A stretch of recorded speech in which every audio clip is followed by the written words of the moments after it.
than coming in and fuel, but not at the next stop, probably not, maybe not at the one after, but if you touch and go, let's see. I can't see somebody planning to be able to do this on just 2 more stops.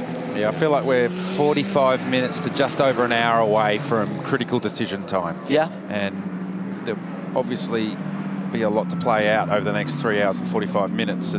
But I think in the next 45 minutes to 1 hour is where you really start making those sort of critical decisions as far as at what point do we go on some sort of alternate strategy. Yeah. Do what Ferrari did last year to try and create an opportunity. We're not there yet.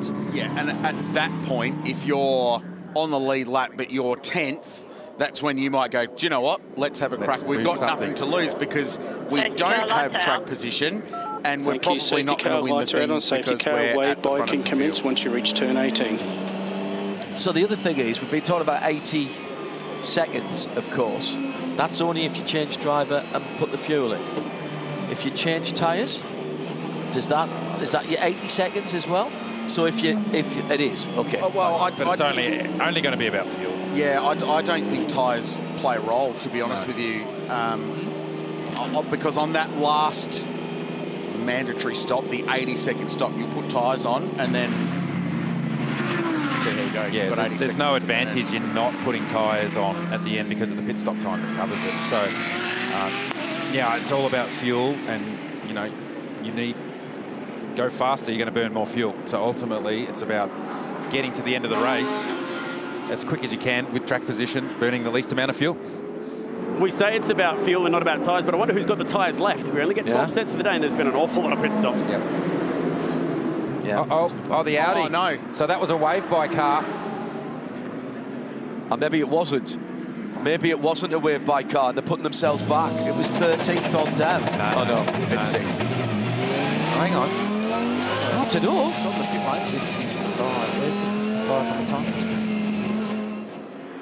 We'll come back to that because we're going back to green regardless, and Rolf Aron will lead the field back to green. The Estonian driver for Craft Bamboo Racing, car 77. They've been through pit lane 11 times today. They were shown in 12th place, the Audi, 12th position for the Audi.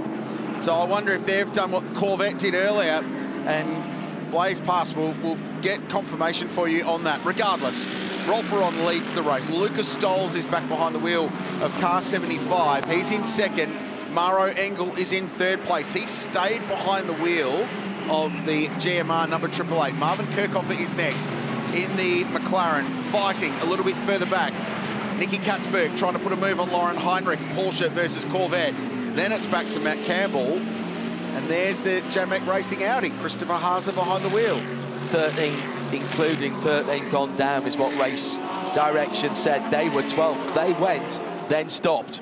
So they've redressed it themselves. That was a drive-through. Well, that was our assumption that that's what happened. So we'll wait for Motorsport Australia Race Control to further advise us on what happened there. We'll have a look to see what we can find. Oh, no. The Tsunami RT car, and this is one of the wave-by cars that was up the road ahead of our leaders. Our leaders right now are through the S's, making their way down to the dipper. They're not far away from getting to that car. Here they come. He's down at the entrance to... Oh! Huge shunt. Huge shunt for the Craft Bamboo car. Straight into it at the top of the BMW. Safety car boards and flags, safety car boards and flags. BMW M, Forest Elbow, and that safety car is out. Limiters in 10, 9, So remember 8, the last 7, pit stop, we 6, heard from the Craft 5, Bamboo team 4, they were having 3, communication 2, issues. 1. The team probably Safety saw car the limiters same must be footage we activated. saw. Safety They car couldn't trackside communicate scramble, to their trackside driver. scramble. So he's come down to one of those blind corners not knowing what was going on. Rolf Aron's got out of the car under his own steam. So that's great news that he has been able to do that under his own power. Completely blind on the run down the hill there. Race control, all personnel, red flag, And the race is going to be suspended. Red flag, race is suspended. And heartbreak. Pit exit is now closed. Heartbreak for Craft Bamboo Racing.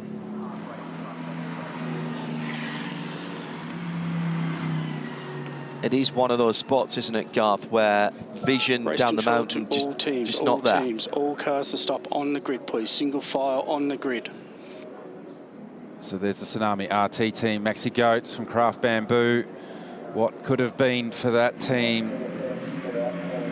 as the rest make their way as directed by Race Control.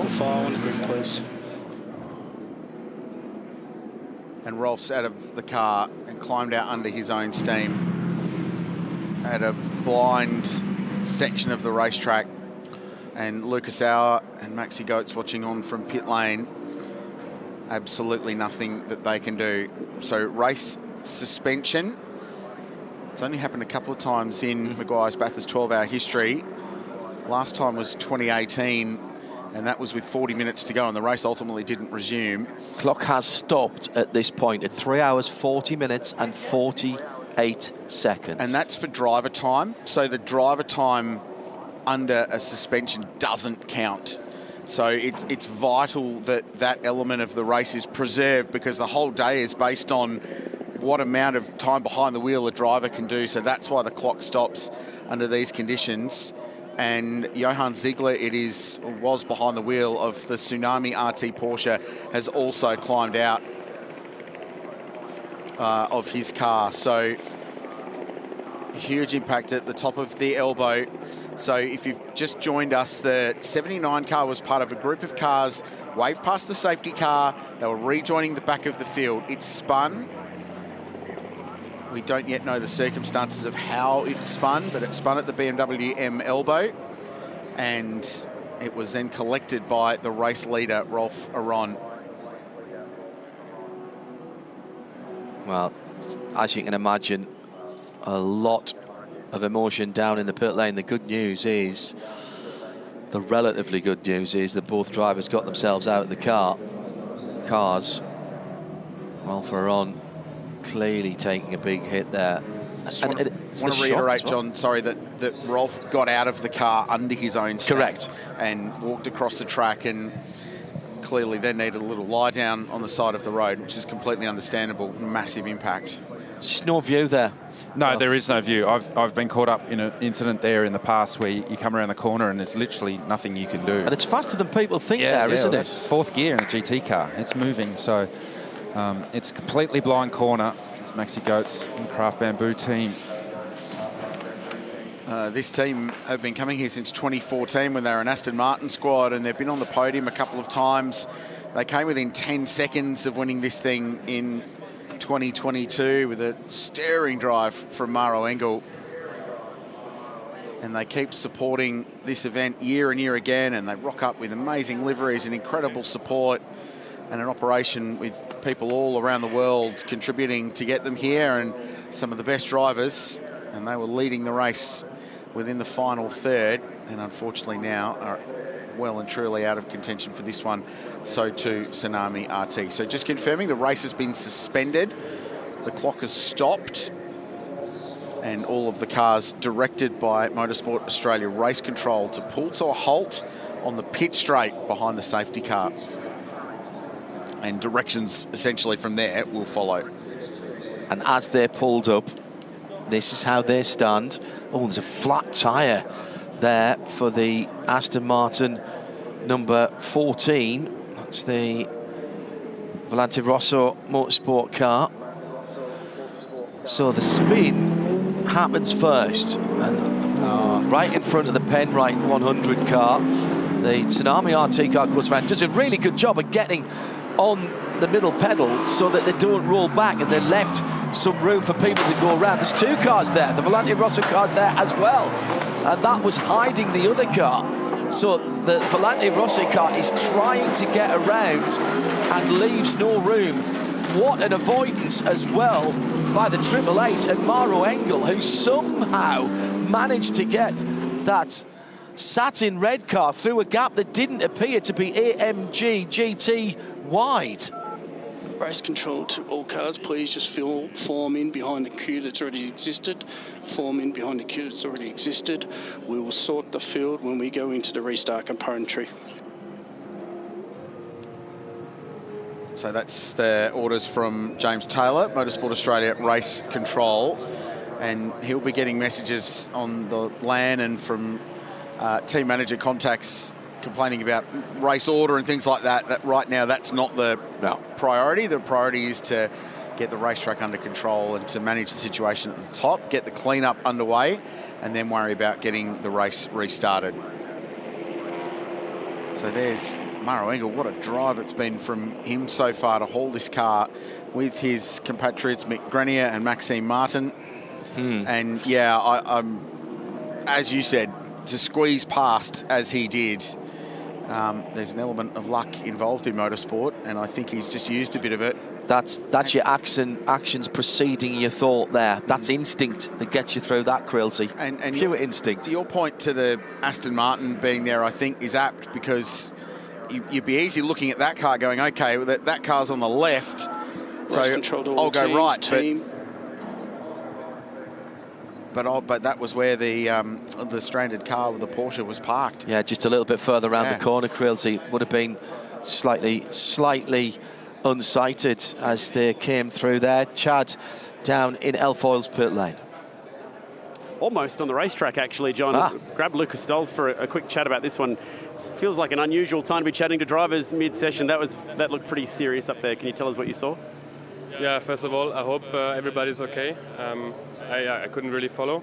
But yeah, it was pretty harsh. I just saw a car stopping in Forest Elbow, and then Ralph, so the 7.7 in front of me, tried to avoid, but still hit it, and I just moved left, and I guess I was just lucky. We believe the Craft Bamboo cars had some ongoing communication issues to pit to car stuff. Did you have warning of that one from your point of view? Yeah, I heard that there's a car in Forest Elbow, so I took out a little bit, but even I took out some, it was probably not enough, but I was just lucky. Is the front of your car okay? Yeah, perfect. Wow, that's a lucky one, huh? Thank you. Thanks, mate. Garth, you down with Maro? Yeah, right behind Lucas Stolz was Maro Engel. And Maro, what did you know going down to Forest Elbow as you went down there that lap?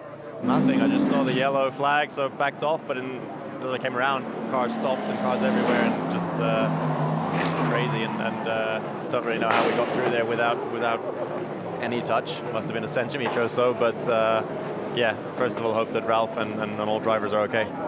You guys, there was a whole heap of debris going on. Have you had a look at the front of your car at the moment to understand if you got away with any damage or not? Yeah, it's the first thing I did when I jumped out.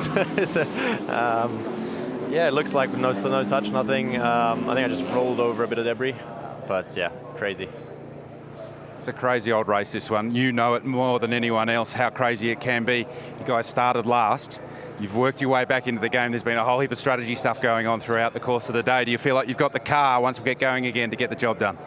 Yeah, I think we've got the car, but as you just said, it's a crazy race and still a long way to go. So, yeah, fingers crossed, and we'll definitely be giving it everything. Thanks, Mara. Cheers. Incredible avoidance by those first two. And Rafa Marciello as well, by the way, who came through with cars moving around after they'd been hit even further down towards the BMW M. Race control, Forest Elbow. attentional teams, as per article this morning, technical regs 4.21.1.3, teams may now approach the cars. Work cannot be conducted.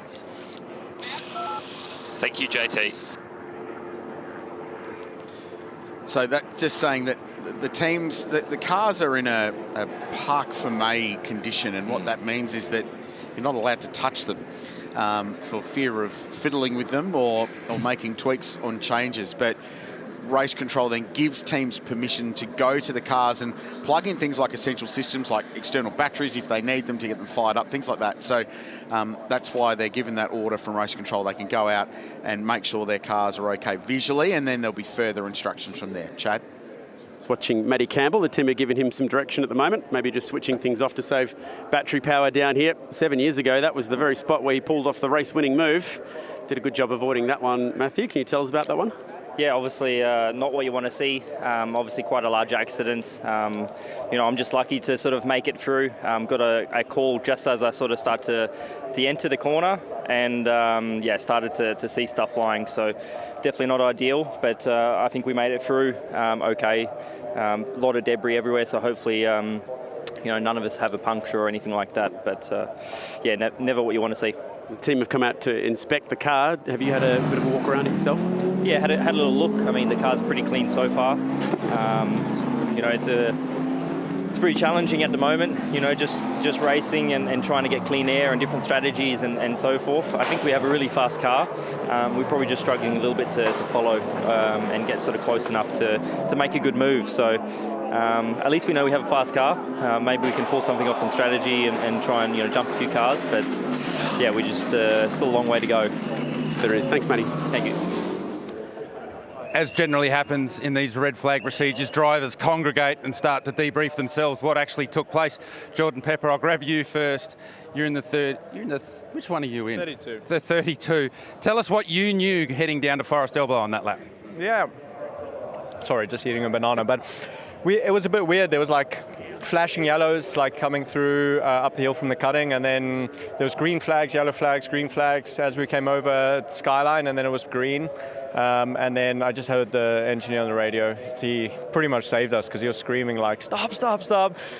Big crash ahead. So luckily we could, but it's never nice to see what impact that happened. You could see the car on fire, and I just hope everyone's okay. Well said, well said. Jackson Evans, you've got an ex-Supercars engineer in your ear in Adam De Bore, and tell us what he gave you as far as advice heading down to the elbow. Well, first of all, he gave me the wrong corner, to be honest. He said stay inside at the cutting, but then he realised I was past there. But, you know, obviously one of those situations is a big panic for anyone, but to at least get some information over the radio, first it was to obviously exercise caution, but then he was actually screaming down the radio to stop. So, you know, we were lucky enough to slow it down. But as JP said, you know, it's never nice to see that stuff happen, and obviously a hair in a red flag situation. The Ferrari looks like it's been struggling a little bit for pace, but you guys have been saving a whole heap of fuel trying to do the strategy game. Do you feel like you've got anything once we get going again? Look, I mean, I feel like everyone's doing the same thing. We're probably not quite as fast as we want to be, but, you know, we're trying to stay in the game with that fuel management. And, you know, as this race shows, it always comes down to that last hour, and we'll see where we stack up. Thanks, Jackson. For cars to be jacked up to inspect tyres, for cars to be put on jacks to inspect tyres, and batteries may be applied. And that's an important call. Thank you, JT. Confirming cars can be jacked up to inspect tyres and jump batteries can be installed. That's an important call from Motorsport Australia at Race Control. So proper process. They're allowed now to inspect their cars and make sure the tyres are right. Now, we saw that the Volante Rosso Aston Martin had a puncture that was visible. It was absolutely flat at the bottom. Now it's up to Race Control to allow them to change that tyre, but that has to be approved by Race Control, Chad. Yes, and there might be a little bit of that going on. If you remember the 2014 Bathurst 1000, there was a lot of race-saving and race-winning repairs going down here on the front straight, but that's not allowed in this race. Been walking around car 46, it was Raffaele Marciello at the wheel, and just check out the sort of debris. It looks like gravel, but it's very fine gravel at the front of this car that's actually stuck in the wheel and the spokes. Even worse on the right-hand side. Come around this side. How's all the rubber that you collect over an endurance race in the front of these cars? Check out the right side. So it's picked up a fair bit of this debris, either it was from the crash side or I don't remember that car running off on the way back into the pits. Maybe it just picked up a little bit going through the gravel, coming back into pit lane. Now, Raffaele has gone for a bit of a walk back down the line. I wonder if any of these drivers might be taking this opportunity to grab a quick bathroom break as well, because as you can imagine, they've been all full of hydration and trying to do everything they possibly could. Here come the teams now to try and jack these cars up and have a quick look to see if there's any problems with these cars. They might get dispensation of change if there is a cut tyre, but they won't have an opportunity, sadly, to do much work to these cars if they are damaged. It's not like the Formula One red flag rules where you could just change a set of tyres out on here in the grid. You can't do much else with this at the moment. Let's have a look around the number 14 car, which has had a bit of a whack around the right-hand side, and the left-hand side of this car got heavy damage earlier when it got pushed off through the chase, and you can check out the left front Pirelli on this car is cut down as well. Brycey Forward's down here watching on as well. Bryce, good to see you, buddy, down here. Have you found your 12-hour experience so far? Yeah, I mean, it's good. I mean, Damien did this is Damien's first GT3 race. Damien was driving the car just then. Did an amazing job to avoid that. There's been some huge crashes here today. So luckily, all we got out of that was a puncture in the left front. So hopefully we'll be able to change that under the red flag now, and then Damien will be able to do the rest of his laps, and hopefully we can walk out of today with a trophy. Put us in the driver's seat for that one, Damien. Coming over the top, the three cars were really close together. It looked very tight, and they were fighting a lot there. I could see it was a risk, so I was trying to make sure I had my bets hedged. That when the Porsche spun, I was just trying to hold back and see which direction it go to get out of there. I knew I didn't want to be there on the track, so I had to stop. I couldn't get back. I was just get reverse and get out of there as quick as I could, and a bit of luck. Yeah, well done. You did a good job at getting out of that one. Well done. Thank you.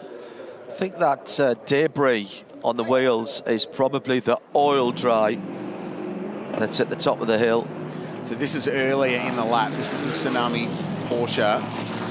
Was going slow already, and there is the Aston Martin. We were just talking to the drivers there coming out of the GR dipper and run down to the elbow. Great pickup from the crew. And then it's the Penrite car in behind. Hits it. Yeah, there's contact, definite contact to the Tsunami Porsche, which turns it round. And yeah, amazing catch from the Aston Martin to get on the picks and get that thing stopped. And how does that car not then get damage in the ensuing carnage after goes on? Yeah, well, after the impact as well, there's a pretty telling shot, and that is just frightening, of the Aston driving over some debris, and that's where it picks up puncture. Watch the red EMG coming through after that. Now, and just missed the rear end of the Kraft bamboo car. The driver of the bamboo car wants to get out, of course, because he can see flames, but he's got cars whizzing past his left-hand door. Oh, this is telling.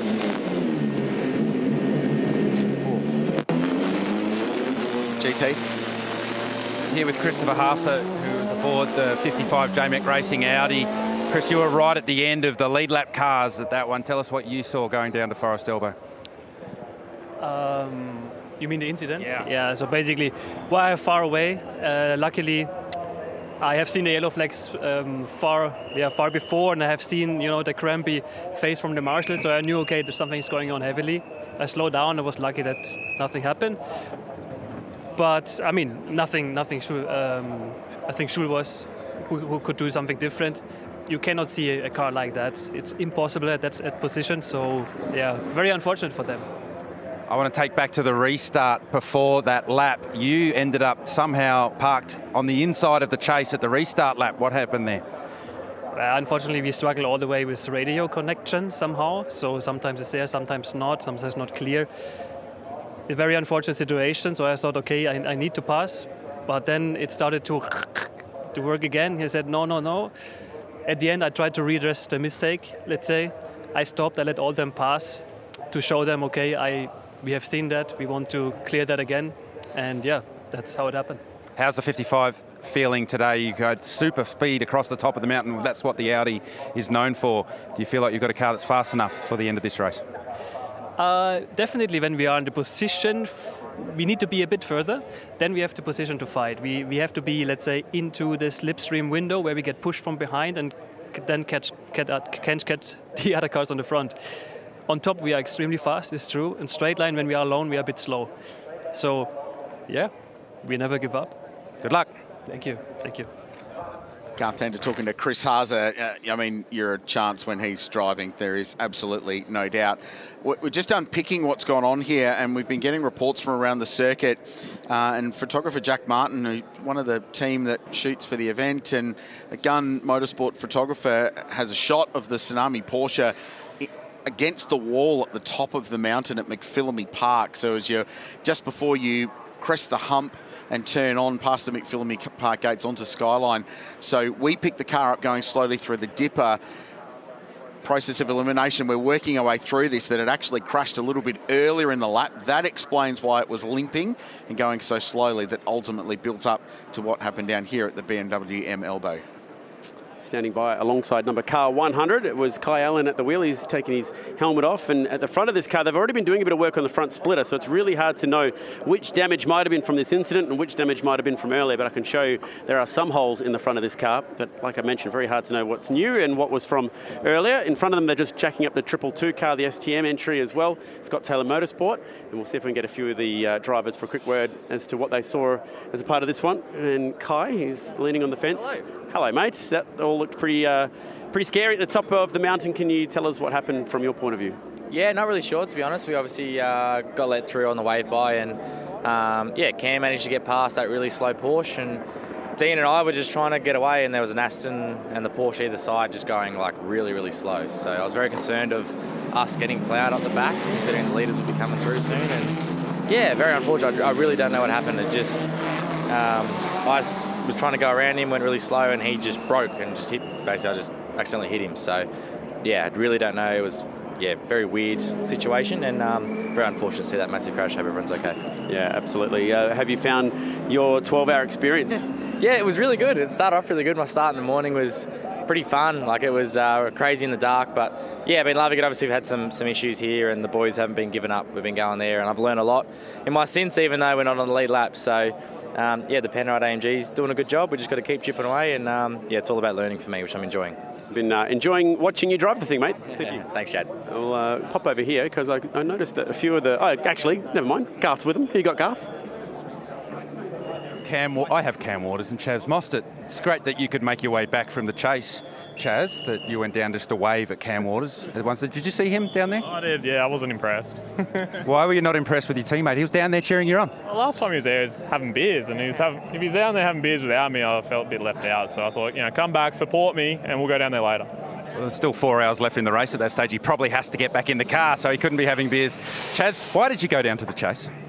Basically, we've been having a bit of a joke who's supposed to finish this race. So I thought if I go down there, he might, basically have a dummy spit and then lock himself in for the last stint. So anyway, no beers for now. We're still in this. We got to hopefully get a lap back, and car's actually not too bad considering the touch of the wall. So if anything, I think Thomas has actually tuned it up across the top. I think it's nearly flat in a couple of areas there. It's actually pretty good. It's better. What else do you want from us? What is the goal then? I mean, you guys had such a fast car, started from pole position, second fastest lap ever around Mount Panorama in a GT car.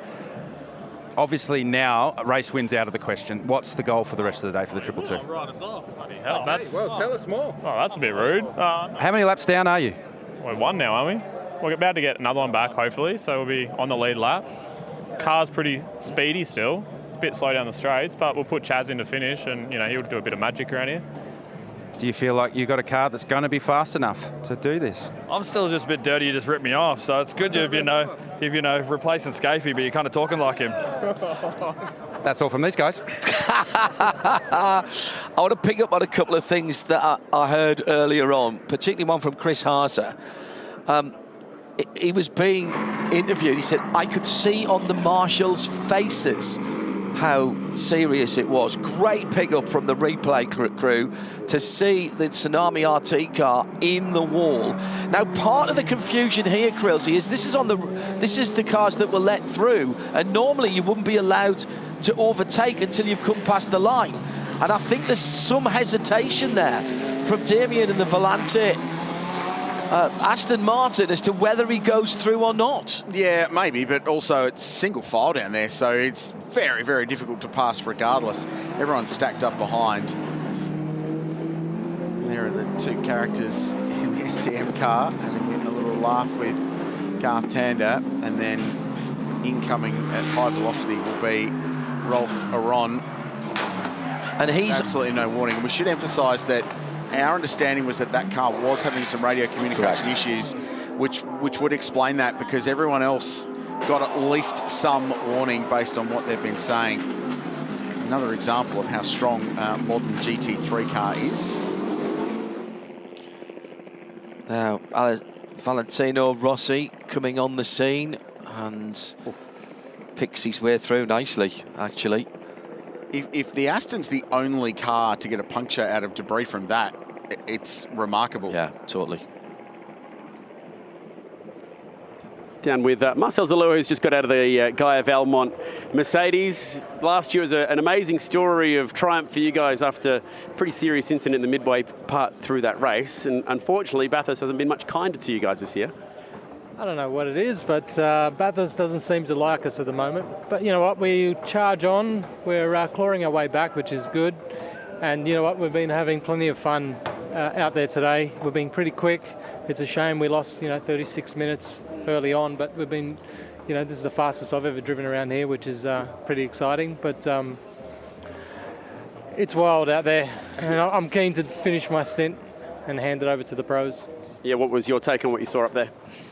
Madness. I had probably box seat vision coming down Skyline and getting to the dipper. I could see an Aston facing the wrong way, and looked in my mirrors, and I had probably 4 or 5 people hunting me down. So it was very touchy on the brakes and being really controlled through the mayhem. But I'm not sure what was going on.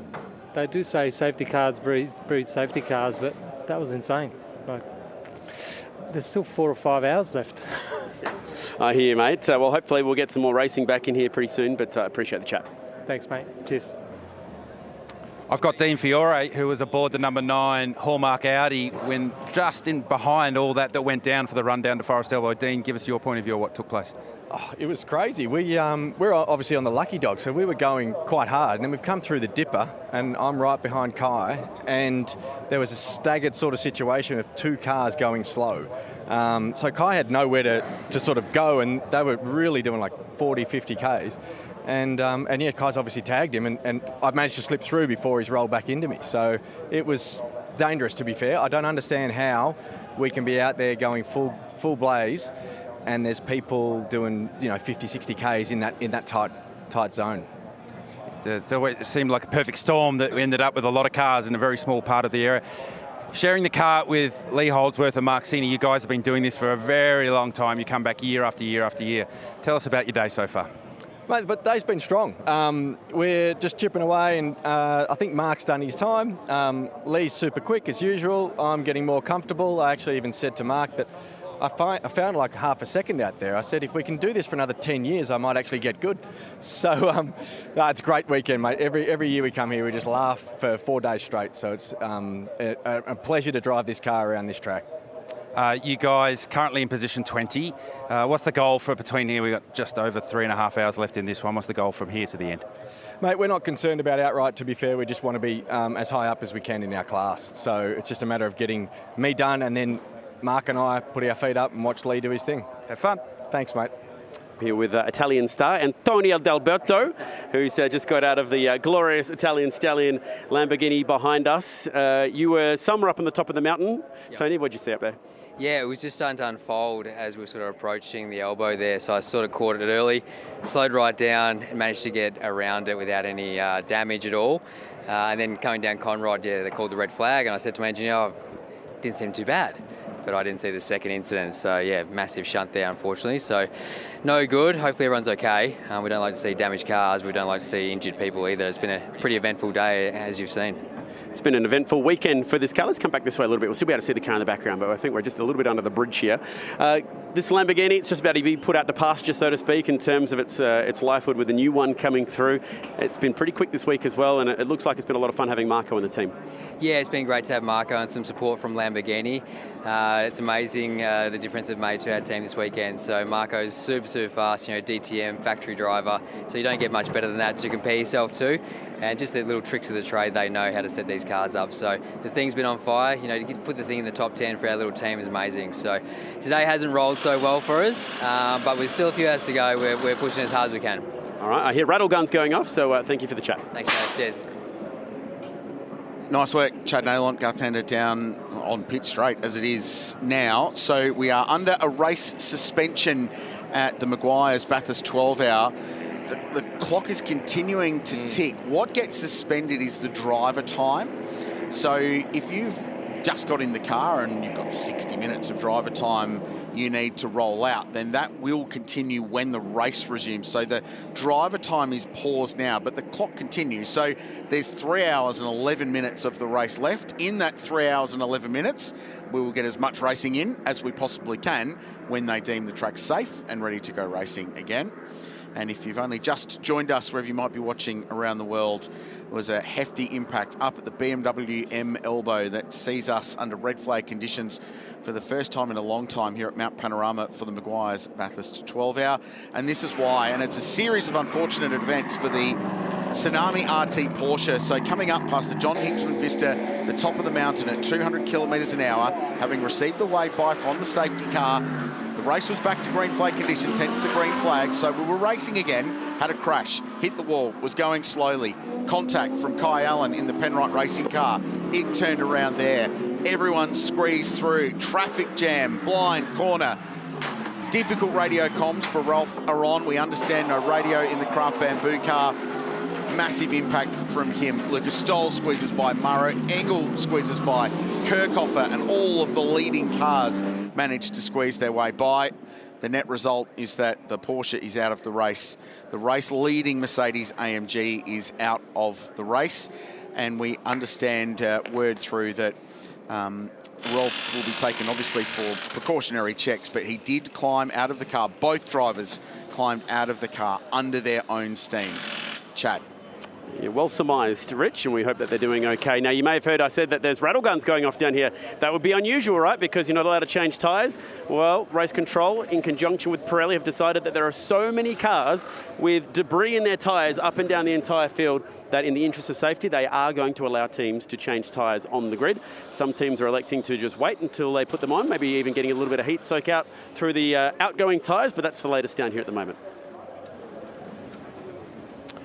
And the tyres that they are putting on at the top end of pit lane here are all brand new Pirelli. So the teams are taking this opportunity under safety regulations to change tyres. They're not just putting on any old tyres, they're putting on a brand new set. So we're starting to get down to the business end of the day where track position matters, speed matters. We're running out of green flag racing time.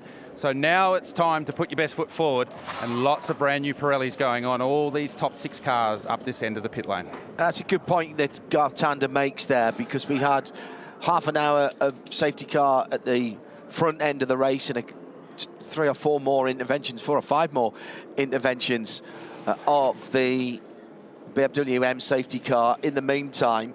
So tyre usage of those 12 sets for the meeting has not been as high as you might have expected through to where we are, with just over 3 hours of the race remaining.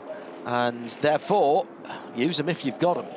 And with still half the field on the lead lap, 15 cars on the lead lap, down to Dorian Boccolacci in the number 86 Porsche, the high-class racing red and white car. They're all on the lead lap. The other thing that this changes, Craill, is all of our carefully made calculations with regard to fuel and stopping. The guys at the front of the field are only 6 laps, 7 laps and fewer into the stint, because we were just coming away from a safety car period. All questions to be answered when this race does resume and the clean-up proceeding apace. What have the Beetles and Mount Panorama got in common? Well, every year Bathurst has Beetle Mania. The Beetle Fest Bathurst is a family-friendly celebration dedicated to one of the greatest bands of all time, but not just the music, the era and the culture around the Fab Four. So it's just another reason to come into this part of the world and celebrate one of the greatest bands of the world. What's your favourite Beatles song, John Hindhaugh? I was more a Rolling Stones man myself, but I would probably say Get Back. Okay, no, good album. Good album. There might be some people saying Get Back as this race plays on, as some moves are made in the competitive end of this year's Meguiar's Bathurst 12-hour. So, Garth, we're down here just watching as these teams change tyres. We've seen the Pirelli techs actually paying very close attention, and I might just actually take this camera for a very quick walk here for one moment and just show you how small some of these holes are in terms of debris. How clever are they that they can pick up on holes that small and determine that that tyre needs to be changed? That is serious attention to detail. Yeah, and that's a really important part of the tyre. It's the inside edge, so that's where the tyre has got its most load.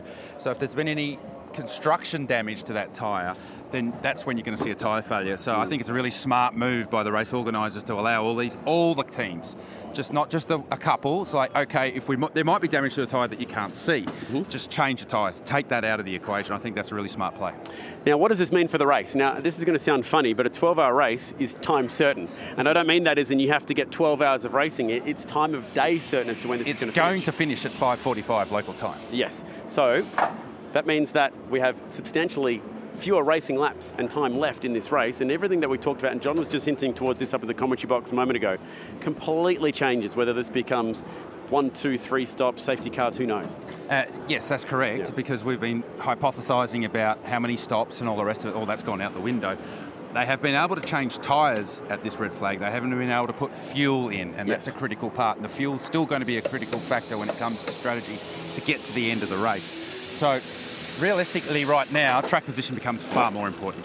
That much debris that we saw, particularly the 2 litres run through, now obviously that could lead to punctures. We've eradicated that. Is there still any more potential ongoing dramas for them with the issues that they had running over that much debris? Could it go through brake ducts? Could it get sucked into the front of these air dams anyway? Yeah, I was really concerned about that, particularly those front two. And when I was talking to Mauro Engel, I said, oh, did you check it? And he's the same, straight away. That's the first thing I did when I got out of the car, went straight to the front. You'd hear it, you absolutely hear it. You know you're driving over debris. There's nothing you can do about it. You're literally driving into a hailstorm and hoping you come out the other side. So for those lead cars in particular, they would have done a pretty big systems check coming down Conrod when they knew it was red flag and they were going to stop here. They would have felt the steering, making sure that was okay. But ultimately, there could be something wedged in that front of that car that may reveal itself an hour into this next run. It may reveal itself at the end of the race, and it could be one of those lucky Bathurst stories. Yeah, Craill, your thoughts? Well, Chad, I was just thinking about the fuel strategy. Now, the resumption of this race goes through a process that's enshrined in the sporting regulations. There's a countdown, and then the race resumes under safety car. Now, they're going to get a couple of laps under safety car, which will be as per any other safety car we've seen in the race.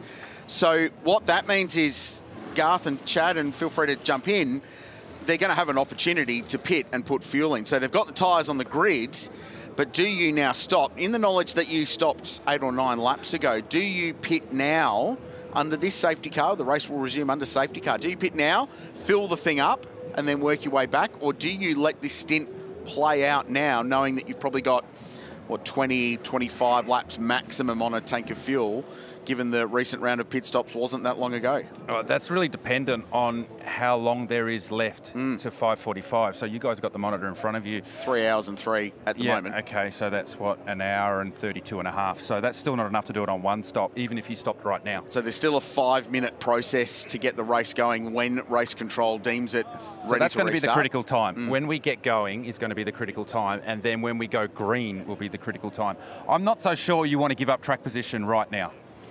All right, let's just recap exactly how we've got to this part of the day. If you've just sat down and flicked on the stream or the telly or wherever you're watching from around the world, it has been a very, very crazy affair so far. You got to love the fact that we start this one in the darkness. If you thought going 3 wide last year was cool, then you probably enjoyed it twice as much this year, because this is pretty crazy stuff, Garth, from the start of the race. It certainly was. They weren't only 3 wide at the front queue, they were 3 wide in the second queue as they ran up to turn 2 at the end of lap 1, and eventually they sorted themselves out. There was plenty of contact though, and there are still cars carrying damage from lap 1 contact at the start of this race. This was horrible, horrible to see. Christopher Mee's brand new Mustang out of action early.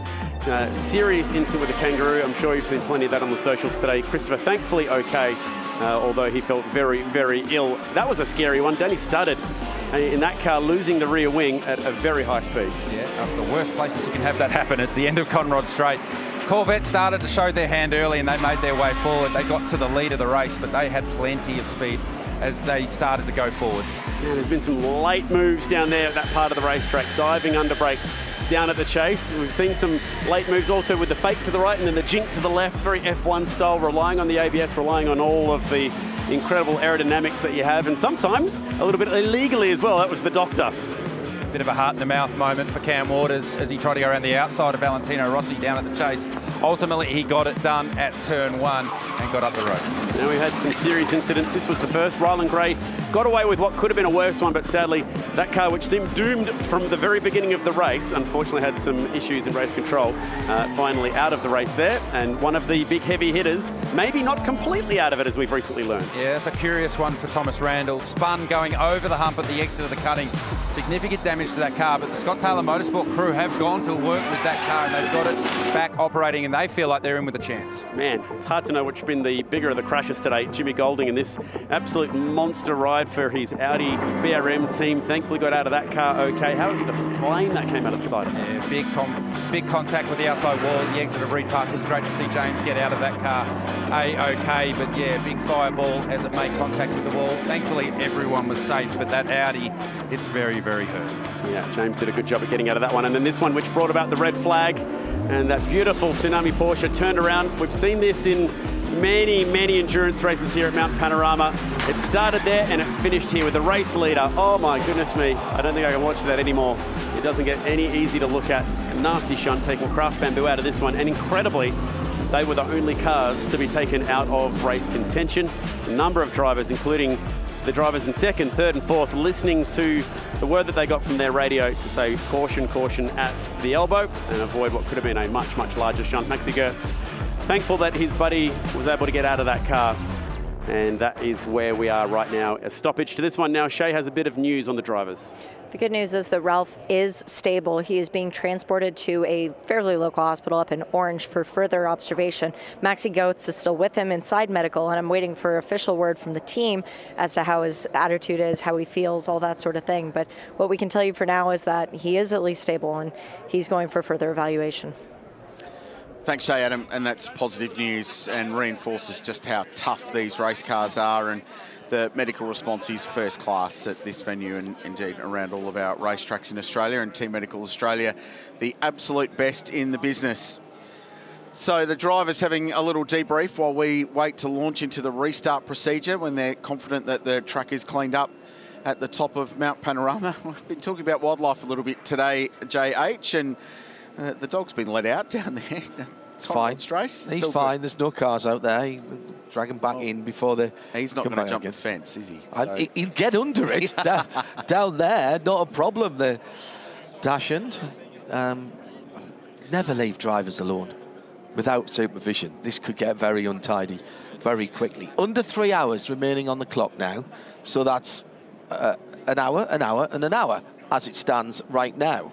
And all of the top cars are in that window to do that, even with 7 laps under their belt, because of course we only just came back to green flag racing. So for Lucas Stoltz in the number 75 Sun Energy, that was just 5 laps, which were all behind the safety car since he last came out of the pit lane. So we are talking for people now who the decision will have to be made by the lead lap cars as to whether to stop and top or to whether to carry on. They've all, if they've needed them or wanted them, and let's be honest, if you've got them, you're going to use them, have taken new Pirelli rubber to go this stint and probably two more. There's that start procedure that Rich was talking about, which will take up some extra time. Don't be surprised to see some people go as deeply into the start procedure and wait to the last moment, I think, Rich, before splashing off the fuel load. There are 1 or 2 people. I'm looking at the guys on the lead lap. I don't think there's anybody who's got more than 8 laps since they were in the pit lane. The wave-by cars, different matter entirely, because there are a few people on slightly different strategies, but even then it's not a huge amount. I suspect at the front of the field it'll depend on what the leading 2 or 3 do as to what everybody else does, whether they go off and do the opposite or whether they follow them in. That will be discussions that's been had now, and some furrowed brows, I presume, down at the Parc Fermé on the pit straight, Chad, as people are having those conversations. Not the drivers, but all the techs and the strategists will be trying to work out where we go from here. Yeah. And I'm looking at a group of current Supercars drivers and some ex-Supercars drivers at the moment who seem to not care at all about strategy. They're probably having a bit of a pre-brief before they go racing next week. Might pull Zach Bates out for a little bit of a chat here. Come on over, Zach, and say good day. Hello, mate. You're ready to get started. Clearly in your Supercars campaign, you're already suited and booted. Big week. You got some testing and then round 1 of the Supercars Championship. You pretty fired up? Yeah, extremely exciting. It's it's all a dream, probably a dream come true for me to make my Supercars debut.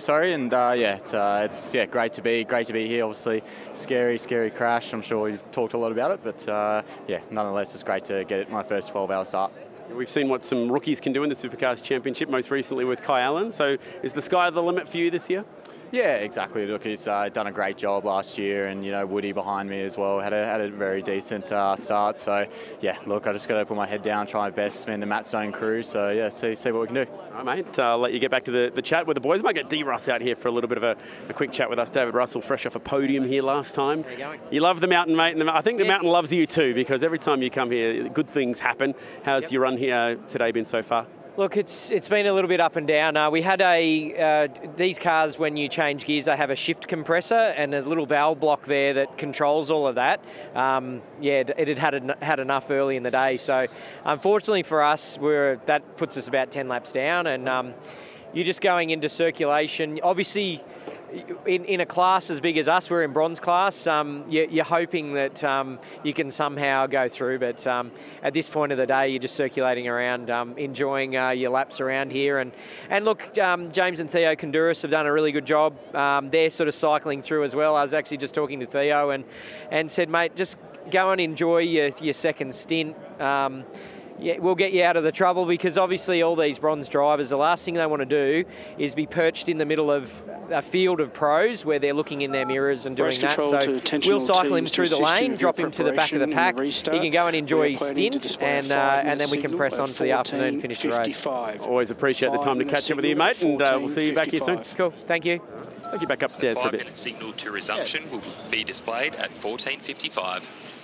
So, good news everywhere, as it turns out, because not only can we go back to racing in 10 minutes' time, we can tell you that the three-day attendance for the Meguiar's Bathurst 12-hour, 55,231 people, which is an event record. It's almost 2,000 up on the previous best. So, massive congratulations. Thank you to the people of Bathurst, everyone who's come into town for the weekend. More than 2,700 campsites filled this weekend, the corporate facilities as well, and the brilliant spectator areas around Mount Panorama. So that's massively positive for this event.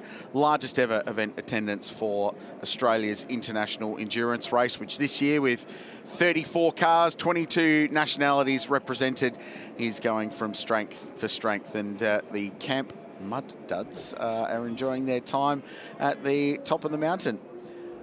Now, the Dachshund did escape under the fence, as John correctly pointed out, and we saw Kenny Hibble's son up there earlier. This is Kenny Hibble's dog, we understand. I'm not making this up. And very happy with life. He's been rescued back behind the fence, and the kids have got him in good to go. So there will be no further wildlife issues on Conrod Strait from that little animal, which is good to know. So confirming at 14:55 local time, which is 3.5 minutes away, the 5-minute process to restart this race will commence. Shay Adam, which is good news. The ambulance is just leaving with Ralph Aaron aboard, and also with him, one of his co-drivers, Lucas Auer, is also going to the hospital. You talk about a little bit of twisted irony and the perfect person to support you. Lucas broke his back a few years ago in a Mercedes. He knows about injuries of all sorts because of all of the injuries that he's been through. Lucas, truly a fan favorite because of all the adversity he's had to push through. He is going with Ralph. Maxi Getz actually is very fortunate, and he hasn't suffered any big injuries lately, so they elected to send Lucas to the hospital with him. That makes a lot of sense. Good to have a friendly face there to help him through the process. Here's a friendly face. It's Jordan Love. He's back in the country. Always appreciate a chance to catch up with you, mate. You've really taken to sports car racing, graduated out of Craill Cup. Now your chance to live the dream, driving these gorgeous cars. And how are you finding a time with your new team and your new family racing there with the Johor team? Yeah, it's been amazing. Obviously, being with the Johor guys for a couple of years now has been amazing. And first introduced to them when I was with AMG and when I was racing with the Mercs with them, which was great. And to go off on this new program with the Corvette has been super exciting. It's been full of learning the last 12, 18 months, but yeah, we're really coming to grips with it now, and it's been really good fun. So yeah. For viewers who are unaware of the Johor team, it's a pretty special crew, and for you get to be friends and I guess co-workers with a pair of princes. What's that like? Yeah, working with royalty is never a bad thing. So yeah, it's great. There's a great family, great boys, and hugely dedicated to building this team and to going off to do great things within motorsports. So yeah, they got big goals, big dreams, and hopefully I'm there for the ride to help them through that and to achieve some big things. Good to chat, mate. Thank you. Cheers. Thanks, Chad. He's a ripper, Jordan Love. His brother Aaron will be back in Porsche Carrera Cup Australia this year as well, which is good to see. So drivers getting themselves bolted back into their race cars for a resumption of play, which will take place in 1 minute and 15 seconds. And then there's a 5-minute process before the race actually resumes, and it will resume behind the control of the BMW M safety car. And then the race basically resumes as if it's from a safety car restart from that point, following this race suspension. And the drivers that were in the cars at the time, obviously, will return to the driving seats. So if you haven't seen the leaderboard for a little while, Lucas Stoles, Murrow Engel 1 and 2 for Mercedes AMGs, Marvin Kirchhofer in the McLaren in 3rd place. Garth? As all the drivers start to strap themselves back in the cars, I thought I'd just go have a quick scan of what damage everyone's carrying. And ironically, the 2 cars that were first on the scene and followed Ralph Aron in, Lucas Stoltz and Murrow Engel, the front of their cars actually look remarkably, probably 2 of the best that I've seen so far as damage that they'll carry to the end of the race. The McLaren's a fair bit of damage at the front. You can see they've got the 200-mile-an-hour tape on the front of the McLaren out of 3rd. The BMW of Raffaello Macchiello, that car's pretty good. Matty Campbell's carrying a little bit of damage on the front of his Porsche, though. One of the turning vanes over on this side is damaged, and he will lose a little bit of front downforce for his. Same for Lauren Heinrich on the front of his car, but on the other side, damage, and actually that turning vane is completely gone. So some cars taking a bit of damage into this restart, likely from earlier in the day, likely from that incident we just saw. It's been quite some time since we have seen any green flag racing. So brand new tyres, cold drivers, cold cars, they're going to need to get up to speed quickly. So under 3 hours to go, which does have repercussions in terms of what happens from now on, not just for fuel and strategy, but that changes the rules on the wave-by, Craill. So, yeah, the commencement of the 10th hour, the wave-by ends. So, by my maths, we're in that now. So the wave-by no longer an option at that. There is a discretionary element from race control. I don't want to theorise too much about that stuff, but given the race suspension. But regardless, we've still got a remarkable number of cars on the lead lap as a result of all of this today. So 15 cars currently shown as being on lap 196. So from Lucas Stoles, the leader, down to Dorian Boccolacci in 15th position, they're all on the lead lap. The first car off it will be Cam Waters in the 222, followed by Max Hesse in the team KRC, Kang Racing Team BMW M4. And then Prince Jeffrey Ibrahim is behind the wheel of the 99 Jaguar racing car. Dean Fiore rounding out the top 20 is behind the wheel of the Hallmark Property Group Audi. But Pro Cars 1 through 8, and it's worth touching on the fact that one of those Pro Cars that have worked their way back into contention on this, having gone down a lap earlier today, is the car that won the race last year, number 32 BMW of Team WRT, with Jordan Pepper now behind the wheel. They're back up to 8th position, and this safety car gets them right on the leading queue of cars. And they were a minute and a half behind them when that red flag and the race suspension was shown. There's another car that will be a contender, no doubt, Nicky Katzberg. They've had their troubles today. A particularly costly drive-through penalty cost them a lot of track position early, but the Corvette from JMR will be very much in the mix. And, well, when you get to the end of a Bathurst race and Matt Campbell's behind the wheel of a Porsche 911 GT3R, you know you're a shot. He's 5th, and he is absolutely a chance. And they've struggled for track position today, but now they've got a shout at this one, Absolute Racing. Opportunity may well open for them. So it will be Mercedes AMGs 1 and 2, the McLaren in 3rd place, which has been one of the brilliantly under the radar performing cars all day, but they've been in the mix all day long. Then Raffaele Marciello in the BMW, Matt Campbell in 5th. The signals have been displayed. 2 minutes. So 2 minutes until the race resumes. The first engines fire into life. They'll get some engine oil and water temp into these cars before they set them loose, and then the race will resume behind the BMW M safety car. And any leaderboard juggling that needs to take place will then happen from race control. They'll be able to reposition cars, but the way that all rolled out, the leader is the 75, so the safety car has got the correct cars in the order from what we can see from upstairs. Well, that's where the leaders are, by the way. Just an update for you. Lucas Stoles, Robert Renau leads the bronze class, and that is going to be a massive battle because Lorenzo Petresi is 2nd in bronze class, 2 cars behind the number 21 entry. So there is a battle on, and Dorian Boccolacci is now behind the wheel of the number 86 Porsche in the bronze class. So they are all contenders for the race within a race. 1 minute. Clear the grid.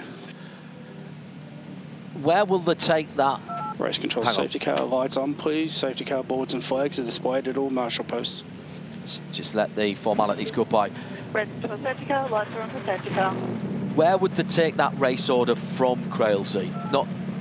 Not necessarily the end of the last completed lap, because there are sectors that we have, and indeed micro sectors that race control have.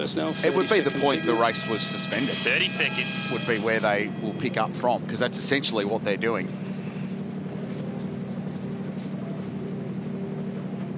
So safety cars will take over, and there's 15 seconds before the race officially resumes. Pleased to see the bananas are still up and about. And still bananaing. And they have been going since the very start of this one this morning.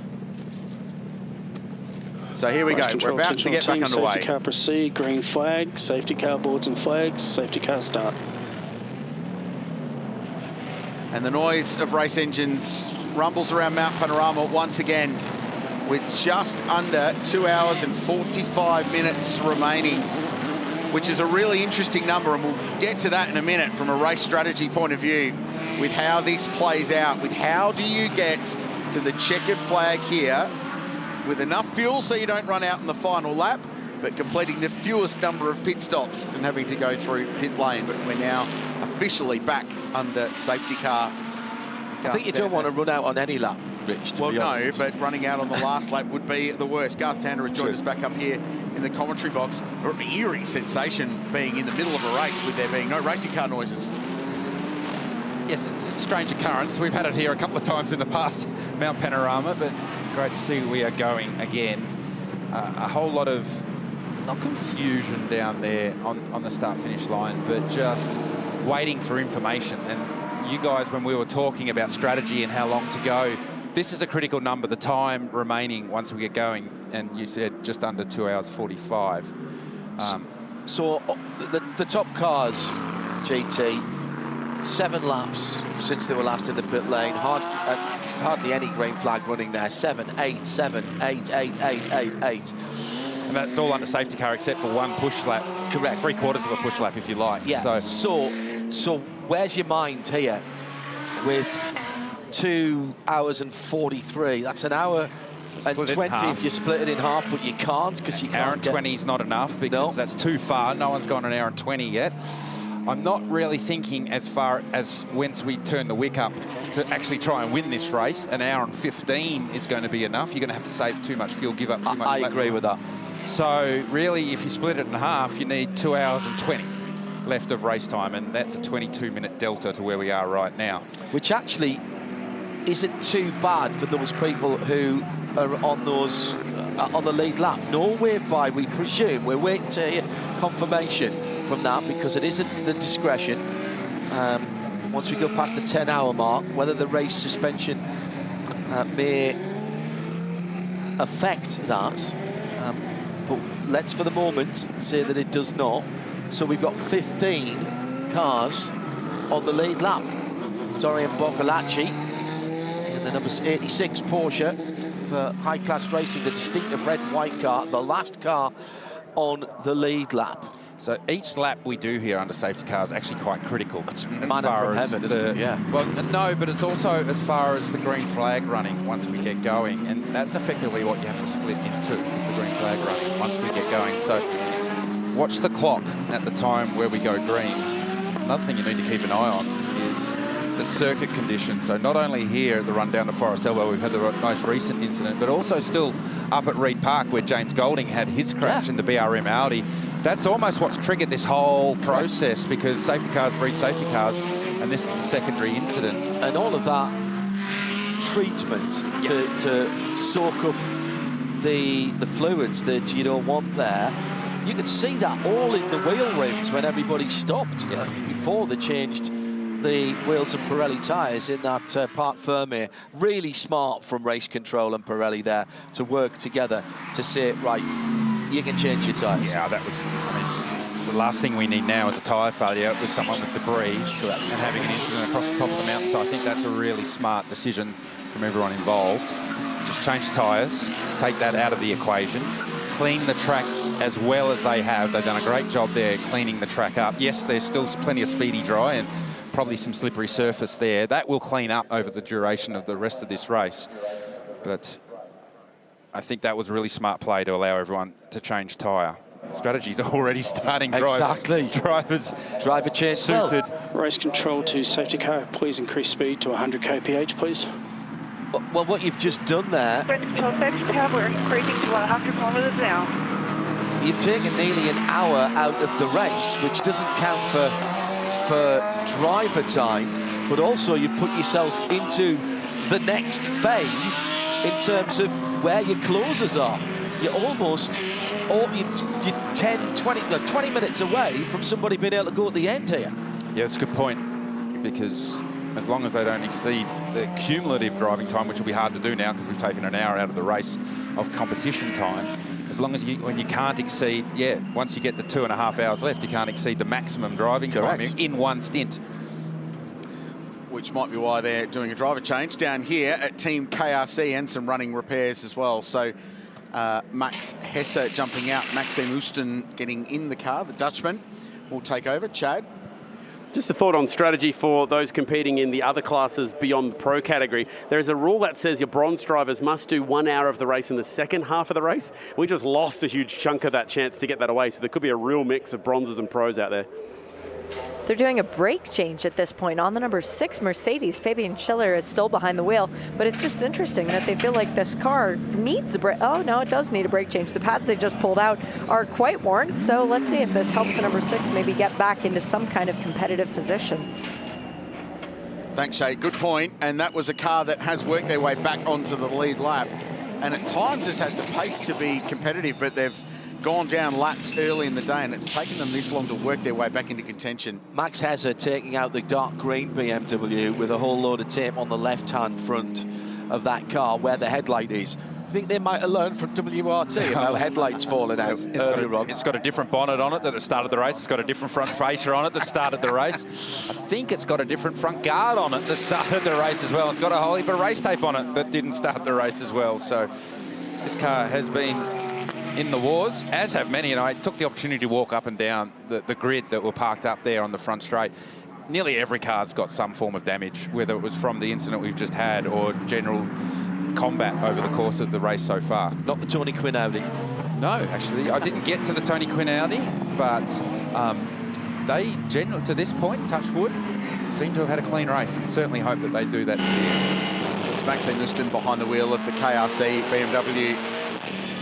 As we have a look at Raffaele Marcello, who is in 4th position in the car that he's been sharing with Augusto Farfus and Valentino Rossi, who's done a lion's share of the heavy lifting across the middle of the race today. Some excellent fuel saving from him early on as well, despite having very good car speed. In fact, the fastest lap for that car was set by Valentino Rossi on lap 133 at a 203.66. An hour and 4 minutes into his stint. Not far before they peeled off the pit lane. But what does that say about the Pirelli tyres, by the way? When we were talking about people not knowing at the start of this week how the new construction and compounder Pirelli tyre would react here at the Mountain. WRT, one of the teams who have had experience with that new tyre, but I think the test has been passed. Big tick. Well done, Pirelli. Most certainly. It's been a good tyre. Quite durable. We haven't seen too much double stinting, so just because of the regulations, there's no real requirement to do that other than the tyre allocation right from the start of the weekend. But the fact that teams are rolling out brand new tyres at this stage of the race, they'll have enough tyres sitting in the garage, they'll know, to get them to the end now. So really tyres aren't an issue as far as strategy. Yeah, tyre strategy is the easy part moving forward here. 28 of the 34 starters will still be circulating when this all trips over. Into pit lane comes the Super Barn car. We heard from David Russell moments ago. And 222 as well. So that was a car that was really looking for the wave by. When that clock went too long for them. Talking to Chaz and Cam, and they really felt like they were back in the game. They felt like the car was actually repaired enough to be fast enough.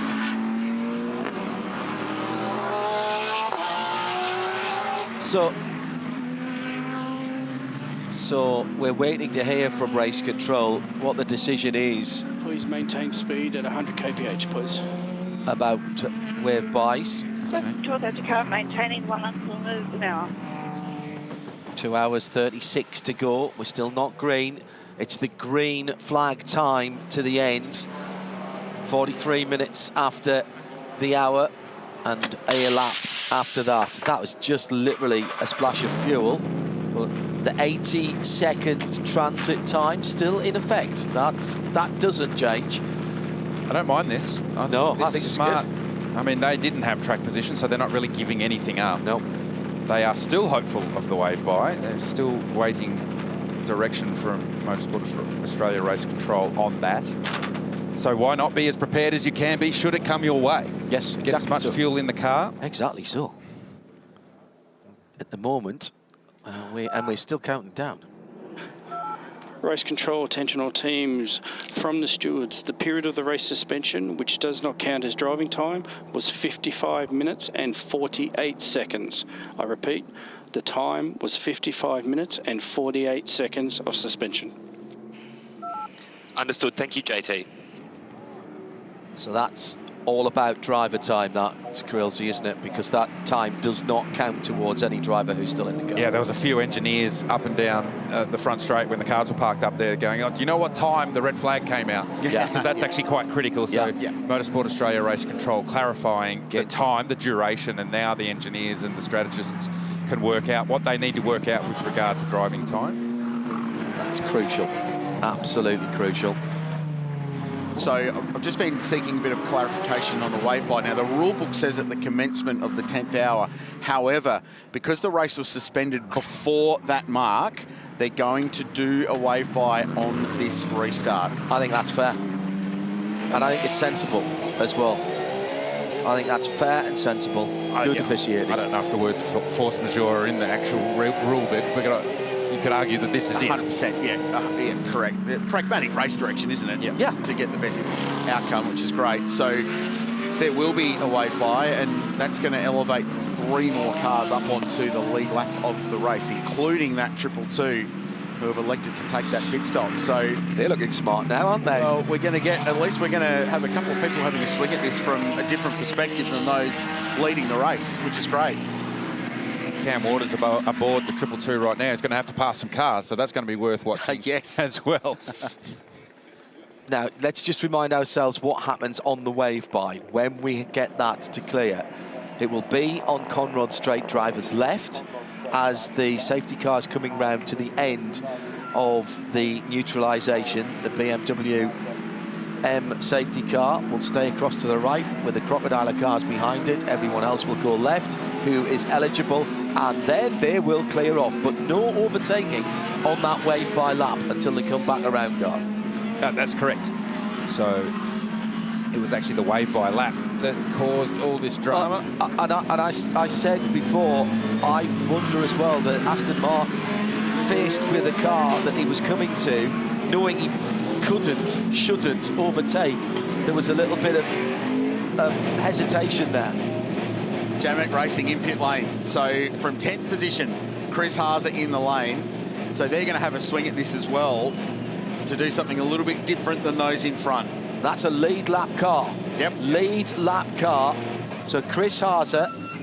Well, and it's a really fast lead lap car. Yep. As we heard from Race control Chris to safety car, reduce speed to 80 kph at turn 4, please. Safety car return to pit lane this lap. There will be a wave by. There will be a wave by. Cars from position 16, including 16, onwards are entitled for the wave by. So car 99 onwards, you are entitled for a wave by. So Christopher Haase only loses 2 spots as a lead lap car in this, so absolutely worth topping the tank up and opening up that pit window that now starting to become looking a little bit favourable with 2.5 hours left to go. So that pit window, if you cut it in half, the stint window, if you cut it in half, that's an hour and 15. So we're getting closer. So look, they're trying to do this now on 1 more pit stop. Yes. Is their goal in life is to make 1 more tour through pit lane, through Alfoil pit lane, and get to the end on 1 more pit stop. So it's a big swing at this point of the race. That Audi is now going to tear round to get back on. Hopefully, by the time he gets there, they're doing the wave by, he drops straight back onto the back of the lead lap car. that was 7 laps of safety car running that he's just topped off from. Now, that doesn't sound like a lot, but it may make a difference. 1 or 2 laps here, gentlemen, may make a difference with now exactly 2.5 hours to go. Well, the thing with the Audi, and we've been talking about this today, is that if they have to pass the way to the front, they're probably not going to win the race, because it's not a car that has the straight line speed, especially to do the moves that we've seen Maro Engel do, for example, down at the Chase. But if they can roll the dice on strategy, then who knows? Maybe they'll have track position at the end.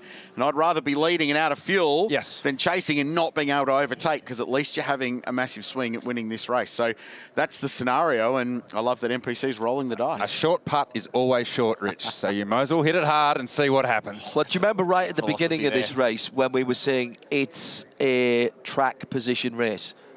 At the money end of the race, it's totally a track position race. You can defend, you can try to make your car as wide as possible, even if you can't turn the car up to 11. So the wave by cars making their way past the lead lap cars and the BMW M safety car as they head off around to try and get their lap back. The mountain always delivers. It's still got a bit more to go, yeah. Oh, sorry about that. I didn't want to tell you guys while I was out there on the front straight, but it was spitting a little bit of rain as well. Garth, it's raining again. No, it stopped, but it definitely spit. No, Nicky Katzberg saw me noticing the rain, and he instantly put his palms up. He felt it. So it stopped again. It's not raining now, but wouldn't surprise me. It's the last thing anybody needs. All right, it's Lucas Stoles, Maro Engel in second, Marvin Kirchhoffer in third, Raffaele Marciello in fourth in the BMW, Matt Campbell is in the mix in the Porsche in fifth, then Lauren Heinrich, Nicky Katzberg is in the Corvette, he's next, Jordan Pepper, former winner of this race, and the car that won last year is in 8th position. Renault leads the bronze classes and is in the top 10 overall, and Jackson Evans in the Ferrari. All that time made up, courtesy of the red flag. He is in this as well. We're back racing after more than an hour at the Meguiar's Bathurst 12-hour, and it is all to play for in the remaining 2 hours and 28 minutes. And Christopher Haase did get back onto the lead lap cars. It's the white and red Audi all the way back down the main straight. Now, is he saving and hoping to pull a fast one, or is he turned up and saying, come on, let's give it a go? We'll find out in the next 2 or 3 laps. Restarted as near enough, close enough to 2 hours and 28 minutes left in this race. So you split that in half, that's 1 hour and 14.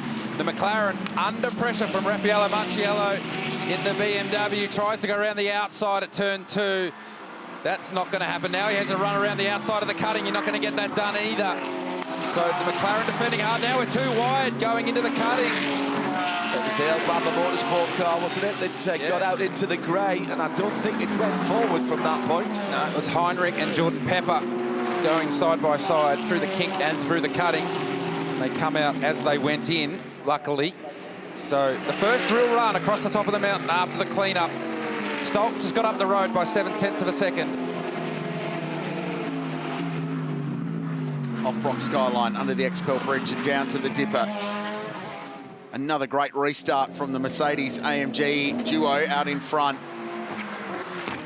The McLaren taking a little bit of time to fire its tyre up. Everyone will steer clear as much as they can of the quick dry that's been down there at the elbow, the BMW M elbow, and then down to Conrod Straight. McLaren versus BMW actually be a very interesting straight line speed comparison. I think we've seen those two nose to tail that much today. A little bit further back, there's Jordan Pepper chasing, and Jackson Evans now on Renault, the bronze class Porsche, who's up inside the top 10. Headlights ablaze there, as if everybody doesn't know that there's cars behind them. Renault in that number 21 car, which is Robert Renault, 9th position, but crucially leading the bronze class with a car between him and Lorenzo Patrese in the 193, which is his nearest rival. That's the Zygo Sport Tempesta tangerine shaded 296 Ferrari. And all of a sudden there's a battle brewing for Pro-Am as well, because getting the wave by has got the 99 Corvette back onto the same lap as Brett Hobson behind the wheel of the Ram Motorsport car, side by side, the other Corvette, Nicky Katzberg having a run at Matt Campbell, looking to go the long way round at Visit New South Wales corner and gets it done. Wow. Corvette passed, and these two side by side again. Marciello trying to work his way past Kirchhoffer, who struggles to get out of turn 2, and the BMW, the torque, the turbocharged car, drags itself up the hill really well, but look at that Corvette go. We've seen 2 outside passes at that point, Rich. One was the high-class racing Porsche, wasn't it, with Fjord back behind the wheel, and now here's a look down the inside at the top of the mountain. Don't think that one was coming off. People taking some odd lines here, and also this lap traffic. We've got the GT4 McLaren right in the mix of the lead battle, and this is danger time for everybody here. One line only here. Not much that McLaren can do. Blue flags are being waved. Has to be respect from all parties here. Stick to the racing line is what you're told in the driver meeting. Let the faster cars find their way by, and it's worked out okay. Chris Haas is getting a drive-through penalty for safety car procedure breach. I think that dates right back to well before the race suspension, when we saw it go past the queue. It's the same penalty that the Corvette got earlier today. So they've rolled the dice with strategy, but they're going to have to add 30 seconds to that 32 for the drive-through. This has bunched the field right up as they came across the GT4 McLaren across the top of the mountain. So everyone, Jackson Evans has bought into this one. For sure, he's looking up the inside of the Herberth Porsche into the final corner. Nothing doing there. Christopher Haas comes straight to the lane, and that's important. You want to get that penalty over and done with. Should a safety car come out, you want to get trapped on track. Cannot serve that penalty under safety car. You just want to get, if he can, he wants to get ahead of as many of the rear bike cars as well before they come by. Remember when Katzberg took it for Corvette, it cost him about 30 seconds to the lead of the race. So he'll end up almost in no man's land between the wave-by cars and behind these lead lap cars that took the restart. Glass half full, he'll have some clear air. Yep. Glass half empty will be a long way down. Yes, there's still 2 hours and 23 minutes to go. I'm radiating positivity here, Craill. No, I love it. And the two Ferraris locked together, and the second of the two of them going quickest at the moment, Lorenzo Patrese, has cruised up to the back of Jackson Evans in 10th and 11th place. And the reason for that, he wants to get further up the field because Renault is the leader in the bronze class, and that's for a class victory between the Porsche and the Ferrari. The funny thing about that drive-through for car 55 was if that indeed can get to the finish with just one stop, when everyone else has 2 of those 80-second stops, it almost wouldn't matter. It's got that much of a margin on the field. But talk about glass half full, glass half empty. One of the things it does mean is taking it out of this lead pack of cars makes it really hard for that car to save fuel. Yeah, he can't save fuel. No, I think he gets his foot down. Leaders. Turns up to 11. Sorry, Craill. Leaders locked together. So Maro Engel, as he's done on the last couple of restarts, just taken a little bit to get fired up, and then gets Maro Engeling, and he's now up behind Lucas Stoles. So nothing between them. And Marciello still trying to find his way past Kirchhoffer. This is Maro's corner. This is where he's been making all the moves, and he's been coming from a long way back. I've seen these two cars do this before. Yeah, one of them was bright yellow at the time, but it ended well for one and not so well for the other. Right. So that was a bit later in the race. Still 2 hours 20 left in this one. The 75 Express team that operate the Sun Energy One AMG Mercedes watching on is Kenny Habul, who drove this car right back early in the morning. Hasn't climbed back aboard it since, but it's his car, his operation, his dream. We were talking about that rule that says the ARM driver has to do a stint in the second half of the race. That's only if you're in the ARM class. He doesn't have to do that because he's in the pro class. He's done. Nothing wrong with the racetrack or the cars at the moment, and I say that with the caveat that they all put tyres on under the red flag, but Marciello's just done a 3-0, which is the quickest lap for the race for car 46, and once again he's trying to go around the outside of Kirchhoffer on the run up towards the Ford cutting.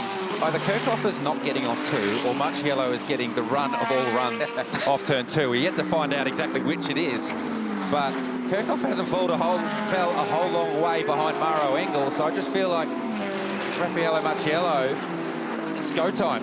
Yep. For Lello in that BMW. And they sort of disappeared mid-race. They were up the front early, disappeared mid-race with this car, and now they're drifting back towards the front. It just happens to be a papaya-coloured McLaren in its way. halting its progress towards the lead. 7th start in this race for the 31-year-old from Switzerland. He was second here in 2018, second in 2025, third in 2019 and 2023. His strike rate here is remarkable. He's finished 2nd, 3rd, 5th and 6th in his 6 starts. Every single start has delivered a finish in the top 6, and guess what? He's right there again. I'm going to say that these restart laps and the 2 after tells us what we know. There's no fuel saving going on here, Garth. We are racing for the win right now. There's no point with these cars. They know that because they didn't take that safety car after the red flag resumption, they know they've got to do 2 more. And Katzberg's on a big one in the Corvette behind Marciello. He's likely to go fastest lap of the race here. And the reason we are 2:02.3, so there you go. The reason that they're going so fast is, remember, they put new tyres on these cars, but they didn't fill them up. So they've burned a third of a tank out of them and then put a new tyre on. GT3 cars love being light with new tyres. Keep an eye on this battle as it goes up Mountain Straight. Watching on alongside Shay at the moment as we ponder. You were thinking the same thing I was thinking, Shay, as the movers on here at the front as they work their way through the traffic. Start thinking about finishing drivers. What are your thoughts and what have you seen up in the lane at the moment? There's a couple that are really obvious. I mean, if you have Jules Gounon, you're going to put him in at the end of this race no matter what. And that is what 75 Express is planning on doing. But now we've got a situation where, per the rotation, Earl Bamber should be getting in next and then Alexander Sims to finish. But if you've got Earl Bamber, you want to keep him in for the end for the Corvette team. The one that I'm most intrigued with, Mauro Angel. He would be the guy that I would want in the end of this race if potentially there was a chance to win it, because he's been so close in the past, never gotten there. Now it looks like it's going to be either Maxi or maybe Mick. And ditto that car 46 as well, because you would want Lello in the end, but he's in the car at the moment. Now, the interesting thing here, guys, is we went green with 2.5 hours to go in the race. That is your maximum continuous driving time. So if these guys in the cars now want to finish the race, they're going to have to get out and get back in with a 2-stop strategy to go. Yeah. And take an hour off. And take an hour off. Good point. Yeah, so that's the killer. They taking the hour off. We went green just before the 2.5 hours. Well, it was 2:40, wasn't it? So to get into getting someone to the end, we're in that now, 2:18. So you put someone in now, provided they've been out of the car for an hour, not including the race suspension, they're going to be fine. Guess which one of these combinations out in front doesn't have what I think might be their preferred finishing driver behind the wheel? It's Carlin. Yes, stop, because Jules Gounon will finish the race in that car. Correct. So once again, all of them, it's the car that's won 2 of the last 4 and then finished 2nd and then finished 3rd that could find themselves in an absolutely brilliant position. So fair bit of defending going on here. Oh, Marciello's trying to go around the outside at turn 1. He tried to go around the outside at turn 2 last lap. It didn't work there. It hasn't worked at lap 1. Nicky Katzberg, thank you very much. I'll take that position and get the run on the McLaren up Mountain Straight. So he says, if you can't make an outside move work at Griffin's Bend, what about me? This time he tries to sail around the outside of Kirchhoffer, side by side. McLaren holds on. Marvin's got used to this. He's all good. The Corvette gets good drive out, but it's not as good as the BMW is. And Kirchhoffer holds on. Opportunistic stuff from both Lello and from Nicky Katzberg. It was Katzberg the winner. That BMW looks super strong, even with that mistake, dirtying up his Pirelli tyres. He's straight back on the tail of the 2 mid-engine cars ahead of him. And I think there's frustration coming in here for Rafa Marciello, because he knows he's got a chance of this race. Put me before a jury right now, I would argue pretty convincingly, I reckon that the Corvette might be the quickest car. Oh, it is. I think it is. Yeah, I think it is. If it can get itself to the front. Don't forget, it's so strong down Conrod Straight in a straight line. It's so strong up Mountain Straight. There's not a whole lot of passing that takes place over the top of the mountain. So once you get that track position, that's where the AMG Mercedes, they're super strong across the top of the mountain, but they can't use it. So they are protecting their track position as best they can right now. And the second of the Corvettes is ahead of the leader now. 18th position. About to go another lap back. That's the Pro-Am second place car, the number 99. Watch McLaren, got a really good run out of the BMW M elbow, and it's making Mauro Engel nervous. Some bit of defence there, wasn't there, from Mauro? The red car. He's normally the one on the offense down there. Yeah. So that's the Pro-Am JMR Corvette, as you said, John. So he's done the right thing and just bailed out of that. Prince Jeffrey No, I don't want to be part of that. No interest whatsoever. Absolutely not. Absolutely smart play. Lead the heads up racing, go at the front. You want close. We have the... There's Marciello down the inside. Oh, big move. That was brilliant. But Watch Katzberg, though. He's going to defend. Oh, this is cheeky. 2 moves heading up Mountain Straight for Marciello to defend. That's opened up the door for Matty Campbell. Does the Porsche have the straight line speed to get in and fill that gap? Yes, it does. Marciello moves over to give him a tow to help him. He says, you can drop back. Thank you very much, Mr. Corvette. And Matt Campbell now gets a position and gets himself back into the top 5. And Lauren Heinrich is there as well in the 61 EBM car. And watch Pepper. He sticks it up the inside. What racing this is. GT3 at its very, very best. Still 2 hours and 15 minutes to go. I was just going to say, on the last lap, no, not at all. This could be a dress rehearsal. 2 Mercedes AMGs, McLaren, BMW, Porsche, Corvette, all in the mix. 8 cars covered by less than 3 seconds with 2 hours and 14 minutes to go. Proof perfect there, Garth, how close this field is. And if you're going to make a move, you've got to make it stick. Because if you have to back out of it, you are going to lose a bunch of road. Yeah, that's right. You're playing chess, and you need to make sure your move is going to be the move. Because Jordan Pepper just proved if you don't complete the move, I'm going to attack you. Kill or be killed. And that was Jordan. I love that move. That was mega. That is exactly what you need to do in the dying stages of a big race like this. We'll play that entire lap as an Ilfoil slick pass. Just extraordinary racing. And meanwhile, Lucas Stoles will look in the rearview mirror and go, yeah, have at it, boys. This is absolutely fine for me. Just pull a little car length or 2 over Maro Engel. And just remind ourselves, Christopher Haase, who had to do the drive-through, he's 37.5 seconds away from the lead. Whoa! With the big sand down at Meguiar's corner. He got up the curb. Gets it wrong, though. Oh, here we go. McLaren will fight back. Watch for Matt Campbell in the Porsche. He's been here before, knows how to play this game. Room on the exit. Not a good exit for Marciello, though. Campbell, he's on the wrong side now, heading up Mountain Straight. And the Corvette with Katzberg, it's going to return serve from a lap prior. Bump drafting up Mountain Straight. Incredible stuff as they go over the brow. And 2.5 wide, I'm going to call that, as they go into destination New South Wales Griffin Bend. Oh, Lello shuts the door as well on Katzberg. The Corvette, no space to go through. Matt Campbell up and down the top 5 like a yo-yo at the moment. What is this racing? Extraordinary stuff. So through no fault of his own, Matt Campbell lost a spot there because Marciello sent it at the McLaren. Yeah, you just end up wasn't even involved. Yeah, you just end up wrong-footed. You end up on the wrong side going up Mountain Straight. Katzberg filled the hole, and then he thought about, wait, maybe I'll go around the outside of Marciello as well.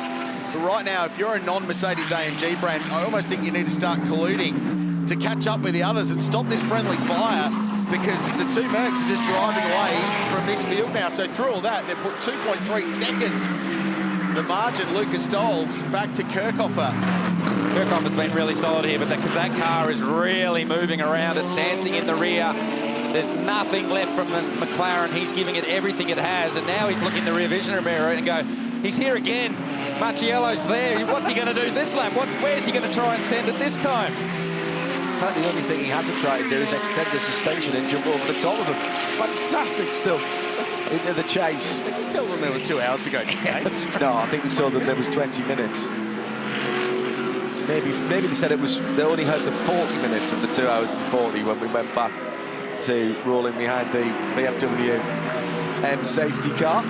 Jordan Pepper. Campbell had to block. Pepper thinks about the send down at Murray's, but couldn't get it done that time. But the BMW drags itself off the slower speed corner so well. Matt's aware of that. Just puts the Porsche in the right position to cover his line. Pepper's going to go anyway. Has a look. Campbell backs the car in. He was sliding that car around under braking the rear end, and it might open the door again for Jordan. And remember that BMW, the multicoloured BMW, was off the lead lap when they had to replace the front end of that car. Didn't take the opportunity to do that under the safety car. Maybe a bit of a fumble, but they are back in the race. And this is the nature of the Meguiar's back for Bathurst 12 hours. It's how it works. You just keep on trucking, and there's a result somewhere down the road. Boys, been crunching some numbers on how much driving time Jules Gounon has left in him, given that there's a 5 hour and 40-minute maximum. Now, he's done 3 hours and 38 minutes in the race, which will mean he's got 2 hours and 2 minutes left. There's 2 hours and 10 minutes left in the race, so he's 8 minutes away from that car being in the window. Critical part of the race right now for the race leader. Those crunching the numbers for this car will be holding their breath for 8 minutes because they need to get past that threshold that then opens up their window to get home. It's as simple as that, because otherwise, I mean, Lucas Stoltz will get the job done, but then you've got to think about, well, Lucas got to get out of the car, be out of the car for 60 minutes. It brings in a whole other set of regulations that you need to take on board. It's a whole lot cleaner if you can get to 2 hours and 2 minutes, stick that guy in the car and send him home. Yeah. There he is. Lives in Andorra these days in the Pyrenees between France and Spain. One of the best GT drivers in the world. He's a hypercar in the World Endurance Championship as well for Alpine. But he is the only three-time winner of this race. Do you think he'll be unemployed very long when Alpine pull out of the WEC at the end of this season, where they close the very... He's got a job for life with Kenny Hibble if he wants it. Yeah. Well, and there are other manufacturers who don't have full rosters who are coming into prototype racing in IMSA and in the World Endurance Championship. Why wouldn't you sign him? Just the only proviso I've got is that in his contract he keeps whatever weekend Meguiar's Bathurst 12 is free, but with how much he loves this place, I would imagine he would still make himself available regardless of who he's driving for. The McLaren's looking lively in the rear, but Kirchhoff is doing everything he can. He's just set that car's fastest lap of the race, a 2:03.41. He was the fastest of the top three and only marginally slower than Macchiello and Katzberg behind him.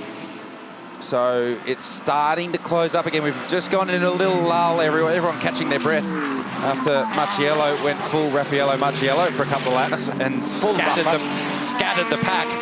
Now they're all just starting to catch their breath and condensing again. Yes, because as soon as they stop fighting behind the top two, you're not off the optimum racing line so much. It's a bit, I always like in this type of a race to watching a Grand Tour cycle race. If you have the peloton, the chasing group, working together, then you'll gradually get back towards the leaders. If you're fighting amongst yourselves, you're slowing each other down. Good news for us, bad news for Lucas Stoltz and Maro Engel, because they're going to have company fairly shortly. Just set that car's best lap of the race. Yep. 3-4 on lap 289. Yeah. Bennett's moving around a lot. He is driving that car. There's not a whole lot of conserving going on in the car in third place, the 95 McLaren. Macchiello's got the toe here because Kirchhoff didn't get a good run off Forest Elbow. Understeered through the mid-corner and then gassed it up, and Taylor on the exit. And Macchiello's not afraid to send it from a fair way back.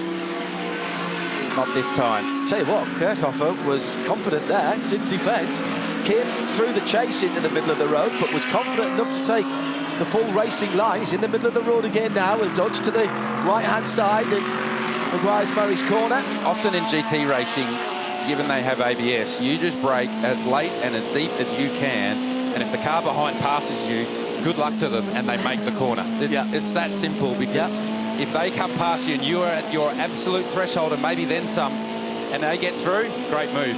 90% of the time, they run wide on exit. Nicky Katzberg behind the wheel of the 5th place Chevrolet Corvette. What a debut for the bow tie here in the conversation, and with the fastest lap of the race, that 2:02.3. Bit more lap traffic as they make their way up behind the McLaren GT4 car at a very awkward part of the racetrack, and the McLaren did not see Lucas Stoltz. So Stoltz wasn't able to get up the inside. Now he's trying to go around the outside of the exit of the cutting for the run up the tree, and they're queuing up to come with him. You do not want to be 2 by 2 here.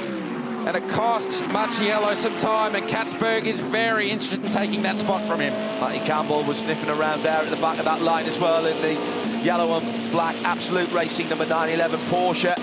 This is quality stuff. 3rd on down to 6th position. Jordan Pepper next in line is about 2 seconds behind, and he's got Lauren Heinrich right up his tailpipes, and then another nearly 3 seconds back to Jackson Evans, who's the first of the Ferraris in 9th, with Lorenzo Patrese 4 seconds further back. Then that's the battle, by the way, for the bronze class, 10th and 11th, with Robert Renard just 3/10 behind Lorenzo Petresi. That's a lead change. That's got the Ferrari back into the lead of the bronze class. So Renault, who held that for the best part of a couple of hours, has just lost that spot. Interestingly, at the back of this queue, Matt Campbell, last time round, 2:02.9, quickest lap of the race for the absolute Porsche, as Marciello nails the curve on the inside at the Scuderia Auto Art chase. And further back behind it, you can see Jordan Pepper being chased by Lauren Heinrich. Renault might have been past. He did his fastest lap of the race last time around, so he's still pushing on. Now, we are in, I reckon we are in the zone now to go with a one more stop for the GT3 cars. Dean Fiore into the pit lane. There'll be 2 stops, the end of this stint, and then one more. Yeah. Yes, sorry. Right. For This these cars, for this bunch. Yes, correct. But we're keeping a casual eye on Christopher Haasar and Jackson Evans and who else? Triple two, Cam Waters. They're down in 17th, so no track position, but potentially a bit of strategy for that car that did get that last lap back that it needed. Yeah, minute 55 though, on the lead. a long way away. Yeah. They need a bit of help. It's just outstanding, isn't it? And despite the fact we've had an hour's delay, there's very few people have moved from the top of the mountain, or indeed down here at the bottom of Mount Panorama, coming down to 2 minutes and 2 hours and 4 minutes to go. And what about the variety as well? All right, it's 2 AMGs at the front of the field. Then you've got McLaren, BMW, Chevrolet, Porsche, BMW, Porsche for Ferrari. That's how we roll here in GT3 racing, and particularly at the mountain. Everything we've been talking about is how the mountain shows off the differences of the cars. Now the drivers will know where their strengths lie, where they're not so strong, and they have to use it here. And this is as close as the BMW of Raffaele Marciello has been to the orange Martin Kirchhoffer McLaren. Kirchhoffer does defend slightly this time into the braking area at the chase. He missed the apex at the chase, so he's not going to get a good run out here. He will need to defend down to the final corner. He's defending that hard. He's in the grass. He's not giving Raffaele Marciello any chance to have the inside lane. Marciello tries to switch and get back to the inside, but Kirchhoffer did a great job there, just holding Marciello up high. He couldn't switch back under him again. Now Katzberg's going to send it. They're going to make contact, do they? No, they don't. But they're all on the grass. Katzberg's going to get the boat. Yep, he has. The Corvette goes through. Marvin with a very stout defence, moving back across on his line. And Matt Campbell gets a spot through all of that as well. I think Kirchhoffer's struggling for rear grip here, Garth. I really do. Getting off some of those corners. You can see the rear end sitting down. Yeah, it's looking good, but then it's squirming around. So for Nicky Katzberg, pass one free. Yeah, that's important for the Corvette. That's important. massive. That's track position, and now there's a couple of AMG Mercedes up the road that is going to zero in on. We need to keep an eye on the timing screen now. Now let's go back to this one. Kirchhoffer defending hard down into turn 1. Katzberg, thank you very much. I'll go up the inside. Raffaele Marciello, I'm going to try and hang on the outside. They both end up in the grass, and we know how strong that Corvette is in a straight line. This is Katzberg. The move back across, I don't think they'll like upstairs particularly much. This one right about now, which shuts the door on Marciello. There was still just a car width on the outside, but he went a long way back towards the racing line, and this is from Matt Campbell. So the Absolute Racing Porsche was miles behind all this happened. And then Lello's off the grass in the BMW. There's a hole there for the Porsche to slide on through. So the best view. It takes a special type of person, i.e. a proper racing driver, Garth, that when you've got a whole load of dirt thrown at your windscreen, you never lifted one iota. No, you don't lift, because that's an opportunity. Yeah, exactly. And you might not get many more opportunities with 2 hours left, so you need to take it any time it comes your way. So Matt Campbell drive through a hole that was exactly a Porsche width going up Mountain Straight. You guys are just wired differently. Yep. Oh, Marciello, the big send, but he's going to run too wide, and Matt Campbell, absolutely, thank you very much. I'll switch you and take that position back. Exactly what you said. If you think you can pass me when I'm on the ragged edge of adhesion, and here at Shannon's corner, they do it again. That's nicer, but still the Porsche got a better drive. Now, will the BMW out drag it? maybe get a little bit of a side draft if he can get up alongside him, but he's on the wrong side in that yellow and black car. He's going to have to be brave. We've seen Porsches go around the outside. He gets maybe a fender ahead, but then thinks, nah, I'm not sticking it up there. I'll give in on that. So that's why the move at turn 1 is a different move than it is in the final corner, because the car that tries to switch back and get the run on the exit of the first corner ends up on the outside going up Mountain Straight for turn 2. Then it becomes a game of chicken, and I would not engage in a game of chicken in the braking duel with Raffaello Marciello from the outside. Definitely not. Oh, Marciello really hanging it out, coming up past the tree and through onto the top of the mountain. Remember Chad Nalon's point of 10 minutes ago about Jules Gounon's critical time? I think we've just ticked over that. So he is now clear to get back behind the wheel of car 75 when they stop and take it to the checkered flag. But you're not going to bring that car in. Oh no, you'll run it until yes, that's right. Absolutely. At this point, you absolutely not giving, unless all things being equal. Let's say that all things being equal, you'll run it until you can't run it any longer, unless something happens on the track and you take the opportunity straight away. That car has only done 12 green flag laps, 13 green flag laps. We spoke about keeping an eye on the timing screen once Nicky Katzberg got clear in the number 2 JHR Corvette. The fastest 3 cars on track were the first 3 cars, but it was Engel that was fastest from Stoltz, Katzberg the 3rd fastest car on track on the previous lap. So the Mercs, once they've seen the Corvette get clear, they've put the hammer down. These leading group of cars basically know now that they can drive the thing flat out to the end, is essentially where we're at. So we think they're about 10 laps away from making a pit stop, which will put us at about an hour and 45 to go. Then they can pick where they want to make the final stop. It's entirely up to them, and they'll, I would imagine, hold out for as long as they possibly can. Yes. To hope for a safety car to get it, and then we'll see what happens from there. But there's no advantage in terms of how much fuel you put in, because it still has to be an 80-second stop. Let's just remind everybody that. And Katzberg has caught the lead. Well, you need flexibility still. Correct. In that final stint, because the safety car might not come for 55 minutes to go, and you want to nail that. Yeah, Correct. and what you do need is you need to pit last of all these cars because of the tyre warm-up. So you do an extra lap on a hot tyre, that's a faster lap than coming in a lap earlier and going out on a cold tyre and bringing that tyre up to temperature. So all they're going flat out, they still want to be the last car of this top 6 to pit, because that's a massive advantage. We've seen that many times today. Nobody's going to double stint the last set of tyres, are they? Well, this is where it might come a thing. Well, I don't think now, because I think if you get yourself as deep as you can into this stint and have a short stint home, the tyre life is not going to be such an issue at the end of the very end of the race. The very end of the race. Not now. Think about it. Not now, but you would think about it because of the tyre warm-up. Correct. The 3 or 4 laps after your last stop. Battle for the leaders ongoing. This is the battle for the bronze class. They're 10th and 11th on the road, but a class victory up for grabs here.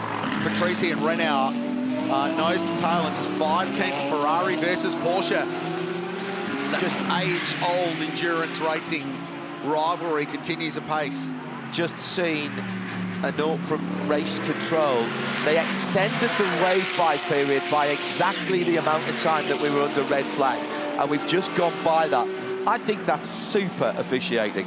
I really do. You can absolutely justify that in every single way, but that has just flapped up, so the 55 minutes and 41 seconds has been added on to that.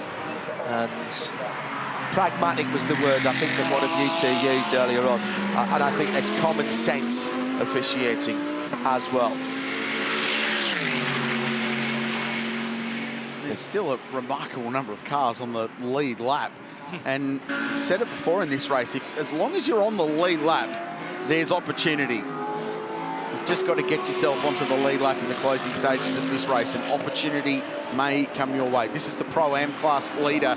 They have been there for a very, very high percentage of the race today. Brett Hobson is behind the wheel. He said to me on Friday, he said, it's taken me a little while to get my head back around this. I've been racing sprint cars for quite some time recently. Haven't done a lot of circuit racing in recent time, has Brett. So you stop the right pedal a little bit harder in one of these things, believe it or not, than a 900 horsepower winged sprint car. Probably not wanting to be sideways quite as much, and certainly not as close to the wall of riding the cushion quite as much in a GT3 car. Seen a few attempt that today. Yes, we did have. not end well.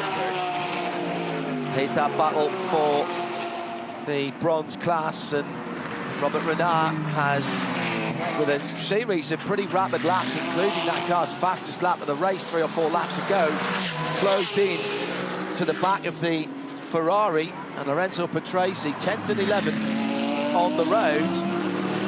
This is Herbert's first foray to the Meguiar's Bathurst 24 Hours. Robert and his twin brother formed the company way back in the 80s to help with their racing.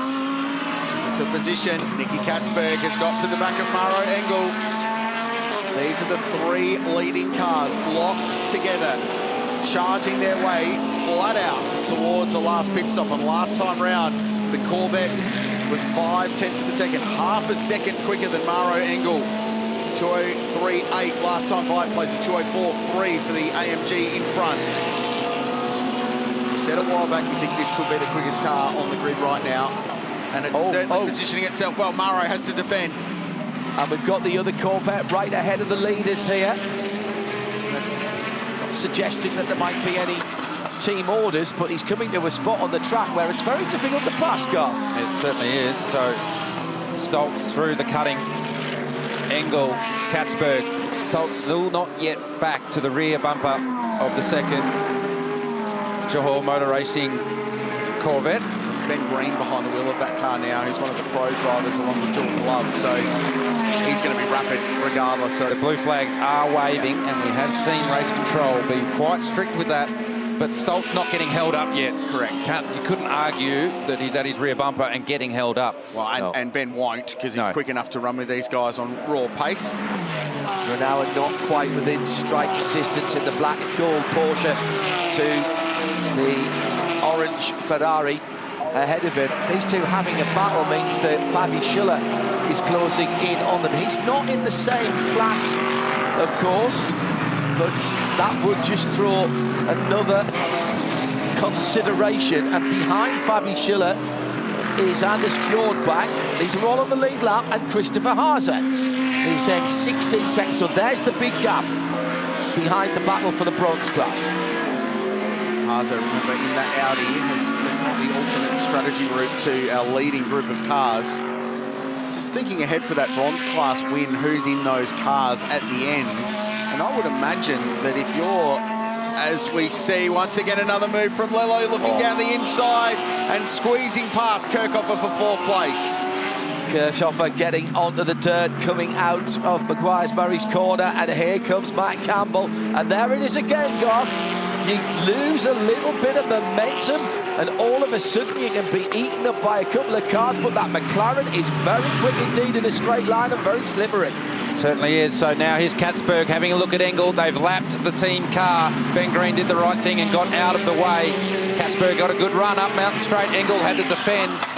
Engel's not going to give him the inside here. It'll be a big move to send it on Maro Engel there. Campbell held on to his position, by the way, of 5th. Kirchhoffer didn't get the drag up Mountain Straight. 1st, 2nd, 3rd, then a lap car heading up the mountain under the VW Amarok Bridge. Then the gap back to the BMW, then Matty Campbell in the Porsche, and then Kirchhoffer making up the top 6. Park my bronze class discussion that I was about to have, because that could wait until the end of the race. I was thinking about who was going to be in those cars at the end, and I would have thought Ryan Wood would be in that 193 Ferrari. We'll come back to that regardless. Stolz, Engel, Katzberg, top 3. Jordan Pepper in the lane in the 32 BMW. So there you go, an hour and 52 minutes. One more stop after this one for the number 32 WRT BMW. They had more fuel in the tank than he's just burned. So there's an element of tactics that's taken them out of that. They weren't right there, they weren't on the pace, so they've made their stop right now. Yeah, they've reverse windowed it effectively to try and hopefully catch an opportune safety car. at the end of this next stint that car's embarking on. So Kevin von der Linde strapped into that car. I was just about to say, talk about putting your finishing driver in. Let's plug in the defending winner, the fast South African. So they're 15th, obviously track position a thing, but they're out of sequence. So that's the first roll of the dice of this leading group of cars. Top three still battling on as that battle back. Then 3.5 seconds back to the BMW number 46. Half a second, make that 8/10ths back to Matt Campbell, who's so good around here in that 911 Absolute. The Bumblebee-coloured Porsche. Kirchhoff is struggling, I think, but he has. Well, I was just about to say, he's stopped the rot a little bit, but there was a 2:06 last time around for Kirchhoff, but he was fighting a little bit there, and he's dropped a 1.5 seconds now, and he's under pressure from Lauren Heinrich in the 61, the Obama Motorsports, the Kiwi silver and black car. Speaking of El Bamba, there he is, ready to go. Driver. So they've had him on ice for a little while, pulled him out, got his helmet on, ready to go. So stops not far away for the number 2 Corvette. They've all done about 28 or 29 laps, sort of, but of course there's a lot fewer than that in terms of green flag laps, so they've got a ways to go yet, should they want to. You just have got to... No, there's things that I don't think need explaining, frankly. I've battles going on everywhere. They're just going to play battles everywhere. Battles going on everywhere. Looked like Victoria versus West Australia that I was watching last night there. Yeah. Sorry, Chad. So hard to explain the pressure of these types of races and these types of moments for Lucas Stoltz, Maro Engel, particularly when you're in a car that doesn't have the straight line. Those two blow up. Whatever they are, feel free to pile on to Chad Nailon. Yeah, I was coming to do a simple tyre update and I've been absolutely abducted here. At the moment, I'm going to fight my way through and I'm going to take you out for a little tyre update. Middle of a Godzilla movie out the back there, Chad. Never mind, I survived. Tyres, usually a very boring topic, and this isn't going to be overly exciting, but it is important. Now, all of the lead cars at the moment, the only group that we're looking at the moment is the 75 group of tyres. These are not new, you can see them, but they are just lightly roaded. We saw Shea Adam across the course of the weekend had been keeping a real look at that. Car 2, which is just in the lane right now, has 2 new sets, actually more new sets of brand new Pirellis to go. Everyone in that lead pack has brand new tyres, apart from the 75, who's the lightly roaded, but everyone's pretty armed with rubber for the end of this one. Yeah, well spotted, Chad, and brand new Pirellis going on this car. So they've come in a little bit earlier than the expected window, but then so too did that BMW. But they're certainly within the window to make and have that flexibility to get that final stop when and if they need it towards the end. So from here, it's about 55 minutes. If you split it in half, we know they can do about an hour and 5. So you've given yourself a 10-minute extra run to take advantage of anything that might happen. As Garth said about half an hour ago, the longer you can go, the better off you are to catch that safety car. On the last stint, yeah, totally. And curious that they've got a very lightly roaded set of brand new Pirelli tyres for the 75 car. They did that way back in practice 5 on Saturday morning in preparation for this moment, because a very lightly roaded tyre will get up to temperature much quicker than a brand new shiny Pirelli when you put it on. So 75 Express already thinking about the end of the race and the tyres and the tools that they need to get the job done. Chad Nailon, I know you're near that number 2 Chevy pit. Can you go and have a word with them? Because I think they were a bit slow on their in-lap there. Whether they had an off or they had a cough or a splutter, I don't know. They slowed on Conrod. They were quite slow. There you go. And there were 2 of them there because the Ben Green car's still there as well. And there's Nicky Katzberg going back to the bunker out behind the paddock. So we'll come back to that and bring you up to speed, but they definitely lost time. Campbell in the pit lane from 4th. So Absolute Racing into pit lane now, and tyres to go on this car as well, and a driver change. We talked about the fact that the timing of the race suspension has caught some of these teams on the hop with who they might have liked to have in at the end of the car. I say that all these pro teams should rock up with 3 drivers that can do the job should they be required. there's just that hero moment of some drivers with that little bit of an X factor, perhaps, that could deliver it. The Lamborghini in, Tony D'Alberto, 19th position, 4th in the bronze class.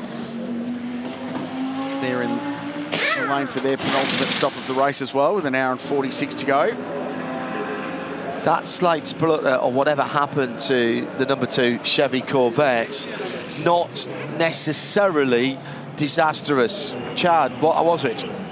Well, I'll get to Shay in a moment because I've seen Shay just jump next door. I won't be surprised if that car coughed on the way in. We've seen it do that earlier in the day as well. Let's just check out what's happened since the restart here. Hour 10 has been fast, frantic, and green all the way through it. And it's been a Mercedes show at the front while the rest of the brands were left to battle it out. It's been an epic battle for 3rd, 4th, 5th, and 6th with just about every single car in that fight sharing each one of those positions at some spot. Raffaele Marcelli was right in the middle of that one with Nicky Katzberg down the inside on that occasion. Katzberg would fight back. Matt Campbell wanted a piece of that fight as well. He's in that bright yellow Aussie-looking Porsche. They were throwing some serious haymakers at each other. How about that one? The 46 slicing down the inside, only just about pulling it up, trying to cover across. Kerhofer was there. Campbell tried to go with him. Somehow, Matty Campbell ended up losing a spot out of all this. It went on and on and on, multiple laps as they were all queuing up behind the McLaren, which was pushing so hard, but losing rear tyre life whilst it was doing so. A great fight, that one. Eventually, the Corvette would reign supreme and get its way to the front.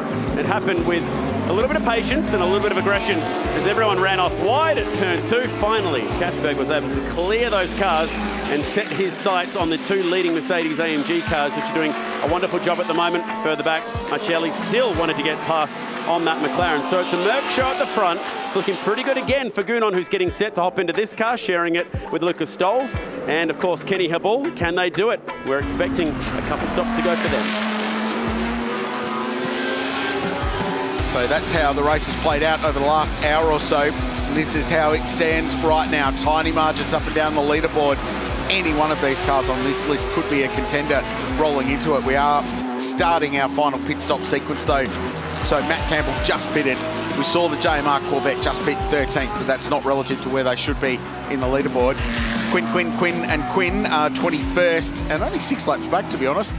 The top 20 for them today would be an enormous result for the Audi. And of all the cool things to see and do, this is one of my favourites in this part of the world. The National Motor Racing Museum. It's parked us down at Meguiar's Murray's Corner. It features the genuine Holden dealer team Commodore that won the 1984 Bathurst 1000, one of the greatest touring cars ever made in this part of the world. But there is something for everyone, including a couple of Bathurst 12-hour winners in there. The 2016 McLaren that claimed the victory with Techno. The last time McLaren won here on the mountain, he's parked up in there. So check out the National Motor Racing Museum. Shay. Might have to recommend that as a place for Nick Katzberg to go, depending on how the rest of this race goes. Nick, that battling out there on the racetrack was magnificent for us to watch. Did that feel like the ultimate birthday present that then you got to come out on top of all of them? Well, I mean, the fighting was awesome. Everyone was clean, and it's such a cool place to go and fight. JMR obviously gave me a very fast Corvette today, but unfortunately in the end we had an issue with the fuel. There was no alarm, but we seemed to be out of fuel. So yeah, I think everything that I gained, we lost again. So yeah, we need to see what Earl can do now. Earl has been extremely fast all weekend, so if anyone can do it, it's him. So let's see what we can do towards the end of the race. But yeah, it's a real shame. We have a fast car, and yeah, I want to have a victory here. Yeah, you deserve a podium here. That let alone would be a victory for today. But coming in with Corvette, big expectations. I think that's the second time today there was some sort of a cough or a splutter for the car on the fuel. Are you worried about it doing it again? I think the sister car had something like that. I'm not sure our car had it as well. I am worried, but luckily we have a great crew. They seem to be on top of things, so hopefully it doesn't happen again and Earl can put some fast times on the board and we see what happens. Is he into the end? I'm pretty sure he is, yeah. Good luck, Nick. Thank you. Well, and that will just niggle away in the back of the mind down at SRO Motorsport Racing, JMR, the Chevy Corvette, if they had a fuel problem, because by our numbers up here, they were 7 laps to the good for fuel. Wow, and across the top goes Maro Engel, second place car, GMR Mercedes. Takes the shortcut, no advantage gain, so that will be fine. So that's yes, there's clearly an intermittent pickup problem with that car, because we saw that earlier today with that car. So when it gets low, and your point 7, we think it should have done another, could have done another 7 laps on the fuel consumption that we've tracked over the course of the day. So that's an issue when you're starting to stretch fuel windows late in the race and you want to get all the way to the bottom of the tank. So that's where the time we lost was, coming down Conrod. We've seen it before. And you just, and if it's intermittent, there's nothing you can do about it. We heard Nicky Katsberg say there was no alarm. You would expect on low fuel, you'd get a fuel pressure alarm. Yeah. You didn't get that, so that's a concern for that team, for sure. It's not as if you have baffles in the tanks now, the filled with foam and things like that, aren't there? So it doesn't sloosh around. No, you have 4 pickup lift pumps in the corner of each of the tank. It goes into what they call a pot, and then that fills up with fuel, and then you have a high pressure pump that sends it to the engine. Somebody asked actually early on, and I never got round to answering it, when you have a fuel tank size change, as we had before the start of the race, do they have to put a new fuel tank in? They don't, do they, Garth? No, they don't. They have what they call capacity displacement balls. So they're just effectively plastic balls that you put in the tank. So that takes up the displacement that fuel would normally go. It's just a plastic ball full of air. Yep. And then you work out how many you have to put in to meet your capacity for the BOP or for whatever the regulations say. So Jackson Evans in the lane for ARGT, right up to pit entry there in garage number 1 this year, and smacks into his mark. He's going to jump out of this car for their race to the flag with Davide Rigon and Daniel Serra. They've got a wealth of options to plug into that car for the race to the finish if they need it for either one of those. So Ryan Wood asked the question before about that bronze class battle in the Ferrari that had worked its way to the lead in front of the Hindhaugh Porsche. It is Ryan Wood who's jumped behind the wheel of that car and would be expected now with an hour and 40 to go to take it to the end. Unfortunately for Ryan, he's been caught by the cars that are at full temp and operating pressures, which are the 2 leading AMGs, and then the Pro-Am class GMR car, Corvette in behind, and catching them is Raffaele Marciello in car 46, the BMW.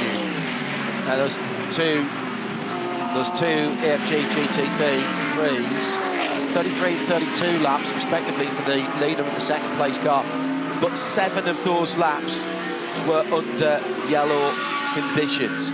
So I think probably 3 or 4 more laps from those cars should they desire it, and that's going to take those guys down to something like an hour and 30 to go, somewhere near that, and that really opens the strategy for where they take what will be their final stop. In for the BMW from 3rd place, Raffaele Marciello, and the BMW for WRT. Right, starting to answer some questions. Kirchhofer in, Heinrich in. So the McLaren and the Porsche from Elbamba Motorsport sail into pit lane. So out of that early leading group of cars, the first ones in were Piccarello in the number 911 Absolute Racing car. So they've got the least amount of flexibility of them all. And Kelvin van der Linde in the number 32 BMW. It's only getting better, and more opportunity presents perhaps for everyone else around them. Renault in as well now, the bronze class leader in the Porsche from 6 on the road. There it is. Oh no! Elbamba at the dipper, contending car parked the wrong way. And is this a safety car? Time to perfection once again for our race leaders. I was just about to report the fastest car on track at the moment is this car, Elbamba. And he's, that damage is done. It's done. Park it. So he doesn't need to roll back in the way. So I don't think he can move it forward now because he's got a drive shaft. That's correct. So the diff's doing its job, but it's not allowing him to pull forward up the hill. There is an hour and 40 minutes to go. Safety car speed limiters in 10, 9, 8, 7, 6, 5, 4, 3, 2, 1. Safety car speed limiters must be activated. And who was just in and out of the pit lane? Augusto Farfus in the number 46 WRT. That's not the biggest free kick, though. That's because that was completed with the majority of the stop under green. True. So where the free kick's going to come, and remember we said way back when you need to go as long as you can in this stint to open up your window. So we'll talk about that in a minute. Here's a replay of what took place. We're looking at Alessio Piccarello. And so Earl's gone through the shortcut, and then when he's tipped it in after the shortcut, it's got away from him. Or was it already broken? Wow, that's a good point, John. So here we go, on board. So hard to slow it down. Oh, no, I think it's broken. I think it's broken beforehand. Yeah, I reckon you're right. That's a great pickup. The back end was doing some steering there that Earl wasn't. When you go through that shortcut, you end up going a whole lot faster than you think you are, and it takes a bit of work to get the car pulled up. I wonder whether if we can go back a little bit further and see if there was contact with the wall somewhere else, because left rear, isn't it? That was bent. Tree. That far back, possibly. Wow. Well, you wouldn't send it across Skyline if you were that far back and had damage. Nicky Katzberg watching on there. Has something just broken? Has a toe link broken at the bottom end, and A-arm at the bottom end of that car? I don't know. Ifs, buts and maybes of motorsport. What a debut, regardless. It's been for JMR and Corvette. Scuffage on the left rear there, Garth. But is that from the final contact? Effect, yeah. So in the end, it doesn't matter, because here comes GMR, Murrow Engel aboard. The car that did go past again, and they've done it every safety car, is the 75 with Lucas Stoltz, because we are still under speed limit, not behind the safety car. So you do not give up track position by going around once more. Chad. That is right, and that is exactly why Gunon is waiting in the lane for their chance. But for Murrow Engel, it was their chance to come in. They will do that driver change right now. And that's an interesting call for them at this stage. Maybe they couldn't get that extra lap done, or maybe it was getting close to their driving time. Interesting safety car for car 55 as well. Christopher Haasser in that Audi sort of changes the game for them. They were hoping that maybe this would have stayed green and it could have worked out their way. They're going to end up pretty much in the same strategy as the leaders here. But my question for you guys is, that is a really awkward car to get to and move given the damage it's got. So how long will this safety car period be, and how close to the window home will it get you? That's a very good question. Well, there is actually an opening. Control to all teams, advise your drivers. Drivers left from Skyline until you clear the incident, please. There is an opening just around the back of the dipper, the apex wall at the dipper, but they are sending the tilt tray up. One thing is front straight at the moment, that tilt tray, so that's going to take a wee while. Take a minute and a half or 2 minutes to get there, but there's no cleanup, there's no oil cleanup, there's no track cleanup. So once they clear the car, they can get back to it. It's Prince Jeffrey closest to screen with the Red Bull hat on. His brother Abu just behind. So the two brothers for Johor Motor Racing. A remarkable campaign. What a debut. They showed today that the Corvette is a genuine contender at Mount Panorama. So for their first visit to this as their own team. So JMR have been here before in a Mercedes AMG supported by 888 Race Engineering back in the day, and they had a pretty strong run as well. This is their own enterprise. There's a bunch of ex-888 guys involved in that program, and girls, but they are a really strong team, and I suspect now that they will be back having proved that they can have a really big shake at winning this race. And I know GM here in Australia have been really excited about having them here. So it's Will Brown getting behind the wheel of the 55 Audi now. This is awkward for these guys. Yeah, so it sort of negates their one-stop-to-home strategy that they were hoping for. But it will give them some track position, though, which will help their cause. Yeah. So they come up the order as a result from rolling that dice with the strategy and everyone else pitting and them staying out because they were going to go as long as they possibly could into the stint. So as a result, Will Brown's come out fourth on the road behind Dorian Boccalacci. So actually now they're on the same strategy as everyone else, and they've got some track position. So it might have actually turned out to be a really good decision for them. Sometimes you just have to pivot. You've got to, look, you've got lemons, make lemonade. The way it generally plays out with these sorts of things, you either make the decision and pit really, really early, or you pit really, really late. You don't try and find yourself in the middle.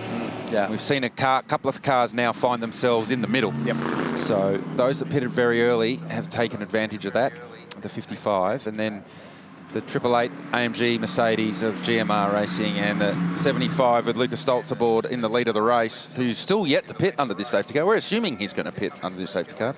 Pretty sure he's going to pit under the safety car. Well, I mean, they're due to pit under this safety car.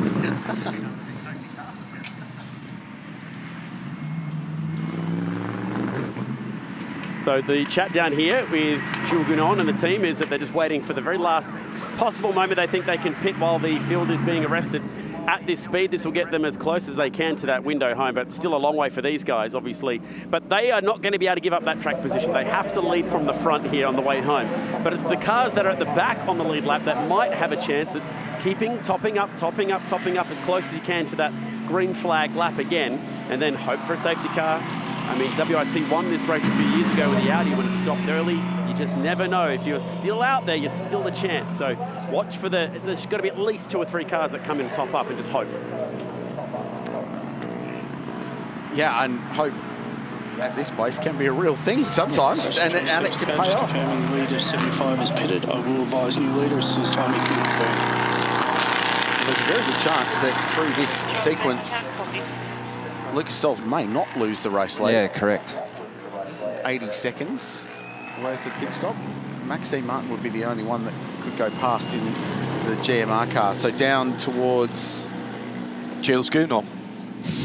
Well, yes, exactly. So Gilles will be in. So there is Maxime Martin. Just going into the chase.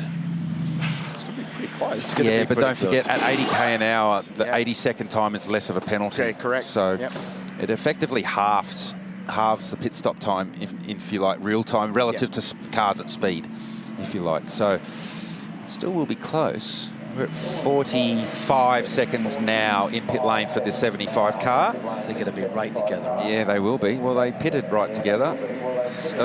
They started this safety car right together. They should, theoretically, if they both nail the 80-second transit time, exit right together. Yeah, 20 seconds to go.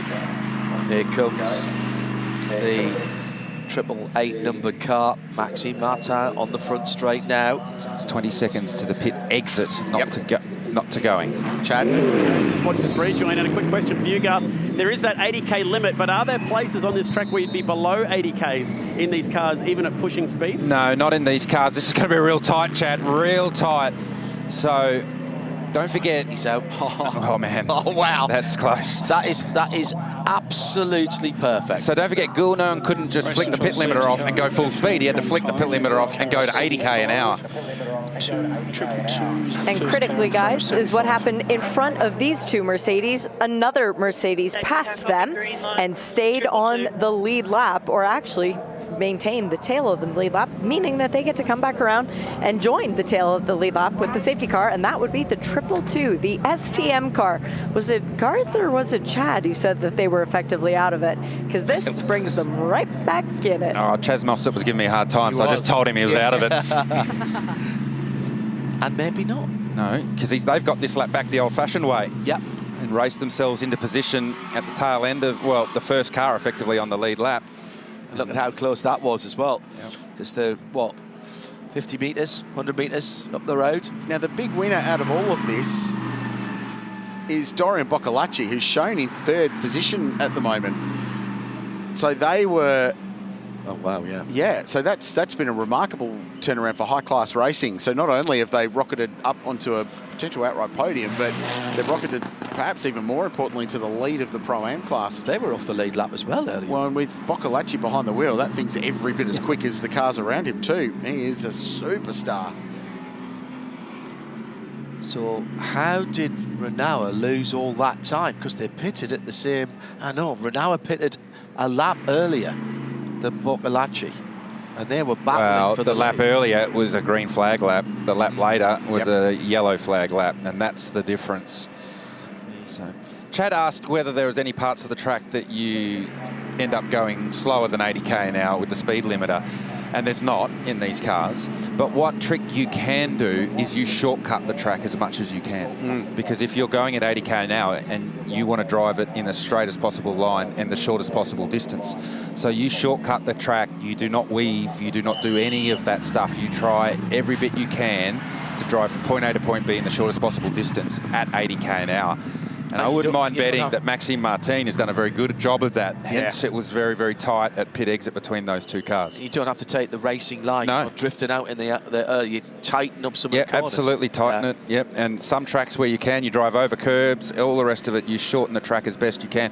Hard to do across the top of the mountain when there's concrete walls in the way. But there are parts of this track where you can do that.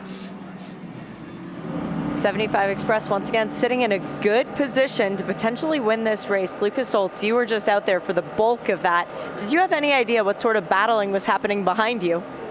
Well, I tried to follow always the TV in T1, so before T1 I always tried to follow. It was a really tough battle because the Corvette at some point was really closing, especially tomorrow. So for me it was a little bit easier to stay in the lead and also do my fuel save. But nevertheless, it's really, really hard with the traffic.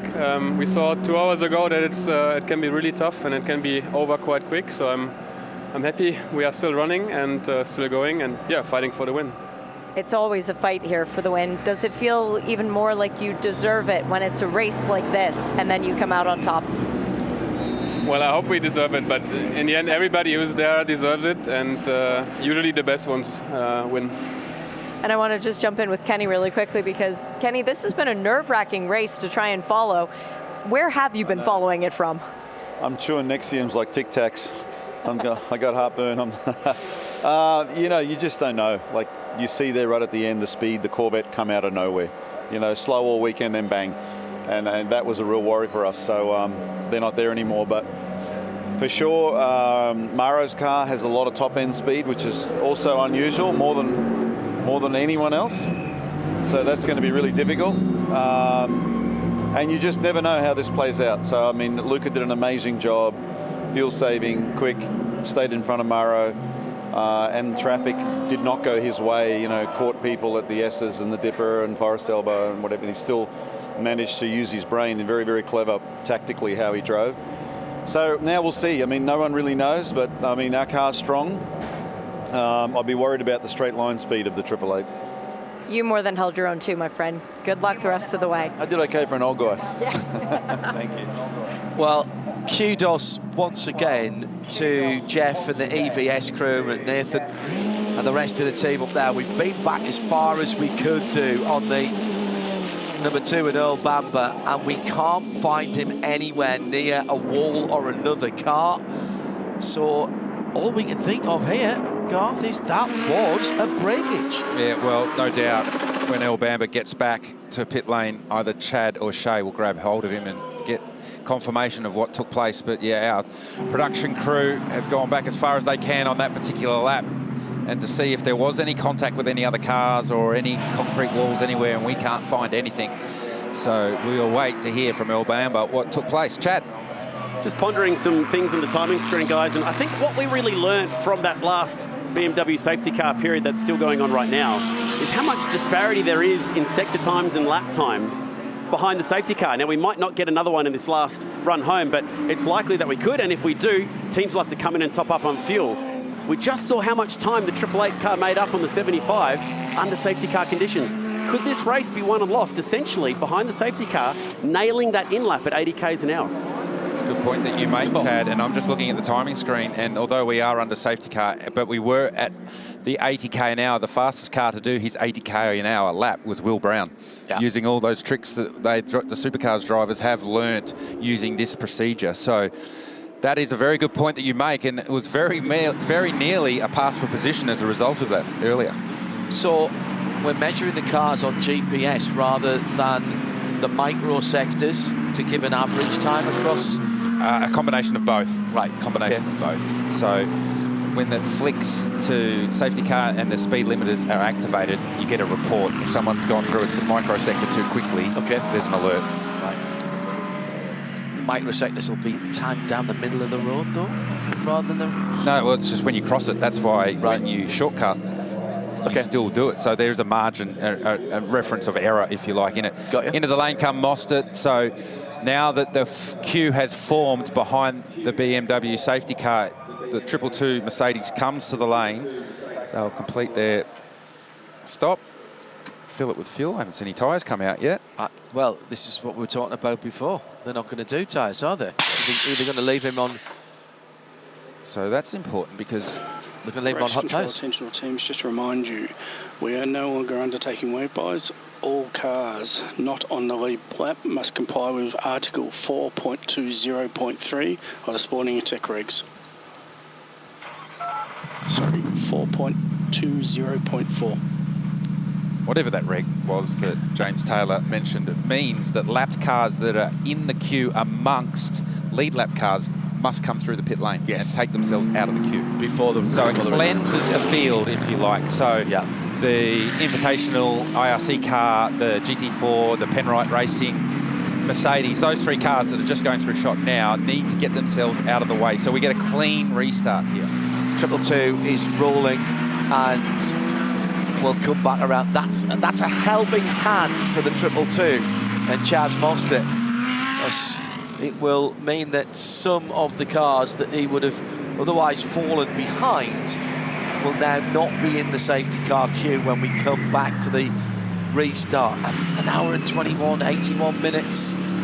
You're so close. So close. You're so close. 10 minutes, I reckon. And to that point, the number crunching has been going on up here in the commentary box with our Boffins. They've been working extremely hard. 75 earlier today, in a stint which had 3 green flag laps, went for an hour and 17 minutes. 3 yellow flag laps went for an hour and 17 minutes. They did 33 green flag laps in an hour and 8 minutes. So they got a stint in an hour and 8 minutes before they had to stop. So they are so close. I wonder if you're 222 and you're 16th, you brim the thing right now. I wonder if you just see what happens. 10 minutes though, that's 5 laps. It's another 5. An hour and 17 and an hour and 20 to go in the race. That's not 10 minutes, that's 3. Yeah, the critical number is when we go green. Correct. When we go green. I've already got my notes ready to actually note down nobody's the time to go when we go green. Nobody bar a BMW has done more than 34 green flag laps, all green flag laps. An hour and 8 to an hour and a Corvette did a 134 lap stint, but yes, 134, but not more than that. Chad? Well, don't forget, guys, it's not an hour and 19 minutes and 52 seconds left. It's an hour and 19 minutes, 50 seconds and a lap. Yeah, and the way we're talking right now, that lap could mean everything right now. You're spot on, fella. That is an absolutely brilliant point that Chad's just made from the pit lane, because we are working to that 43 minutes past the next hour, plus 1 lap here at Mount Panorama.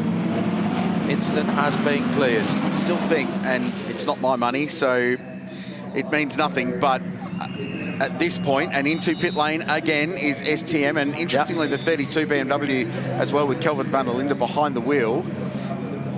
I reckon if you're that far down the field, you take a gamble that there's going to be 5 or 6 laps of safety car in the remaining hour and 19 minutes plus a lap of the race to go. And you give your driver a pair of pink fluffy slippers with bunny ears on it and say, you're going to have to be Johnny Softfoot for the next the alternative is just go flat out, and even if you've got track position, you're stopping at some point in the next hour. So, true. If you can get there, Chad? I know WIT are the reigning champions with outright pace, and they did it with a little bit of fuel saving last year. But remember how WIT won their first Bathurst 12-hour? It was the ultimate fuel race. They got very lucky at the end of it. But again, might need a little bit of luck to get home today. But they're doing the exact opposite of what they did last year. Well, they've got two dogs in the fight, though, haven't they? Because Kelvin van der Linde has just come down the pit lane and topped off, and further up the field, you've got Augusto Farfus in 5th position, and you could almost say to one of those, do one of it, and the other driver, do the other shit. Well, Earl Bamber, this is not the way I wanted to be interviewing you as the race was wrapping up. We went back through your onboard, we went back through every video that we could find. Didn't look like you touched anything. What happened? No, I didn't really touch anything. Just turned off the skyline and got a big snap from the rear and took the escape road, and then tried to turn through the next corner and just had nothing on the rear. So just slowly spun and stopped, and yeah, it looks like there's an issue on the rear. So real shame. I mean, the JMR guys did an amazing job all day. We had a quick C8 all day, so just going to have to come back next time. That's exactly what I was going to say. Good luck next year. Thank you.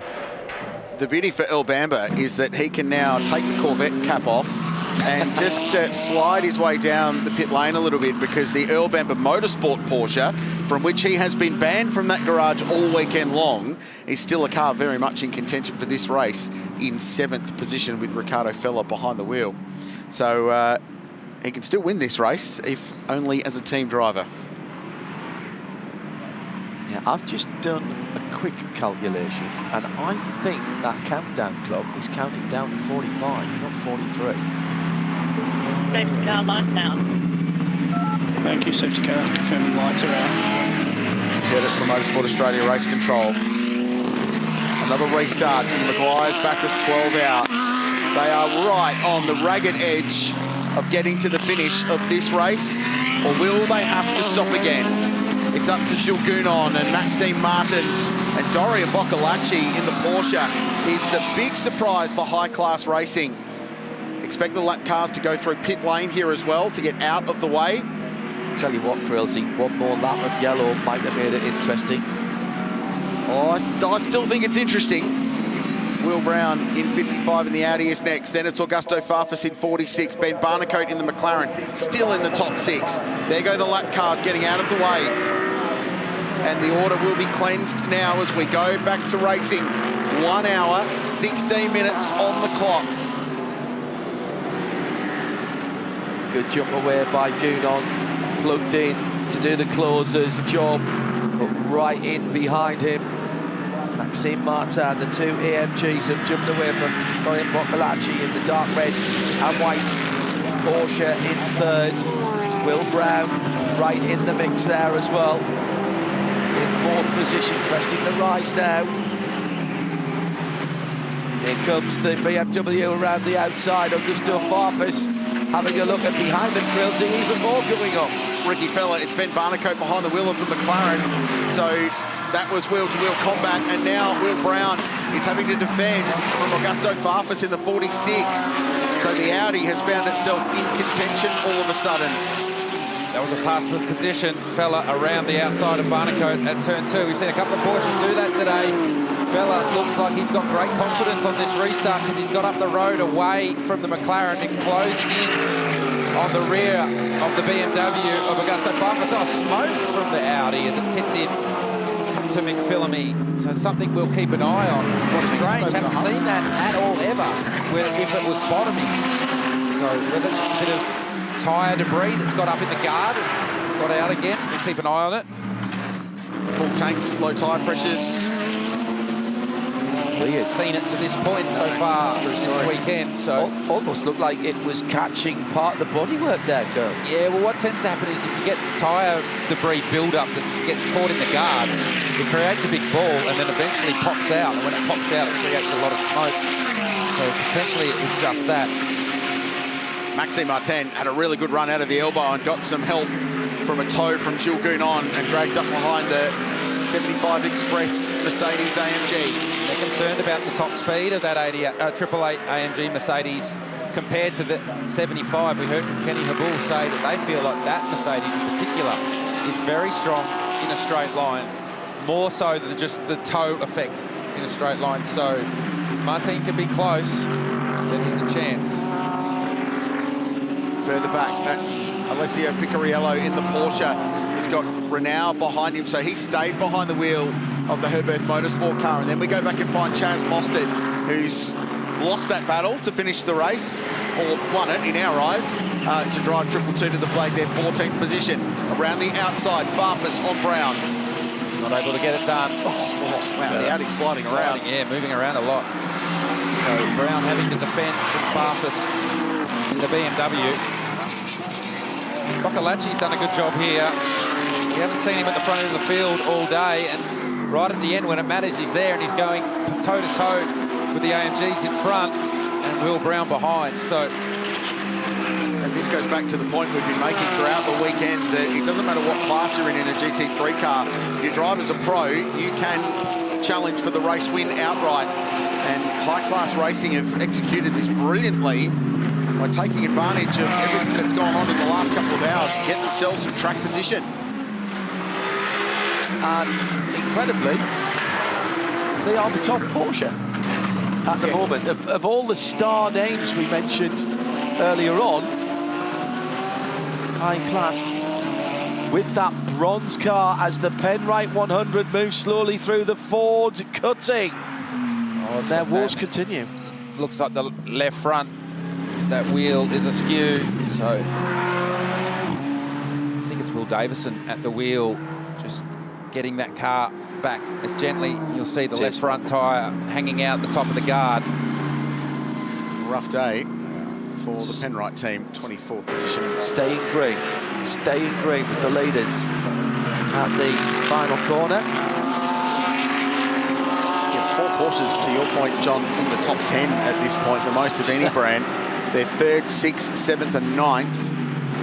2 Mercedes AMG, an Audi, BMW, a McLaren and a Ferrari, with Daniel Serra rounding out the top 10. He's that sort of dark maroon and white car in that queue. Then you go back to Ryan Wood, who's chasing Max Hesse. All of a sudden, that car was leading the Pro-Am class, and all of a sudden, Ryan Wood finds himself not even on the podium in class, just with the way that the strategy's played out and that track position game we've been talking about.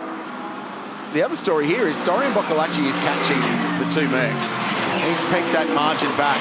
And Fella is catching as well. He is certainly catching Augusto Farfus.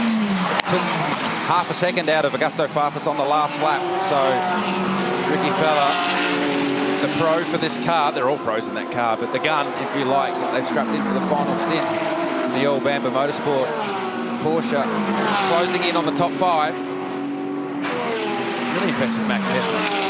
Oh, yeah. Mega job. Yeah. That BMW youth team initiative, as I said earlier on in the week, took 3 guys, Neil Verhagen from the US, Dan Hartler from Northern Ireland, and Max Hesse, put them together, let them fend for themselves. They did a lot of work on the Nürburgring Nordschleife in the VLN Nordschleife Langstrecke Series, the long distance series, and they have all absolutely blossomed. Young drivers with race control attention. Our team stewards have imposed a 15-second stop-and-go penalty to car 44 for a breach of safety car restart. Brendan Leach in the Mercedes. They have all blossomed into fantastic young men and brilliant drivers. I hear the BMW are looking to repeat that with another set. They haven't done it every year. They've concentrated on bringing these guys through, and I suspect they'll all be prototype drivers at some stage. BMW down the inside of the Ferrari in the final corner, Garth. Spot in the top 10, that is, and Daniel Serra is going to try and fight back. The Penrite car still limping back to pit lane, and it's going to get there. And the Ferrari retakes that position inside the 10. Hesse looking for a bronze class podium through all of this, but a bit of glory playing with the pro cars at the front of the field. 0.8 of a second, the leading margin. Missed nothing there, don't worry. We're now on Barnecote. The McLaren is struggling on this restart. Right now, it just does not have that race-winning pace that it's shown in the past. It did take Marvin Kirchhoff for a couple of laps to get up to raw speed on that last restart, but this is a different story altogether for Ben Barnecote, who did a 6.2 last time round. The only other conclusion I can pick there is that maybe they are trying to get to the end without stopping. Yeah. So just catching a replay there of the Penrite Racing AMG Mercedes. Looks like their failure's taken place mid-corner at turn 2. So very fortunate for Will Davison. You can actually see as the wheels are moving, all the aluminium swarf coming out of the wheel. Well, there's a bit going on down here at the chase. As Alessio Piccarello gets past Ben Barnecote. And that McLaren continues to drift. So we saw at the end of the previous stint for Kirchhoff, the car was moving around a lot and looked pretty lively. Yeah, it did. I just wonder whether the balance has gone away for that car. Barnecote was super fast early in the day. It was his stint that really got them in the game. Not able to replicate that right now. Looked like a lack of rear grip earlier on. From the centre off the corners, it just wasn't propelling itself forward. Looked like it was like walking through treacle, wasn't it? Painful to watch. When it got up to speed, it's good. Getting there, taking too long. The question is it actually slow? Do they have an issue, or are they just massive concern? Have they decided to roll the dice and go, let's see if we can squeeze this thing home without having to stop again? And that's the scenario, folks, where you might be watching, is that we think everyone probably needs to stop again. The question is, will they? They all bring their tanks with probably not quite enough to get to the finish, but we are talking somewhere in the vicinity of 5 to 10 minutes. So 2 to 3 laps. Yep. That's what 5 to 10 minutes is here. So now the Porsche of Renault gets around the McLaren. So I think you might be right, Rich. Oh, no, it's not done yet. Hang on a minute. We're still fighting over the real estate. Barnecote gets it back over Renault. So that position swaps. This is the battle for 8th and 9th. And Daniel Serra and Max Hesse, they close in. So 2 groups of 2, and soon going to be 1 group of 4 battling over 8th, 9th, 10th and 11th. Cunon's just eased away from Maxime Martin at the front. Boccolacci is now within a second of the car number 888 GMR AMG. Will Brown is not far behind them either. So the Audi, as this stint's gone on, has got better and better. Now that they're on the same strategy as everyone else. Augusto Farfus in 5th, and then Fella in the Porsche. So there's actually a reasonably good little battle pack going on for 2nd, 3rd, 4th and 5th place. Picariello behind them. It's going to have to be a heck of a fuel save from Barnicoat if he's doing it. That Walking's finest has not done more than 32 laps in green flag conditions. And we've got more than that left. I'm not saying he can't do it, but he's going to sacrifice, as you made the point earlier on, Garth. The problem is, to get that done, how much do you have to sacrifice the speed?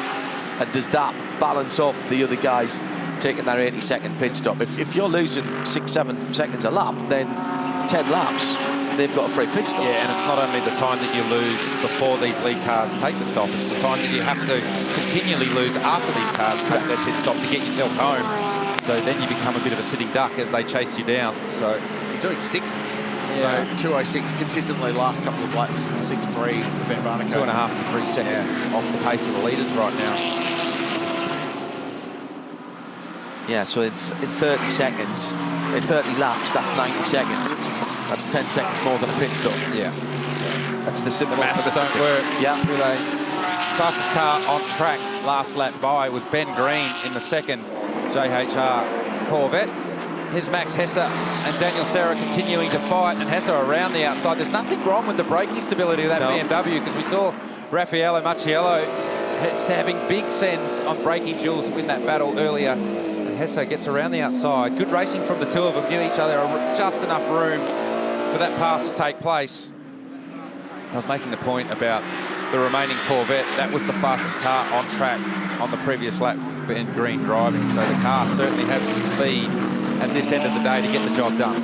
Shout out to David Russell, who's just put his Mercedes AMG's fastest lap of the race, a 2:04.7.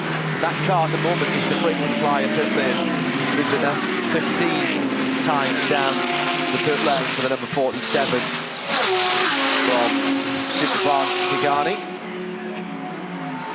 David Russell continuing to prove why he keeps coming back here. Still has speed in him and that car. Front of the field, Gunon down to Meguiar's Murray's corner, leading the motor race with it by no means over and done with. Don't you dare think of drifting away with just over an hour and 3 minutes to go. 55 minutes of neutralisation, of stoppage of the race earlier on. So drive times adjusted for that. Now it's Herbert and Porsche versus BMW going up Mountain Straight. The black and gold car is Alfred Renard, one of the twins, going past the Aston Martin. Max Hesser having a good look up the inside at turn 1 as they go lap the Aston Martin from Valente Rosso. But Hesser, now that he's dealt with Daniel Serra, has the Herbert Porsche in his sights, and a curious case of the McLaren and his lack of speed just up the road from him. I still think this high-class racing story is outstanding. You mentioned the frequent pitter program. Yeah. For David Russell and the Honduras AMG Mercedes. Second for the amount of pit stops is the high-class racing Porsche with 14. Yeah. So they played strategy, found themselves at the top end of town when it mattered. In fairness, again, those have been elective pit stops for that car rather than anybody who's had problems. We've got the SPS Hunter Racing Aston Roman De Angelis down in 27th at the moment. He's on 14 pit stops as well, but again, that is a car that came in 3 or 4 times in one of the safety car periods to get some damage to the front end. Chad? Yeah, what's down to the McLaren pits? I just put that question to the team, is this a fuel-saving exercise? And they said, oh, we just haven't got the pace at the moment. Now, I don't know if that answers my question or not, but that was the answer that I got either way. I'm not sure we're any clearer after that update from McLaren. Thanks, Optimum. Appreciate that. Super. However, moving on, extremely unlikely from here without help. Just slow. No. Just not pace, is it? No. 3.5 seconds a lap where they're at the moment. Ojeda for position on Chaz Mostert. He'll take some satisfaction from that as well. So he gets past the 222 car. So that started at the Scuderia Auto Art chase. They're battling over 13th and 14th position. Banging panels, Merc on Merc through the chase. Remember, the 222 car didn't take tyres when they went and topped off, so potentially Chaz Mostert just struggling with a bit of tyre grip right now. Last pit stop for the Audi R8, the Purple People Eater number 101, and Ryder Quinn will take that car to the finish. 3 generations, 4 Quinns, 20th position in that car. And that purple paintwork is still immaculate. First, second, third, fourth, over the top of Brock Skyline, underneath the Expel Bridge, down into the Gazoo Racing S's and the Dipper. Fantastic to see these cars working so hard. And how about Ricardo Feller in the conversation too, with the Earl Bamber Racing Black and Silver Fern Porsche sitting in 6th position at the moment. Max Hesser 10 seconds back from that in the number 89 BMW, the dark green BMW. The top 7 though running within 6.5 seconds. The other one going quickly at the moment is Kelvin Vanderlinde, who's just done a 203.4 on lap 236, which counts as that car's quickest lap of the race. So down in 15th position, made that pit stop recently. There is the 4th place car of Augusto Farfus, part of that winning combination last year. Moved across to support Valentino Rossi, who turns 47 tomorrow. There an omen in that this is his last day as a 46-year-old. They're still very much in the mix. Yeah, I think they're very much in the mix with speed and strategy of that car. Yeah, so this is closing in on Darian Boccolacci.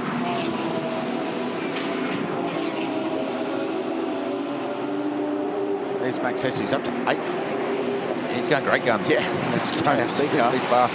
Meanwhile, the McLaren continues to get gobbled up, so Renault goes by. Daniel Serra's in this as well. And Barnicoat again, a 6.2 last time by. So if it is just quote-unquote no pace, as Optimum Motorsport said, it's very slow. It's very slow at the end of the straights. That's where all the passing's happening. So you watch here, like here, out of the cutting and across the top of the mountain, Barnicoat looks very strong. It's gapped Serra. So sure when Chad went into the Optimum Motorsport garage for an update, he got. They were accurate when they said they don't have the pace, but they didn't really explain why.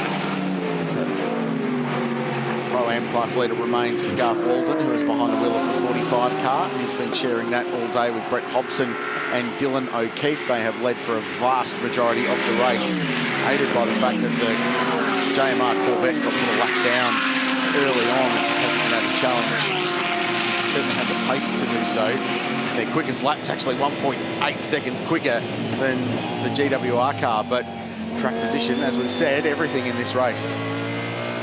The other car that I think's rolling the dice here, we mentioned splitting the strategy when you have 2 cars in the mix, was Kelvin van der Linde, the WRT, the multicoloured number 32. They waited until the last yawning moment after the problem with Earl Bamber's Corvette, the number 2 car, in that safety car period. The brim filled the car, and with Kelvin behind the wheel, he's sitting solidly in the low to mid 205s at the moment, sitting 26 seconds behind the leader. Oh, hello, this is getting feisty on pit wall. 13th and 14th together, Craig. Sorry, Mossy wants his spot back. That just took a lap ago. So 13th and 14th position for those two in the 222. There's a bit more to 13th and 14th, I think, going on right here. Yeah. I think there might be a bit of bragging rights going on here. Maybe round one of the Repco Supercars Championship starts next weekend, and I think these guys may have started a week early. Oh, no. They got into each other. Hit the wall, broken. Ojeda has got into the wall. They're both gone. They're both badly damaged. Wow. And if this is a safety car, it changes the day. Yeah, it will be. Ojeda can't get going. I'd say it's pulled the drive shaft out of it. Mostard's slow as well. He's gone down through the gearbox. He might have got that car going and just nipping through without any contact. Kelvin von der Linde. Safety car boards and flags. Safety car boards and flags. With 56 minutes to go.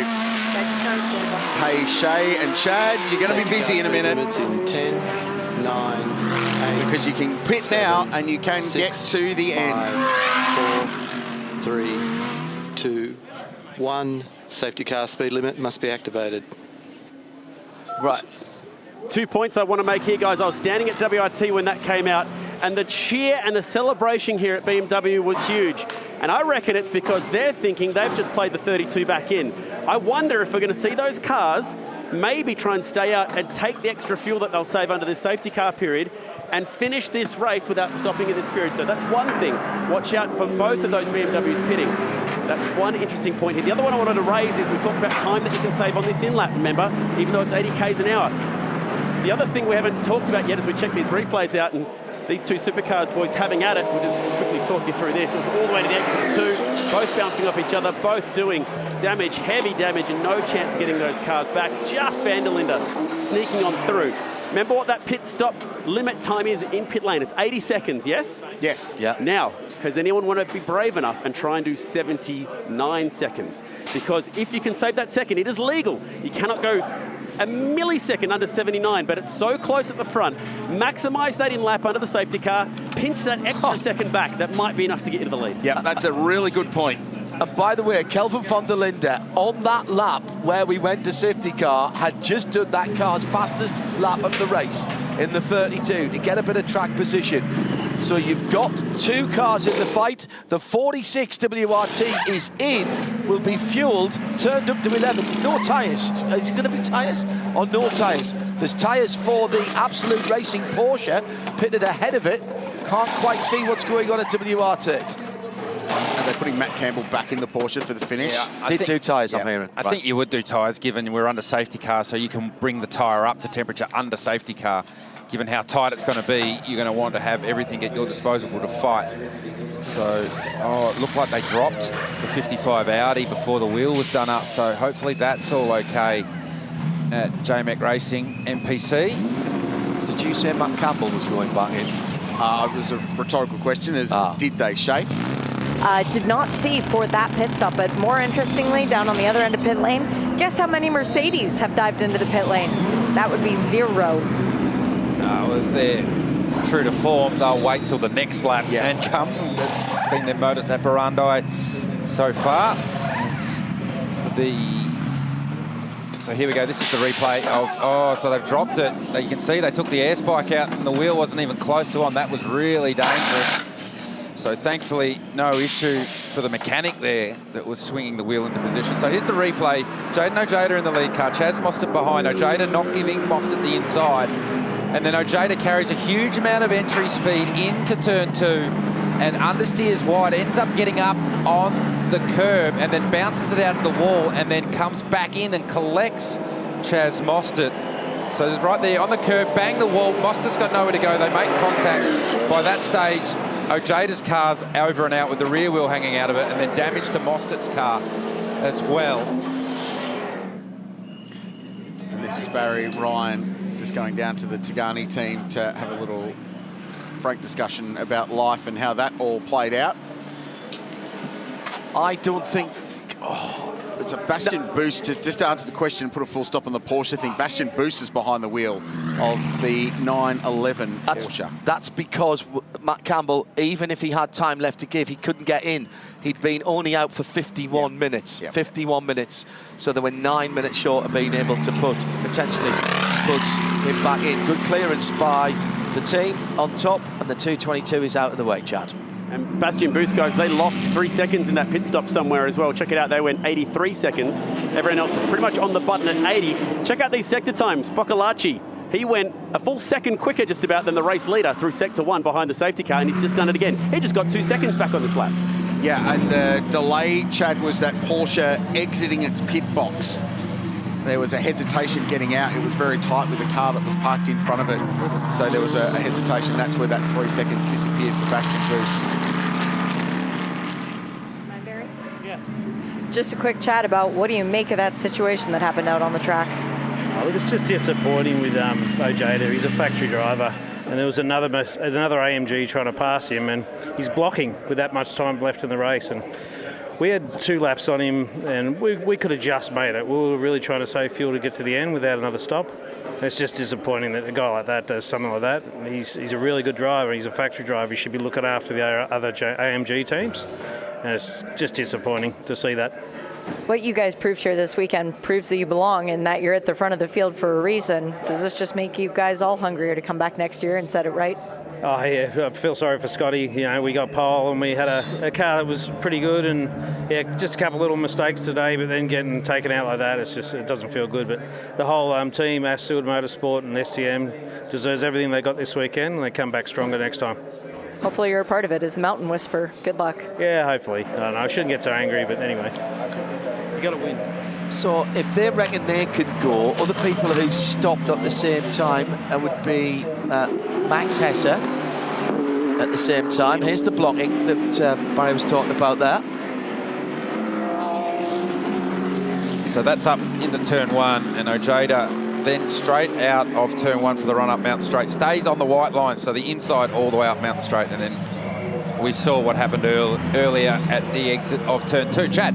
Okay, final round of pit stops. Now check this out. Boccolacci made up so much time on the back that he was on the back of Maxime Martin. Now, is anyone going to try the 79-second trick here? If anyone could do it, it might be these guys to try and jump maybe to second in this race. Now, Gounon's going to lead this pack out of pit lane, but I'm not looking at these guys. I'm looking at car 32 on the racetrack. Kelvin van der Linde was 61 seconds behind the leader. They've got 80 seconds worth of pit stops. Van der Linde is going to lead this race if they don't pit, and as it stands, I see no action down here for BMW. I think they're going to stay out. They are. He's already passed pit entry, so Kelvin van der Linde making his way around the final corner right now. I don't think Hess is going to pit either, because they all came in on the same lap to top the tanks off. And if Barry Brown was telling us that they could go, then surely the BMW could go. This is going to be very close. This is going to be very close for Jules Gounon, and will decide the lead of the Meguiar's Bathurst 12-hour. And Chad Nailon, you have called that perfectly. Kelvin van der Linde is going to lead this race. And you know what that comes Race from? Control to safety car. Confirmation from timing screen. New leader is car 32. Should be the next car to you. And he gets that lead courtesy of that car's fastest lap of the race before the safety car speed limiter came on. And check out the pit stop times. Yep. Gounon, 79.7. Martin, 79.5. They tried it and they came within half a second of getting penalised. Yeah, and just to clarify, the pit stop time is 80 seconds, but you are given 1 second discretionary time 3 times a race. So they've just burnt it. Well, they're not coming back. Well, exactly, so it doesn't matter. So that's it. Oh, wow. So WRT have done it again. Whether this car has enough fuel in it to go full beans to the end remains to be seen, but the restart, van der Linde, Gounon, Martin, Boccolacci, Farfus, the top 5, that's going to be worth the price of admission. Incredible. Just keeps turning up. Time after time. The script writers are just earning their corner again. Oscar nominated. Brilliant stuff, Shea. I think what we're about to see will be even better because, well, Kelvin van der Linde maybe can't make it to the end on fuel. They've just said to Jules Gounon over the radio, full send, lad, let's go. Yeah, and that is the difference, isn't it? How much more has he got to save? This is helping. We knew, I just had a feeling they would split the strategy between the 2 WRT cars. Remember, they've still got Farfus in the fight in 5th position, and he is fueled to the end, Chad. Yeah, what an incredible 11 hours we have had so far in this race. We've got 3/4 of an hour to bring this home, and we are set for a grandstand finish. Let's just recap exactly how we've got ourselves into this position. Meguiar's Bathurst 12-hour. inside the last 2 hours of the race. Everything was looking so good for Jules Gounon and that team, who had waited for their moment. And there was some more drama to be had, though, late on. One of the contenders sadly out of action, the Corvette. It looked so fast today, but unfortunately mechanical dramas down through the dipper. Earl Bamber at the wheel, and that would bring out a frustrating moment for them. And the BMW safety car back into some more pit stops at that point, which put everyone roughly on the same strategy, but some cars elected to pit really late in that little sequence. There was this moment here for Will Davison with the left front of that car coming loose, was able to stay out. That did not bring out a safety car. There'll be some more Mercedes-AMG drama concerning safety, concerning some of the Supercars drivers, which would lead to a safety car later in this session. And it was between these two. Ojeda, new Supercars driver to be, Chaz Mostert, reigning Supercars champion, both in the Mercedes-AMG squad this weekend, fighting down the front straight. Ojeda heavy defending. This would continue all the way down the front straight, all the way up Mountain Straight, and would eventually end in tears coming out of Griffin's Bend turn 2. Ojeda all the way out to the fence, slicing up against the wall, taking Mostert with him, and all that work to bring the 222 back into the show today, sadly coming unstuck. That's the pole sitters' day done, and it was a huge free kick just sneaking by there as Barry Ryan was upset with what happened next door. For the BMW team, the WRT boys have left Kelvin van der Linde out there. They now lead, but have they got the fuel ahead of this car? We've got the two best GT3 drivers in the world, first and second. Fuel race, are you kidding me? How good is this at Bathurst? Couldn't have said it better, and that is the scenario right now. Can the BMW get to the end is the big question mark of it all. What else goes on in this? We've seen the restarts have been utterly captivating and intense in this battle so far. The bronze class is still very much up for grabs. Pro-Am still a lap to the good. The 45 car has got a real opportunity here to win at Bathurst. And then we walk down to some of the walking wounded and those that are out of the race, and we go down to the 47 car. 24 of 34 continue to circulate at Mount Panorama, with some still in the mix despite being out of the race. And then, wow, it feels like an age ago that Ford Mustang was out with damage 20 minutes into this race. Well, the sun is close to setting here in the Central West, and when it sets over Sydney, it is absolutely stunning. The harbour comes alive, the restaurants fill up, and it is one of the most iconic destinations anywhere in the world. Place to go racing this is, and it's a massive fortnight of motorsport in this state, with the opening round of the Repco Supercars Championship next weekend at Sydney Motorsport Park. So the scenario is this: there is 43 minutes plus change to go. Kelvin van der Linde leads the race for Team WRT. That's the car that won last year. They're looking to go back-to-back. Hasn't happened very often in Meguiar's Bathurst 12-hour history. In second place, a guy that's won it 3 times, arguably the best that's been here from overseas in Jules Gounon. And in third place, a car and a team with drivers that are all desperate to win here on the mountain. Maxime Martin behind the wheel of the GMR. And then a little wild card. How about the Frenchman, Dorian Boccolacci, who's 4th. He leads the bronze class, so he could win his class. But hey, there's a Bathurst win outright on the cards here for high-class racing on their first go. And then BMW, once again, have engineered 2 cars to the front of the field. WRT have got 2 aces at the front of this, with Augusto Farfus, car number 46. Behind them, Will Brown, the Audi team have got themselves back into this. The leading Porsche is Ricardo Fella in Earl Bamber Motorsport, followed by Bastian Boos, who's 8th. Max Hesse is 9th, and Renault rounding out the top 10 in the other Porsche. So BMW, Mercedes, Porsche, Audi, all inside the top 10. The Ferraris and the McLarens just outside of it. 40 plus minutes to go. Everyone, we think, filled up, good to go. The question mark is over the race leader. Now, just to put a full stop on that, John and Garth, is that earlier on in the race, they got very close to replicating what they're trying to do now, both on time and laps, and it came with 5 laps of safety car. This is the 5th lap of this safety car period. So they have achieved, team number 32, what they're trying to do now. They've achieved that earlier in the race. But it's the 5th lap of this safety car, but it's only the 2nd lap since they came out of the pits. But I think he's okay. I think he can go. Well, but what Kelvin van der Linde has to do is he has to hold track position and save fuel to achieve that time, that what they've already done in the past, because he was saving fuel back then. What Jules Gounon, Max Martin and the rest of the field behind him don't have to do is save any fuel whatsoever. So van der Linde is going to fight tooth and nail to stay at the head of this field, because if any safety car intervention happens now in the next 41 minutes, he'll get the fuel save that he needs under safety car to get to the end of the race.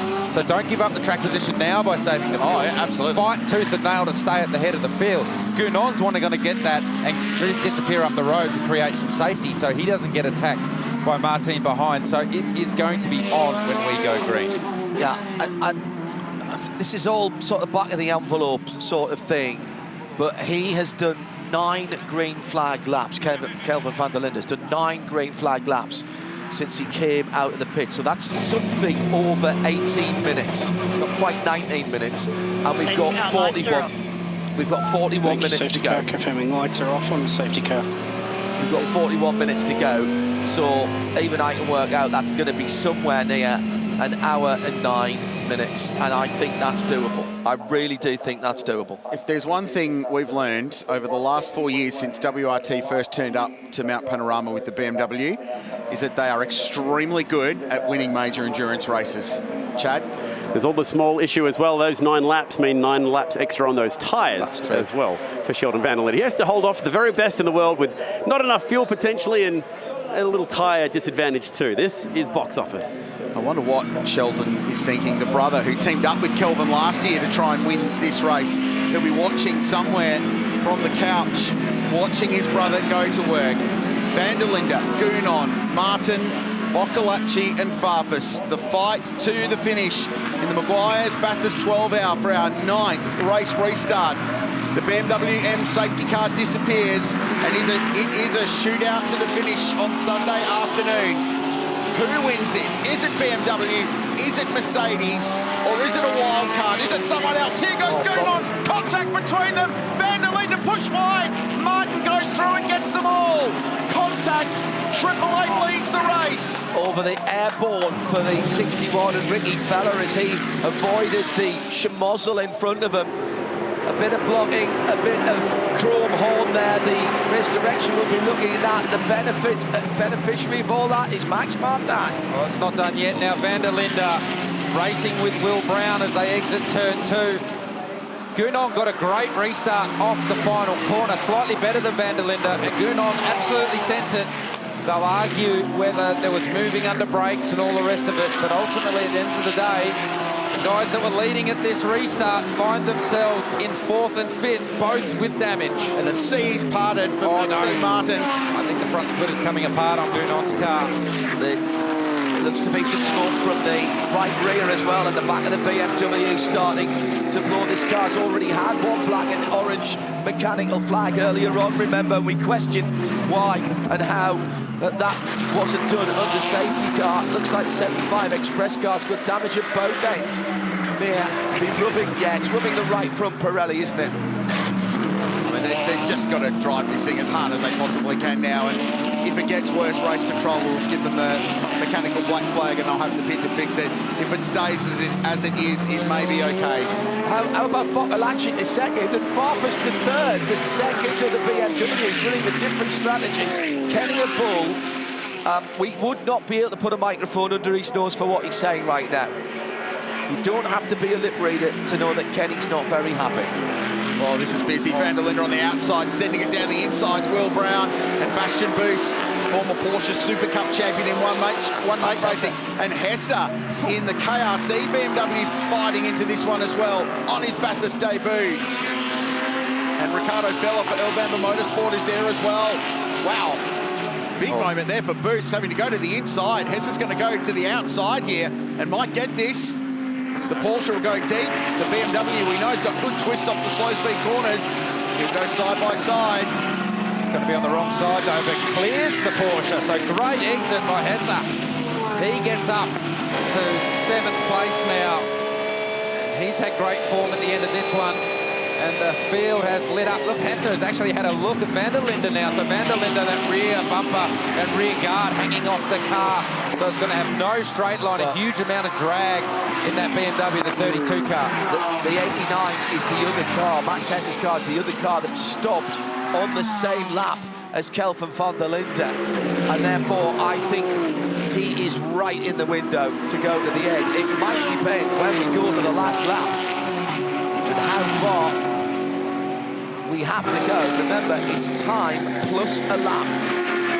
What we do know is that the car that's leading is good to go, the car that's second is good to go, the car that's third is good to go. So it's a flat-out shootout for them. There's some question marks behind. The question mark right now is Sebastian Buus work his way past Max Hesse, the young German making his Bathurst debut, charging his way inside the top 10 in a team that has made its Bathurst debut this weekend and made such an enormous impact. Told the story earlier today, Tony Ruan, who's the man behind this squad, liked driving Bathurst so much he raced it on iRacing and came here to play. Even I wouldn't have turned in that early, and I'm rubbish. So that's the exit of turn 2, and have a go at Ricky Fella motocrossing his way out of turn 1 for the run-up Mountain Straight. And New Zealand there. So on here, board here with Bastian Boost. Will Brown just showing Ricky Fella where the exit curve is, the exit of turn 1. That Porsche's been off the road there 3 times today, and almost exactly the same equation every time. It has stayed there with 100% throttle. Oh, Kenny's up and about saying it's okay, it's okay. And the pace would indicate that maybe it's not, because it was about 4/10 slower than Augusto Farfus last time around, car 75. The story of this car in second place is extraordinary. Bronze class car that nailed the strategy right and got a free kick for track position. And they put the 27-year-old Frenchman who's a Carrera Cup champion in France. He's a Porsche junior. Believe it or not, he's actually got Andros Trophy ice racing success as well in his background. So he is a very fast, very experienced young man. And with Anders Fjordbak, who I think has been one of the surprise packets of this race on debut, coming without much of a profile in this part of the world, and Kerong Lee, high-class racing on debut, have been spectacular.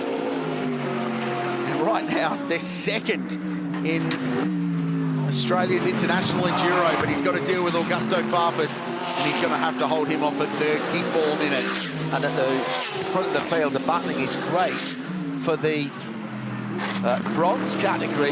Last step on the podium, Alfred Renard has now got Ryan Wood right up his tailpipe. To be added to the race time for car 99 for an unsafe pit race. So that's the J-Mark Corvette Ben Green unsafe release. So that will be a 15-second time penalty and get added to their time at the end of the race. They're second in Pro-Am at the moment, and they've got a couple of laps up their sleeve over the next car. So it's not really going to change their world. This is a pass down the inside the Porsche on an ailing Kelvin van der Linde. So Bastian Buus will work his way up to 7th position now, and looming like a shark in the background is the Alabama car of Ricky Fella. So we think that the aero on the back of that BMW is a bit suboptimal there as we going into the chase. It's got an art car parachute hanging out the back of it right now, with that rear guard hanging off it. Don't think you have to be Adrian Newey to spot that, do you? No. So Ricardo Fella working over what's left of the rear bumper of the 32 BMW, trying to fight back and get some position. Lost at that safety car restart when he found himself out in the grass. It's the whole of the left rear guard there.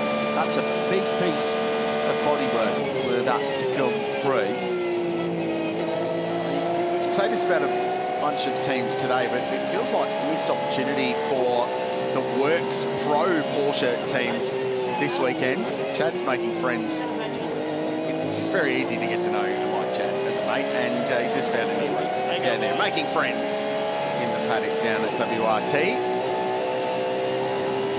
Yeah, the 2 Pro Porsche entries, it feels like a case of what could have been, and race control has decided that enough's enough, and this car is going to have to go to pit lane, and that will rule them out of contention for the Meguiar's Bathurst 12 Hour. And he has to do it this time by the next possible opportunity. You can't argue with that, can you?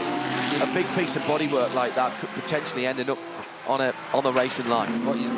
What you're starting to see develop is a crack in in that rear guard as it's flexing more and more as the wind gets hold of it. So you can see it's starting to move further and further away. So as that's race control, we're monitoring it, and you can see that it's getting worse and worse. So, and it's the full rear three-quarter panel. It goes right up to the bottom of the C pillar and right the way along. Just get the power saw out, create a new bit of memorabilia, get rid of it. So that would be the quickest way to fix it. But ultimately, it'll take that car out of the race for any chance of a result. The amount of damage it now has. Strategized their way into the lead of the race. The pit team and the management did their jobs, and then side-to-side contact. Well, Max Hesse, meanwhile, is putting the pressure on Jules Gounon. I'm sure that was a sentence utter in this race, but nevertheless, that's the way it is for 5th and 6th position. Gounon was the 21st fastest car on track on the previous lap.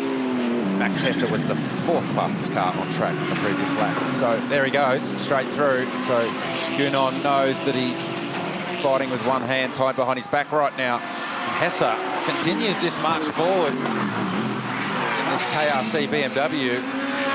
What a debut he has had. Really impressed with him. He's gone toe-to-toe with some of the real big guns in GT racing. Never been here before. And continues his fight back.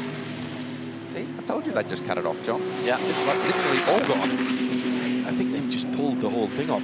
There is it is that part. So the line that is left, you can see the white chassis members underneath. That's the original body of the BMW M3. And that whole rear wing three-quarter panel guard and part of the rear bumper, that is all one piece up to the bottom of the B pillar at about just underneath the rear window level. Jordan Pepper, who's co-driving with Kelvin Van Linder this weekend, I could see the disappointment. You just had that little bit of hope there, and it's the hope that kills you, hey? Yeah, I mean, insane call by the team to get us in that position. We knew it would be tough, and that's what's frustrating. I think it was pretty clear that we had to save fuel, so I don't quite get the move that got put on there. It's not like it's last corner, last lap type of vibe. There was still 40 minutes to go, so it's just a shame to end our chances that way, to get taken out of what potentially could have been a win, a podium, a top 5, just a much better result than what it was looking like. So yeah, just a shame that that's how it ends with 40 minutes to go. Super proud of the team, super proud of Kelvin and Charles. Kelvin's done a hero stint there to get us in that position, so it's just a shame for him as well, so just got him for. You've won here with Jules before, obviously, so you've been teammates before, and now you've had a chance to see Kelvin. They're two very aggressive guys. What did you make of Kelvin's defense as well? Yeah, for sure. I mean, I get it, but at the same time, it's just, for me, the way I see it is Jules basically put himself in a position that if Kelvin moved, they were crashing, and it's cost him his race as well, if you look at the damage he's carrying as well. So, you know, it takes two to tango for sure, but at the same time, he was the one who was basically in control of it, and I feel he overstepped the mark today, but yeah, it's what it is. We're all racing, we're all trying to win this amazing race, and yeah, we obviously got to come back and try again. Hard luck, mate. It's been great to have you back this year. Thank you. Yeah, thanks, man. Thank you. And great to have him back indeed. Jordan Pepper, the first South African driver to win a major endurance race at Mount Panorama, and back in 2020 with Bentley, ironically, with Jules Gounon as his teammate. Yeah. So with one car dispatched, now Bastian Boos is putting the pressure on Jules Gounon. He's back down to 6th place, and they're clearly quite wounded. Mercedes AMG, Porsche looking to get into the top 6 again. 10 seconds separate that top 6 at the moment. Craill with just under half an hour to go, 27.5 minutes. And the other interesting stat that's turned out of this race by virtue of the race suspension and the way this is played out is that there's an amazing number of cars still on the lead lap of this race. There's never been more than 8 cars on the lead lap at the finish of the Bathurst 12 hour in its entire race history. And right now there's 13 of them. The depth of this field and the way that the safety cars and indeed that suspension have played out today as the two Porsches now get into it. So Ricardo Feller is going to take advantage of that little moment from Bastian Boos and friendly fire perhaps between the two of them. It's the off-road, it's the Dakar edition of that car. The Porsche's won on the Dakar before, he's going to try and do it again. And watch out for Daniel Serra in here in the Ferrari for a Rise Racing GT, more side by side. That's the 4th time it's been off and ski jump through there. This isn't the Winter Olympics, but he's doing a pretty good impression, and that's going to cost them massively. I'm really impressed with that front splitter. Yeah, it's very stout, isn't it? And if it hasn't fallen off now, it's never going to fall off, because Ricardo Fella seems like he watched the sprint cars with you the other night, John, and was running up on the high line, had it up on the berm, but ultimately was a fast way to get up Mountain Straight. You can see here, side by side, Ricardo Fella. He's about the 4th time he's done that there. He's going to complain there that he was run out of road, but as you said earlier on, you put yourself on the outside, you put yourself in danger. Well, you put yourself at risk. Yeah. So you expect and hope for some racing room from the driver on the inside, but ultimately you put yourself in a dangerous position. So. So Max Martin at the front of the field has pulled 1.2 seconds. The AMG number 888. She shares with Mick Grenier and Mauro Engel. What a trio of drivers that is. Well, and that's the big story here, isn't it? That while Maxime Martin has been here 4 times now, and Mick Grenier a couple as well, it's Mauro Engel who is probably the most well-known international that has come to these shores, and he's been coming here since 2014 and spent a season in Australia as the Porsche is going to have another look at Gilles Gounon. Remember, this is a supercar driver full-time for a year for Erebus Motorsport, so there's a connection here, a deep connection with this part of the world, and Bathurst has tempted and taunted Mauro for so long. Is the opportunity here for him today to win it. He's got to watch his co-driver to do the job, and usually it's Mauro behind the wheel in the closing stages of this race, and here goes Bastian Boost. This time it's a textbook pass on Gilles Gounon, and the Absolute Racing Porsche moves himself into the top 6. See if he can chase after Max Hesse further up the road. 7.5 seconds. The red and white Ferrari looking to get involved in this. We know the AMG is quick though. Porsche on the right-hand side of the track, just a little bit of a defensive line there without compromising his entry in the Discover New South Wales Griffin's Bend. 6th position then for Absolute Racing, the number 911. Now, how far is Max Hesse up the road? That's a 7.5 seconds, because Max is now only half a second behind Will Brown, who's 2 behind Augusto Farfus in 3rd for BMW, who's 2 seconds behind Dorian Boccolacci, who's 1.1 behind Maxime Martin at the front of the field. So the top 6 now 13 seconds apart. Don't think that Dorian Boccolacci hasn't given up on the green. No. He was the fastest car on track on the last lap. Only took 100, so the fastest 2 cars on track were the first 2, but it was the car that's in second right now that just took 100th of a second. And the last 2 laps in a row, Boccolacci has set that car's personal best sector across the top of the mountain. So he is having a big dip right now, a big go at the lead of the race. Martin still holds 1.2 seconds back to the Porsche in second place, and they have gapped Augusto Farfus in the 46 BMW. Boccolacci is not going to be content with just a bronze win and a second on the podium. He's daring to dream. Sarah now takes up the cudgels on the number 75 Sun Energy Gilles Gounon car. Then he has to defend from Ricardo Fella down to the final corner, and again it's almost a bit of dirt tracking. Does he not learn? I mean, honestly, Ricky. I'll tell you in 5 seconds. Yes, he does. Well, that time. He actually, that's a really good exit, actually. Sarah did a really nice job at the last corner. He got out wide, but then he exited tight as well, so he didn't allow Ricardo Fella to get up the inside and do the crossover move. So now Fella is going to move to the outside because there's no chance. Well, he has, actually. Sarah gave Fella a look at the inside, but backed himself that he was going to brake late enough that Fella wasn't going to get up the inside. Well, we've seen Porsches going round the outside at Griffin. So not there. Even I know that. No, he was fine. There's nowhere to get in the dirt there at the cutting, so that wasn't going to be an option. Wow. The absolute, total, complete and utter commitment of these internationals never ceases to amaze. 250 laps completed in this race. We posed the question earlier on today, what would our target be in this one? Well, with 20 laps remaining, it's going to be somewhere in the 260s, which certainly isn't the top end of the scale when it comes to Bathurst 12 hours. Consider the distance record in this race is 323 laps. 1.2. And to your point, there is absolutely no reason why Dorian Boccolacci should not give up, because he has every bit an opportunity to win this race for high-class racing, and that is Kieran Lee watching on. He, of all of the unheralded performances today, and I feel like there's a lot of stories that have flown very much under the radar, his is perhaps the strongest as the bronze driver in that combination to put them in a position to get to where they are.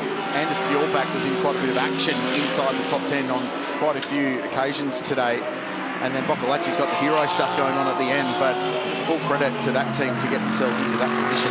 21 minutes to go, and the top three are lapping within fractions of a second of each other. 2:03.3, 2:03.5, 2:03.8 for Augusto Farfus. He's actually been closed down now by Will Brown and Max Hesse, who are coming.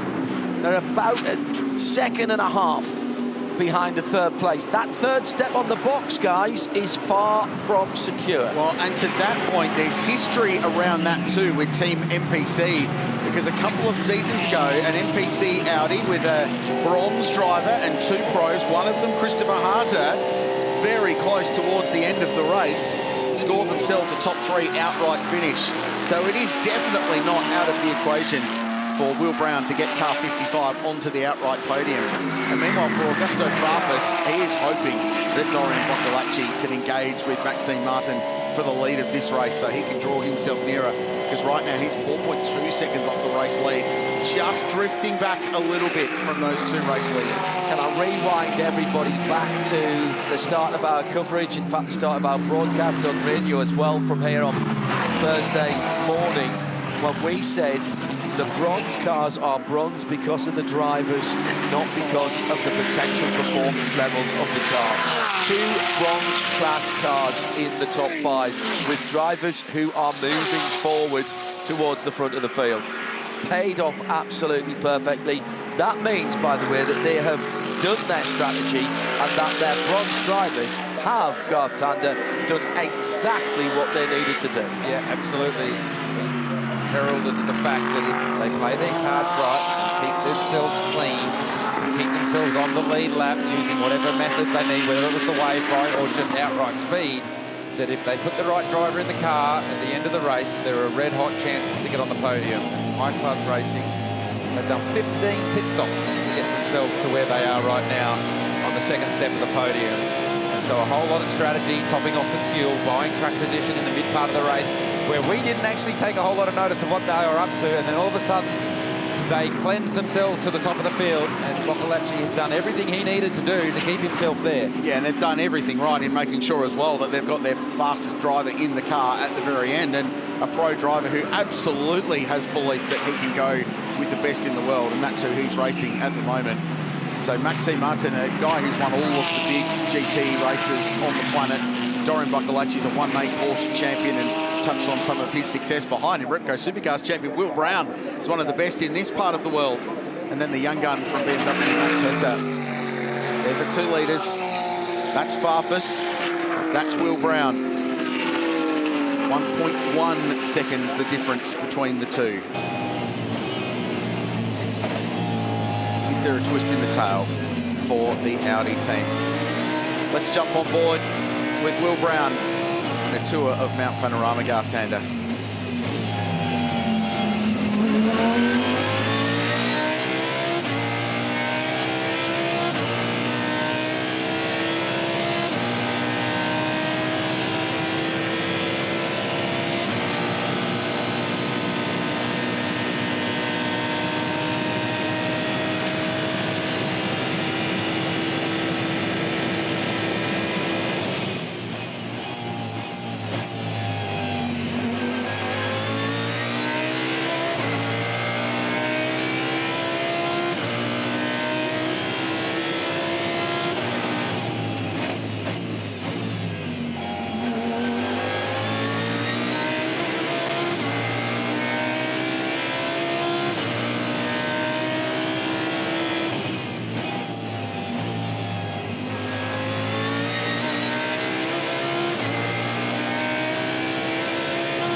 That's a lap with Will Brown in the JMac Racing Audi. Had a big moment through visit New South Wales corner, and last time by, Farfus actually extended that margin back out to 1.3. 2:04.2 plays a 2:04.5 for the man from Toowoomba. Max Hesser's not far behind this group either, so there's still very much an opportunity. 3 cars playing it out for the final step on the podium. 1.7 seconds is the leading margin, and this race is traditionally decided by tiny margins. In the last 4 years, the winning margins have been 8.7 seconds in 22, 0.9 seconds in 2023, and an utter thriller. 2.6 seconds for Porsche in 2024, and a relatively massive 10.2 seconds after 12 hours of flat-out racing and 4.5 hours of green flag running in 2025. So traditionally tight margins and still less than 2 seconds between our 2 leaders. 15 minutes remain. That is it. That is the leading group of cars. So 1 and 2, and there is Farfus and Max Hesser closing on Will Brown. Can the BMW get past the Audi and then maybe go out after the quote-unquote factory car just a little bit further up the road? So the Brendan Grove-driven number 100 Penrite Mercedes, the Grove Racing car, going back out. They will get in place actually in 1 lap's time, both in class and overall, as they'll go past the retired Chevy Corvette Earl Bamber. The other consideration to take into account is this is the opening round of 5 in the Intercontinental GT Challenge, of which Mercedes AMG are a manufacturer, and they've not had success for a long time in IGTC, which comprises this race, a major enduro at Suzuka, Indianapolis, Spa, and the Nürburgring, fairly famous, well-known racetracks. Merck's last IGTC win was the Golf 12 Hours in the Middle East in 2023. The team to do it was GMR, because of course it was. And the drivers in that car were Maro Engel, Mick Renier, who were here this weekend in that car, and with them was Lucas Stolz that weekend. So this could be a very, very big moment for Mercedes AMG, who, while they've had a lot of success here at Mount Panorama in recent years, from an IGTC point of view, that would be a massive box to tick. They loaded the deck with 10 cars, but they have played it extremely well. You've got 2 in the top 10, but you only need 1 to win. You need 1, correct. Yeah.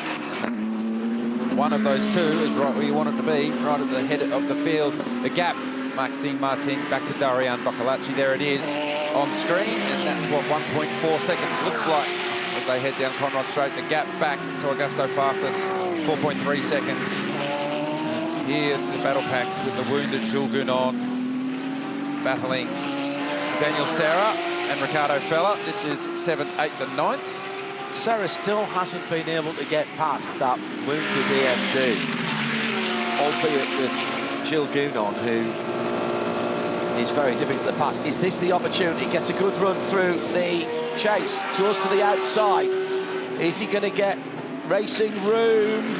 No, but that's fine. He's going to lose a position actually as Ricky Fella in the black and silver car goes through for Earl Bamber Racing. Again, proving that if you're going to make a dive, you've got to make it stick. Yep. So Fella tried to go around the outside at the chase. Have to get up pretty early in the morning to do that to Jules Gounon. I don't think I've ever seen anyone go around the outside of Jules Gounon. So this is the battle between Brown and Hesser as they make their way up to the cutting, and Hesser finds himself on the outside. You don't want to be wide there. We've seen plenty of cars carry too much speed through the kink, run wide and get the wall at the cutting, and he pulls in behind Will Brown's Audi. So they both live to fight another day.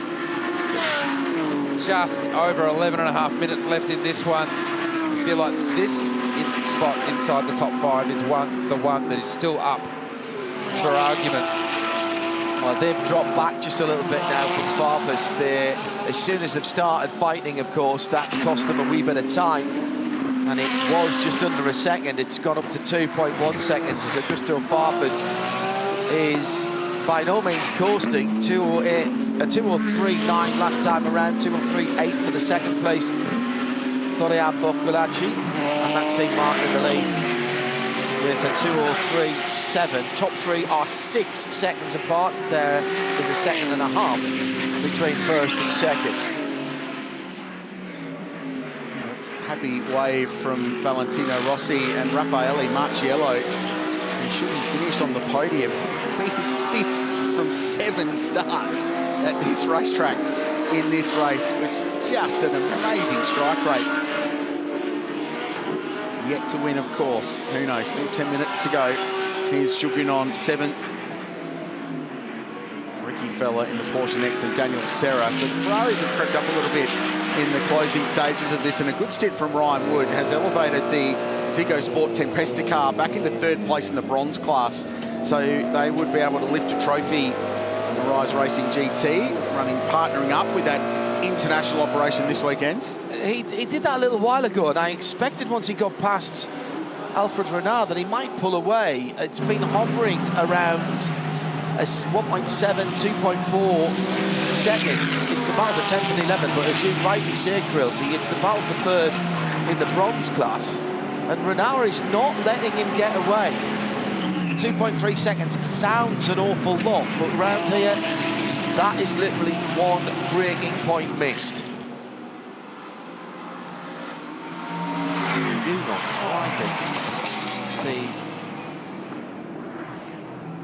driving the car brilliantly from 7th position. And also, we haven't talked about Max Martin for a little while. What a story this is. This whole team didn't have the best starts to the weekend. Limited amount of running on Friday, and they lost some. They were chasing a setup, chasing a power issue. Didn't get the car qualified. If they win this, they will have come from 29th position. This race has never been run from lower than 11th, and that was only once. The rest of the time, it's been the top 7. Correct. It would be the furthest back Bathurst 12 Hour has ever been won. There's so many storylines around this. GMR have been coming here and trying to win this race for quite some time now. Hong Kong-based team. They're really a sort of transatlantic and even trans-Pacific team that race on all corners of the world, sort of no fixed address. But they are incredibly competitive, and every time they've showed up to Mount Panorama, they have had a shot at contending for this race. And a lot of that has been down to Maro Engel, who will be sitting down in pit lane. I'm not sure if he's been sighted for a while. This 10th visit to this place in the race. What an opportunity also for Maxime Martin to be in the car at the end here and deliver. There he is. Under pressure. So it's not done yet. Still 8 minutes left in this one. But with the red flag and the lost time, you would expect the strategy would have had Maro in the car. But they've had to pivot, and Maxime Martin has been given the job to bring the car home, and he's delivering now. So the gap first to second, just over 2 seconds. So Martin starting to get up the road a little bit, just by a bit of buffer and a bit of safety, with just south of 8 minutes left. About 20 minutes ago, Ben Barnacle took the McLaren number 95 into the pit lane. It hasn't re-emerged yet, so not the end to the event that they were looking for. And a final pit stop from Ryder Quinn, who's coming in the number 101 Mercedes, just about to turn its 250th lap in the bronze category. And it will surprise you not at all to know that the last 5 laps or so, in fact less than that, the last 3 laps or so are going to be done by Tony Quinn. Absolutely right. Totally agree. So it should.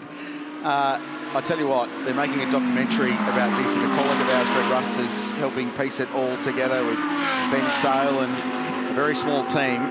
It is going to be compulsory viewing when it drops, because the story they are going to tell over the course of the day is pretty remarkable. The course of the weekend, just amazing stuff. Nice stuff by Tony there. Started to turn in, had a car alongside him, lifted off, got the front end of the car back. Would have been easy to panic there. Another lap completed, 6.5 minutes to go. The tension is nigh on unbearable, not just for the leaders, but for the bronze leaders. Second place, Bogolacci across the line, 2 seconds the gap, 2:03.8, 2:03.7. Let's wait for Farfus. Augusto in the form of his life, the Brazilian. 4-1 for Farfus in the BMW, so not able to go with the 2 leaders. No. The next generation of Farfus racers already underway. Vicky, his daughter, a highly respected karter, and picked up by the Iron Dames organisation. So keep an eye out for that name. Her birthday is always around Le Mans, so Augusto's greatest issue is he never gets to spend her birthday with it because he's at Le Mans racing. So he said, I have to win Le Mans for Vicky as a birthday present, which I think is lovely. Pro-Am class still being led by car 45. I'd love to get a time in the lead stat for them when this all washes out, because it's been a big chunk of today's race, and they've also worked their way up to 12th outright with Dylan O'Keefe, the Victorian, behind the wheel. So they've been really nice. Brett Hobson and Garth Walden have done sterling work there looking for a Pro-Am class win. Worth pointing out that that car was originally entered in the silver class, but they elected to bump themselves up a category because they wanted more competition.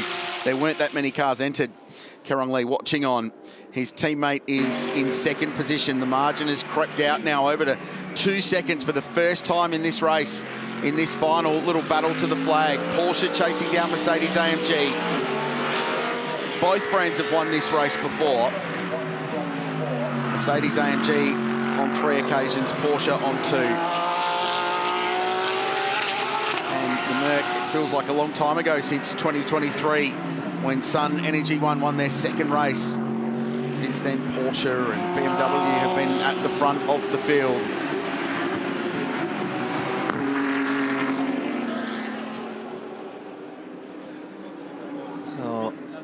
So,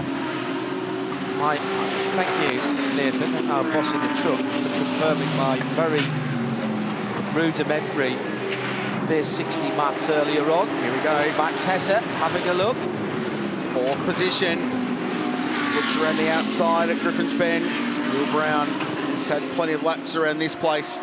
Knows how to play it. Smart by Brown. He pulled it right, stopped the entry speed so he didn't overrun the entry and end up out of position leaving turn 2.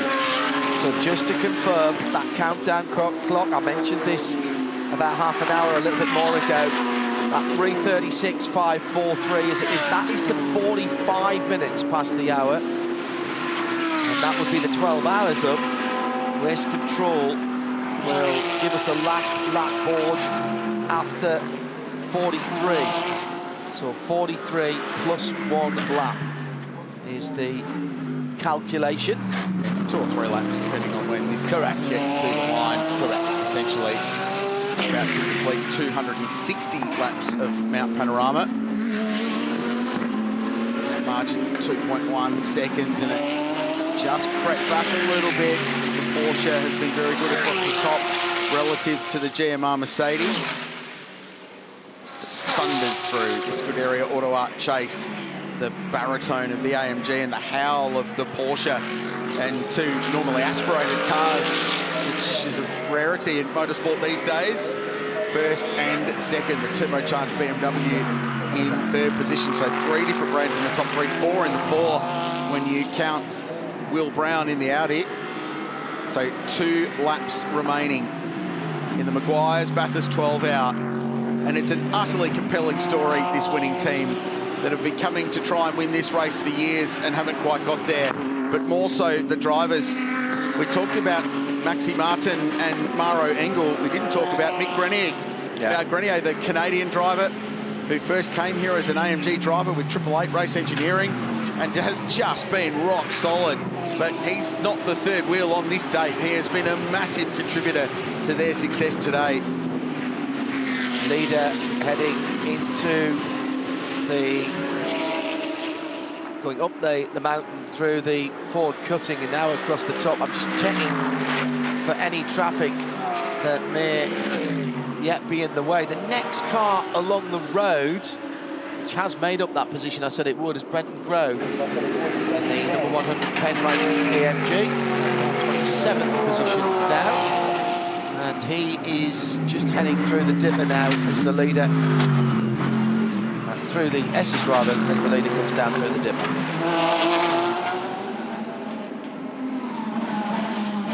Vic Grenier. In the foreground, in the background was Maro Engel. A penny for Maro Engel. I was just thinking the same thing. What must he be? Been here in this position before, not this deep into the race, but certainly been in race-winning positions in the past. And he will not believe it is true until this car crosses the line. There would be an argument you could make that say the team should have won in 2023. There was a controversial moment right here in the closing stages that he was involved in. They ultimately finished third. The year prior to that, he was mighty in the closing stages, and he and Jules Gounon produced an absolute masterclass for the final couple of hours of this race in really challenging conditions. He finished second there. That was his best result. Race control attention all teams. The leader has commenced the last lap. Confirming the leader has commenced the last lap. A smidge over 6 kilometres remain for Team GMR for Mercedes AMG. The margin is 1.7 seconds to Dorian Boccolacci, the young Frenchman. What a drive this has been. And Augusto Farfus, Valentino Rossi, and his car was second last year. Another podium would be a remarkable result for Team WRT. Not a bad way to defend their Bathurst win last year. 4 different manufacturers in the top 4 with AMG, Mercedes, Porsche, BMW and Audi being those 4 manufacturers, 4 German marques, of course. The best of the Ferraris in 9th position. Daniel Serra and Ricardo Feller combined have still not been able to get past the slightly hobbled number 75 of Jules Gounon. Question and a story of what might have been the number 75 car, and so many stories like that up and down the timing and scoring monitor. Big delay in the middle, Craill, but it seemed like everybody came back refreshed. The tyre situation was resolved at that point, and then we got the Mercedes out in front. The BMW M safety car made the fuel calculations a lot easier, but this has not, Richard Craill, been a simple race. It hasn't, and the debrief will go long into the night in Bathurst town. But what we can tell you that should they survive the final few corners, we're about to welcome 3 first-time winners to the Bathurst Club. The margin closes down, a bit of show at the end. 1 corner to go for Maxime Martin and for Mick Grenier. And finally for Maro Engel. GMR and Mercedes AMG triumph on the mountain, and there are 3 new first-time winners in the Meguiar's Bathurst 12-hour. High-class racing in second.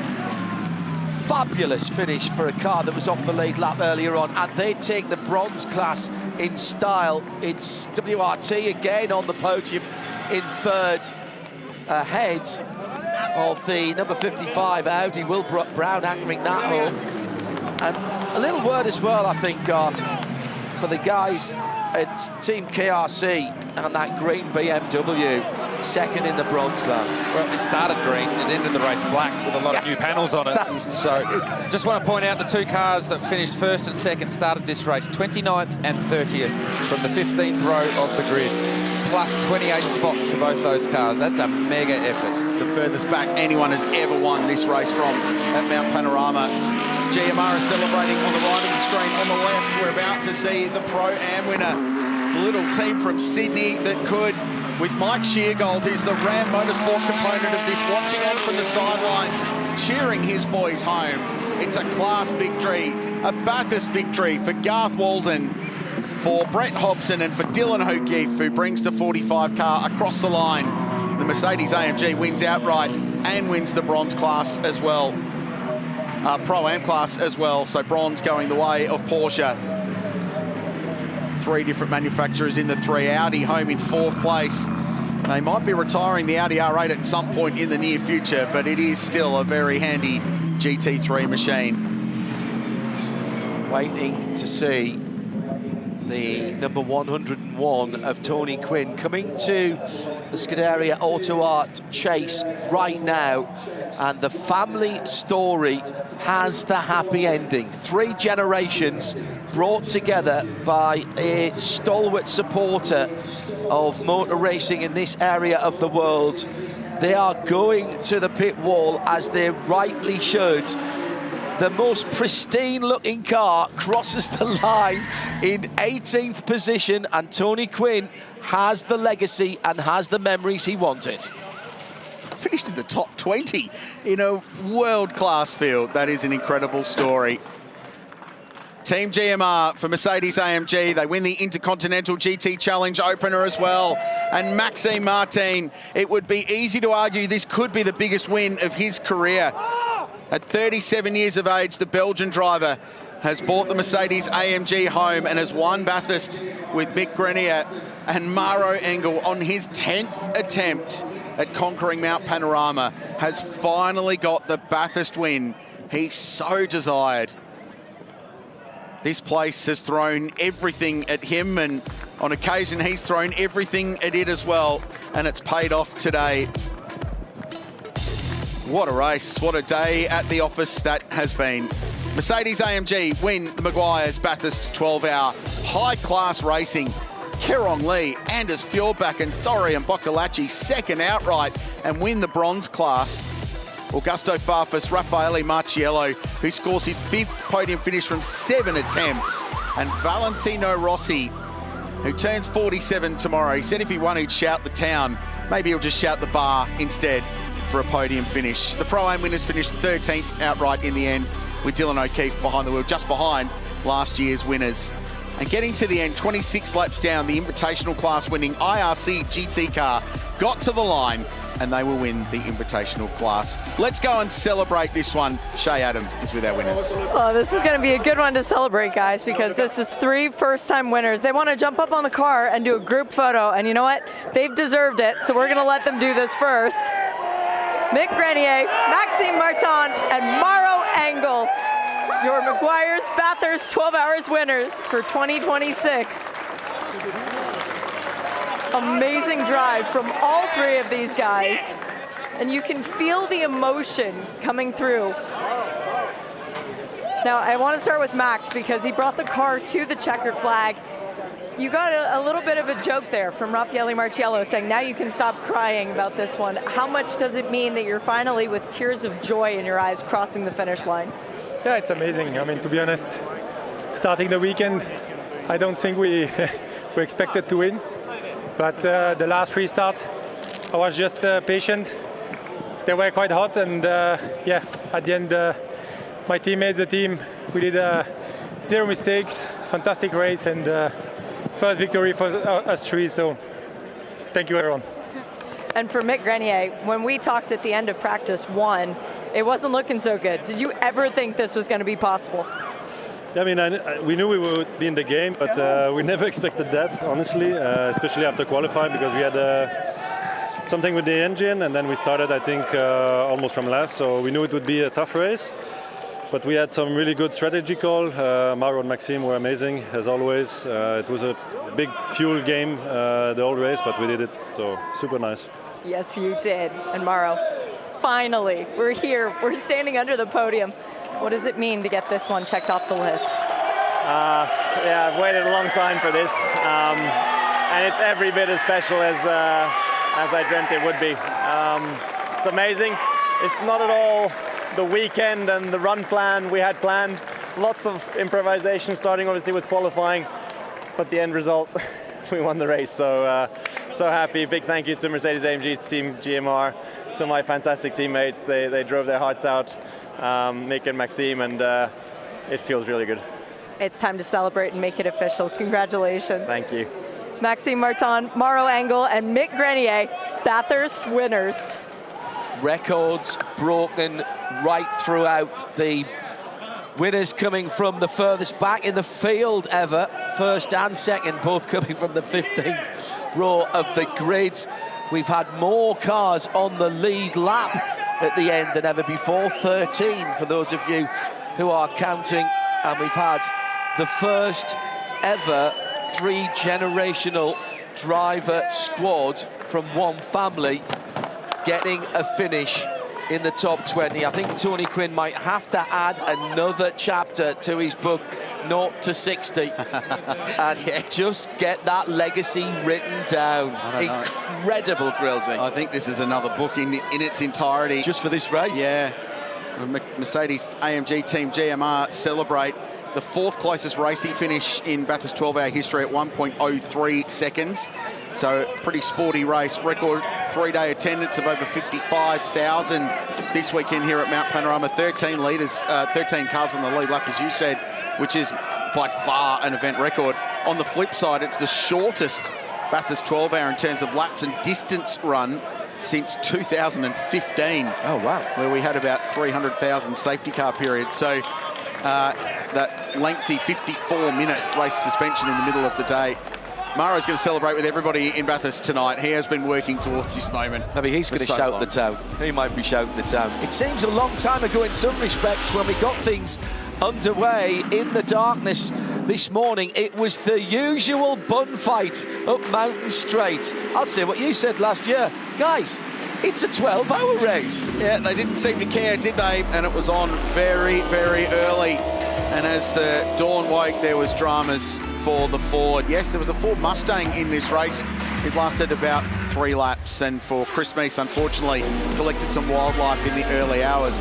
This one, they got away with somehow. And it was the story of the day in some respect. There were many close calls, some of them not quite so close. Yeah, the IRC car losing its rear wing. But the racing was incredible. Corvette here for the first time, bringing a couple of cars, and the Pro car right up there with the BMWs. WRT defending their win from last year, had both of their cars at the sharp end of the field. And, of course, Valentino Rossi doing a great job as always. Then the big accident at the top of the hill brought out the BMW M safety car. That brought things back together, and a bizarre incident for the 222, which had been on pole position. Heart-wrenching stuff for Thomas Randall, who was distraught after that moment that cost the 222 a shot. They kind of clawed their way back in, but ultimately it would be for naught. That was James Golding, an enormous impact on the run up towards McPhillamy Park. Having already had to crash this car earlier on in the race, so they were on the comeback trail. James was A-OK. Then this was arguably the biggest moment of the race in terms of an incident. Tapped around into a spin. Following a race restart was the 79 car, and then Craft Bamboo Racing, Rolf Aron, the Estonian driver, was behind the wheel. Big contact, and we can confirm that Rolf was taken to a local hospital for precautionary checks, but he climbed out of that car under his own steam. And Maro Engel squeaked through by about 4 millimetres on the back of that stranded car, and that was to become very, very important. The great run by the number 2 Corvette came to an end at the top of the mountain when something broke at the back of Earl Bamber's car. That was another safety car. And then the Penrite team, the number 100, they had had issues before, but they were going well. And more AMG on AMG action than you could have hoped for. Looked like the AMG GT3 Cup at one stage. And then the moment of the race in some ways, battling at the sharp end of things, brings out the late race safety car through, sneaks to 32. They left out that WRT car and didn't take the pit stop. It led on the restart. Jules Goudon down the inside. There's contact, and through nipped the eventual winning car. Max Martin took the opportunity. Thank you very much indeed. Dorian Boccolacci also going through, and Augusto Farfus into 3rd position. That is where the top 3 positions were decided. And from there, it was just pressure from Dorian Boccolacci. And he got within a second just at the end of that, but nothing could stop Mercedes AMG Team GMR, Mick Grenier, Maxime Martin, and Maro Engel, who finally breaks through for a Bathurst victory. 3 first-time winners will celebrate on the mountain. 2026 Meguiar's. Ladies and gentlemen, it's time for the 2026 Meguiar's Bathurst 12-hour podium. In 3rd place for BMW Team WRT, it's Augusto Farfus, Raffaele Marciello, and Valentino Rossi.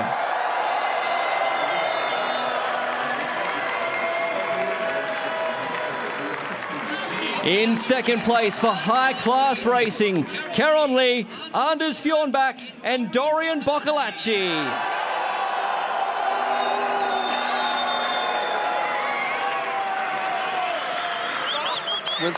And in first place, Mercedes AMG Team GMR, Maro Engel, Mick Grenier and Maxime Martin.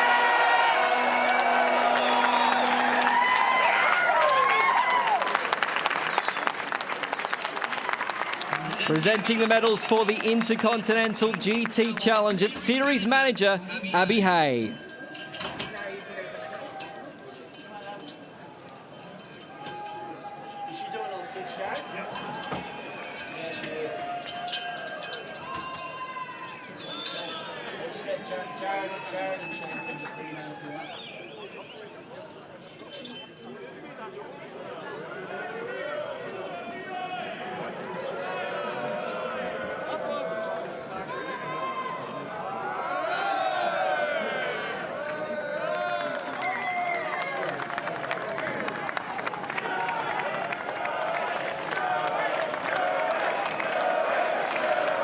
Presenting the third place trophies, Shane Rudzis, Bathurst 12-hour event director.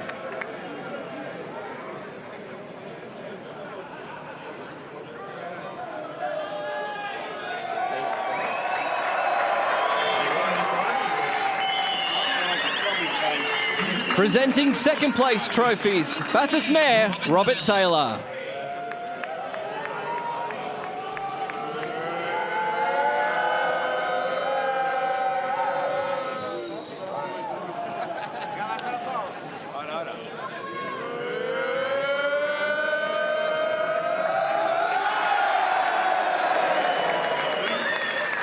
Presenting the first place trophies and buy-sell winners' watches, Bruce Morrison from Meguiar's.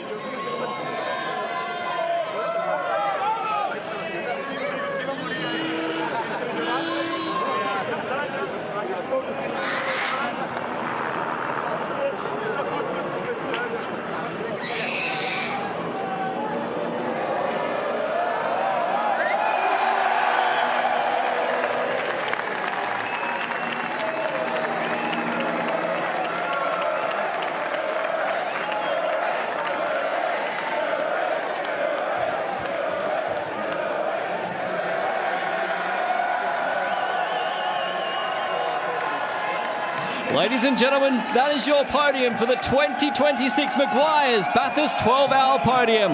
Let the celebrations begin.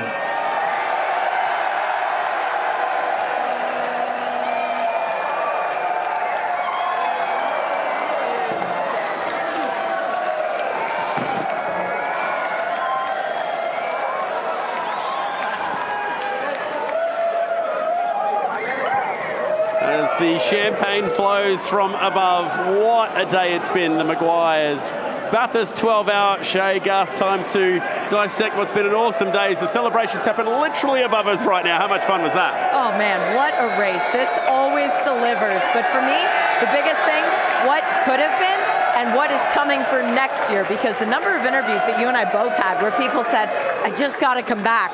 I feel like that's what I heard more throughout the day. Absolutely. Garth, this race went through a bit of a lull after COVID. It hit a bit of a speed bump. Boy, is it back right now. Yeah, 24 cars here last year, 34 cars here this year. Chad's even getting a bit of champagne on him. A massive lift in the number of cars that turned up and what quality cars came to race today. Great to have the Ford Mustang here for its first start at Mount Panorama, to have Corvette here for their first start. They're going to come back bigger and stronger next year. Yeah. How about some highlights from the day? I know there was a lot of crazy stuff happening early on. Oh no, we've lost the bottle. It's a goner. Drop the catch. There might be another one coming here. Yeah, that's how you do it. It's just, we've had enough drama today on the mountain before we need any more crashing going on beneath us right now. Yeah, I think we've got enough damage. We don't need more champagne bottles coming down on us. I mean, that instant for the Ford this morning with Christopher Mees set the tone for what was going to be a pretty crazy race. Yeah, there's plenty that took place. Real shame for the Mustang to go out after 20 minutes. Never got a chance to really get going. And then those big crashes that we saw across the top of the mountain. Firstly for James Golding in the BRM run Audi, and then that moment between the Tsunami RT and the Craft Bamboo Mercedes down into Forest Elbow that ultimately had that red flag for just short of 60 minutes while we cleaned the track up. But after the red flag, when we got going again, it was on. Yeah, and how about the last restart? Oh my gosh, we built it up and it lasted 200 metres. It was insane between Kelvin van der Linde and Jules Gounon, both former race winners, both guys who knows how important it is to have a clean car. Both of them sacrificed the clean car. And you know how difficult it is to drive with any sort of damage. They knew 40 minutes to go. Their races were over. Yeah, well, they knew that track position was going to be king right there with 40 minutes to go. That's why Kelvin was defending so hard, and that's why Jules went the big send straight away, because he knew that if van der Linde got into a rhythm and was able to defend for the rest of the race, it was going to be a real challenge to get past that BMW. A shame that we saw two of the real guns effectively get taken out of the fight right at the end. But what about the two cars that finished first and second? First started from 29th, second started from 30th. What an epic fight back. Well, I think we got one more trophy to hand out, the Australian Tourist Trophy upstairs.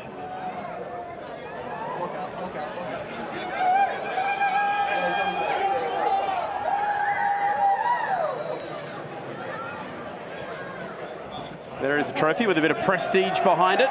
Certainly plenty of history there as well, and I love that they've been able to behest this event with that trophy as well. That seems like a nice combination, and Dave Stewart from Motorsport Australia is up there to hand that one out, Garth. So plenty of history being brought into an event that's still very much making its way in the GT3 era. Yeah, it's still in its infancy in the GT3 era, but it's growing in stature year on year. You only have to look at the quality of the teams and drivers that are starting to come to this event after the COVID period, and it's starting to build. The manufacturers are really understanding that the racing here is important, and they will get stronger and stronger. We mentioned Ford here with one car, Corvette here with two. Ford are definitely coming back with more than one car next year, and it'll be great to see Corvette come back too. BMW have supported this race for so long. AMG Mercedes with 10 cars this weekend. It continues to grow in stature and importance on the world stage. Now, what a way this is to lead into what's going to be a huge week of motorsport here in Australia. Round one of the Repco Supercars Championship. It begins under lights, Sydney Motorsport Park. It's the Dunlop Sydney 500 racing on Friday night. That's free for the fans here to come and attend locally in New South Wales. Be able to catch this on Fox Sports and Kayo across the weekend as well. Not to mention our international viewers, of which there's been plenty on the live stream. They've been watching this on Superview. Sadly, you're heading back to the States, so you won't be there, but you can catch that one on Superview show. And you know I will be. I've got my subscription ready to go. Garth, it's been a lot of fun here. We love the Meguiar's Bathurst 12-hour. Time to pack it up. Certainly a great weekend. If that's how we're starting our racing here in Australia this year, I can't wait for next week. Thank you to all of our brand new TV crew and those who are sticking with us for 2026. Thanks to all of the viewers that have joined us from Australia and around the world. Well done to John and to Craill and to the team alongside me. Well done to Brian joining us this weekend. Thank you for watching Meguiar's Bathurst 12-hour. Man, that felt like it was 24 hours. We fit as much drama into that one as we possibly could. We'll catch you here next year at Bathurst.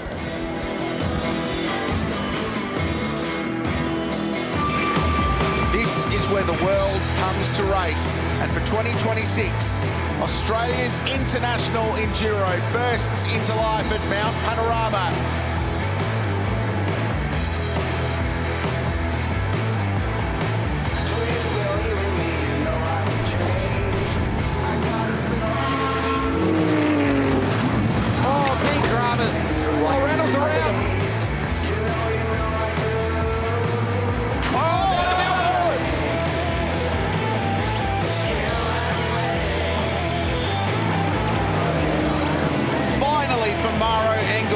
GMR and Mercedes AMG triumph on the mountain.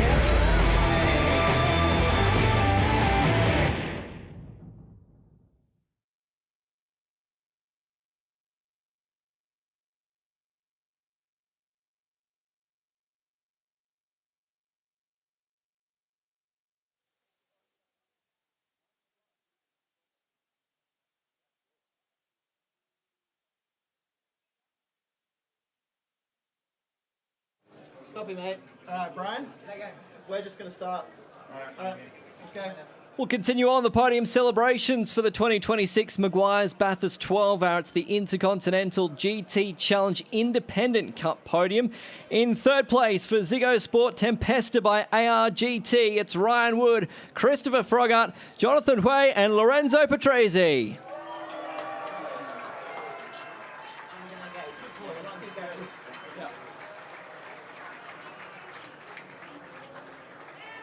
She's come back to do trophies. In second place, 75 Express, Kenny Bull, Jules Gannon, and Lucas Stoltz.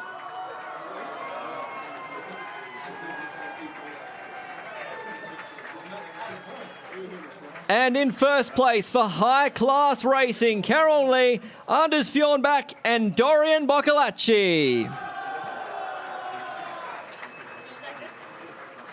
And presenting the trophies for the Intercontinental GT Challenge Independent Cup, it's Series Manager Abby Hay.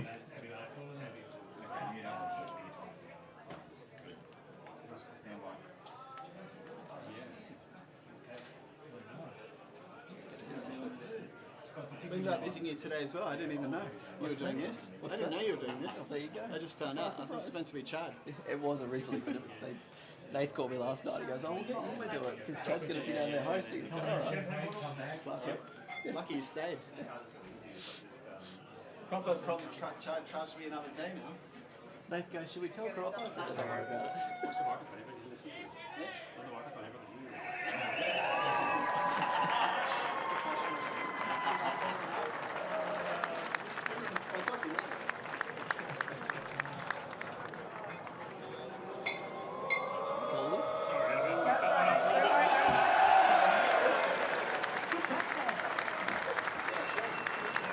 Ladies and gentlemen, that is your podium for the Intercontinental GT Challenge Independent Cup winners. Now it's time for the celebrations.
Yeah, so you guys, if you want to just pop it down there, and then go against the wall on me.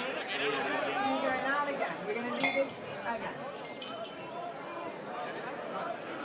Right, don't get comfortable. You go put your stuff down the end, because you got to. And like literally Is 4 going third again? 4 in third, yes.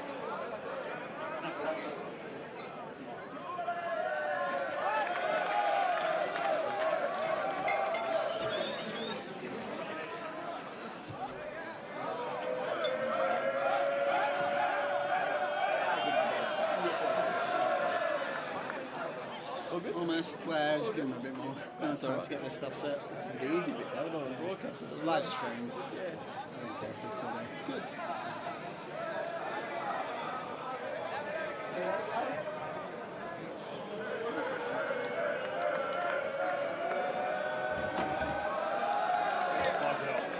You got your medals? Just trophies? Yeah.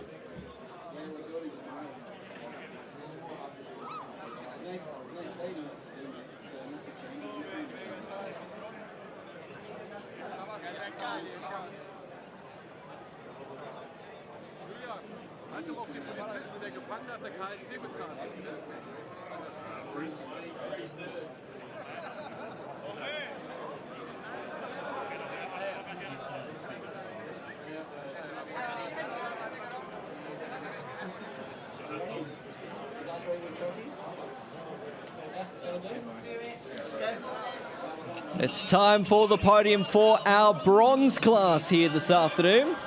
In third place for Kayo Sport Tempesta by ARG GT, it is Ryan Wood, Christopher Frogart, Jonathan Way and Lorenzo Petresi.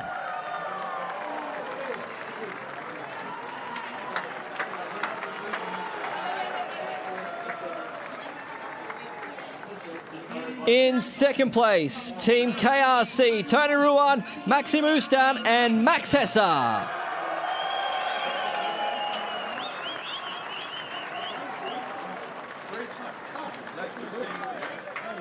And in first place, High Class Racing, Caron Lee, Anders Fjornbach and Dorian Boccolacci.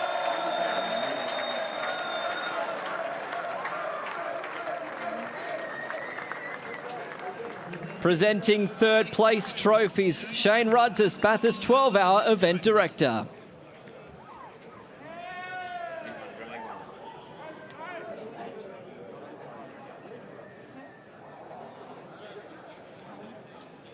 Presenting second place trophies, Bathurst Mayor, Robert Taylor.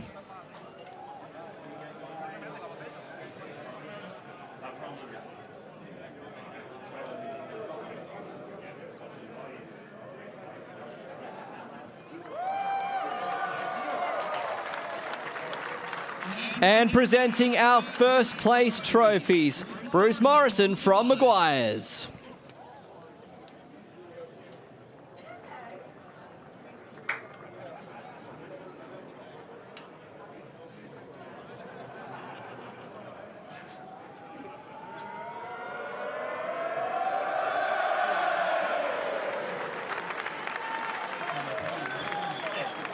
Ladies and gentlemen, that is your bronze class podium for the 2026 Meguiar's Bathurst 12-hour. Let's spray the champagne.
One category didn't win. There was no winner, so there you go.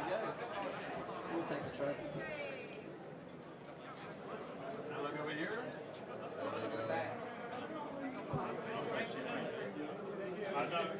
And those ones lined up on the side. Yep. Thank you, guys. Thanks, Thank man. you.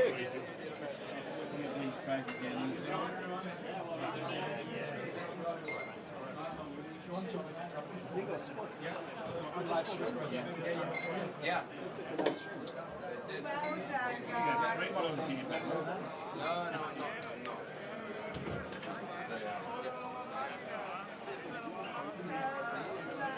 Chris, you got everything, yeah? Right, good.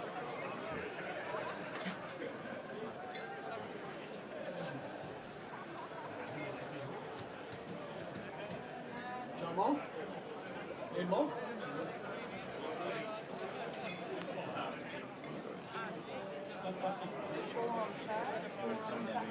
Four on third, four on second.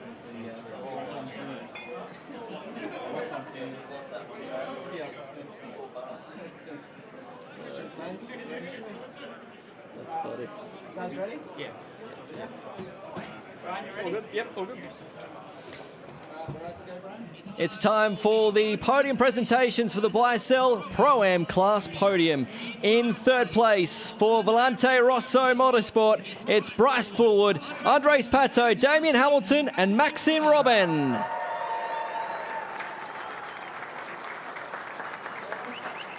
In second place for Johor Motorsports Racing JMR, it's Prince Jeffrey Ibrahim, Prince Abu Bakar Ibrahim, Ben Green and Jordan Love.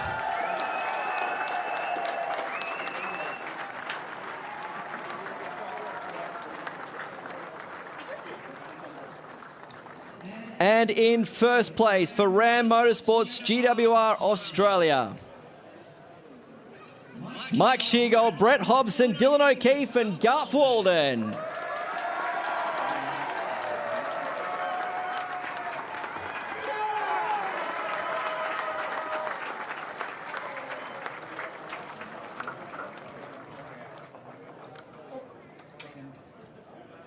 Presenting third place trophies, Shane Rudzis, Bathurst 12-hour event director.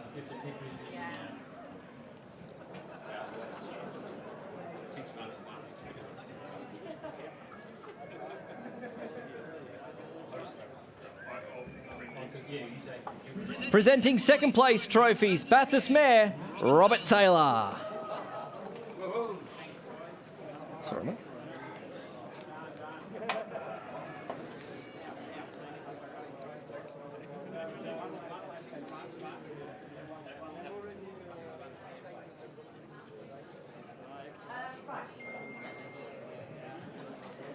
And presenting the first place trophy, Bruce Morrison from Meguiar's.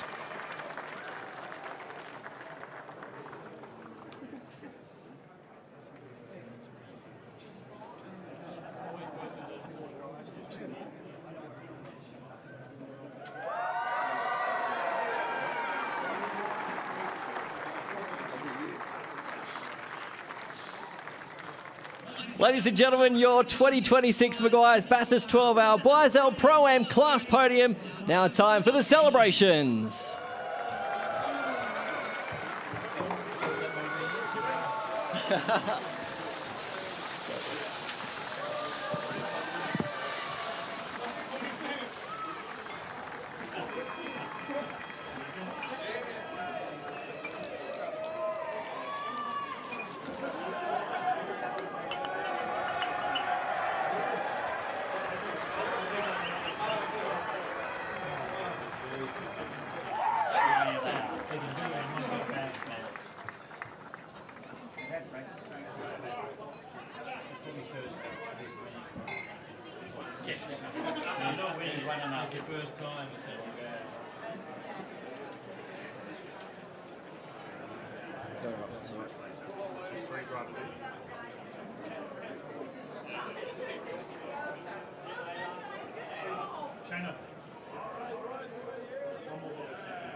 I'll take the job, Ross, so you've actually got the Bathurst 12 hour thing. Do you want your hat for the picture?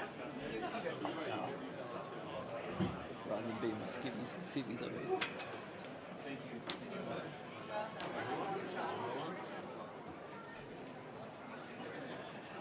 Stu's doing a lens clean. You guys ready? No, I'm going to Got champagne now? Sorry. You're right. You need more? There's only one car. This one's just ready? Here we go. Good?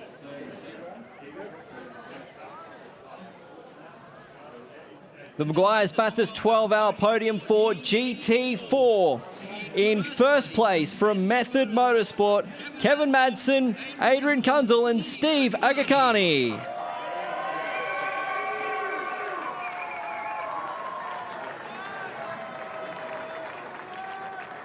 And presenting our first place trophies, it's Bruce Morrison from Meguiar's.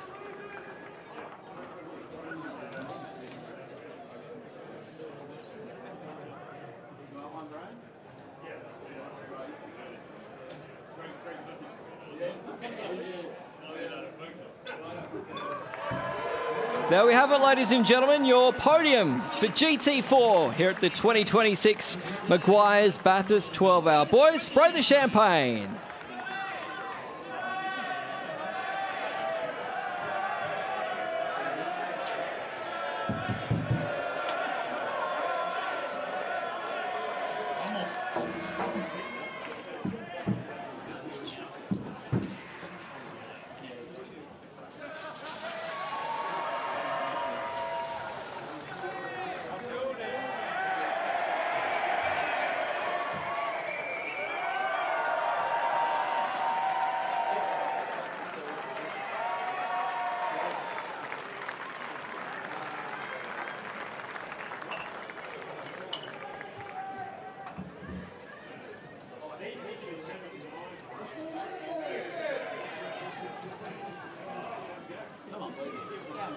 Let's go. Is this a one? Yep. Good job. Good job. It's literally going to be 2 minutes.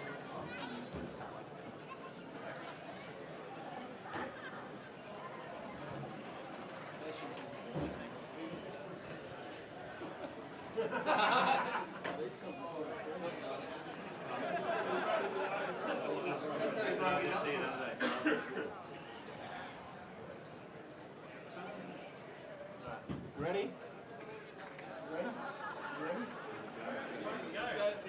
And it's time for the podium presentation for the Invitational class. In first place for Triple 11 Racing, Darren Curry, Axel Donaldson and Danny Studdard.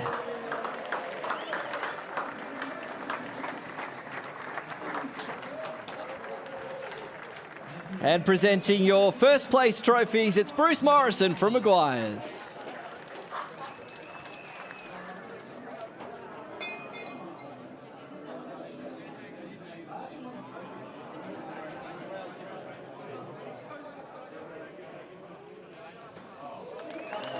There we have it, ladies and gentlemen, your invitational podium for the 2026 Meguiar's Bathurst 12 Hours. Time for the celebrations.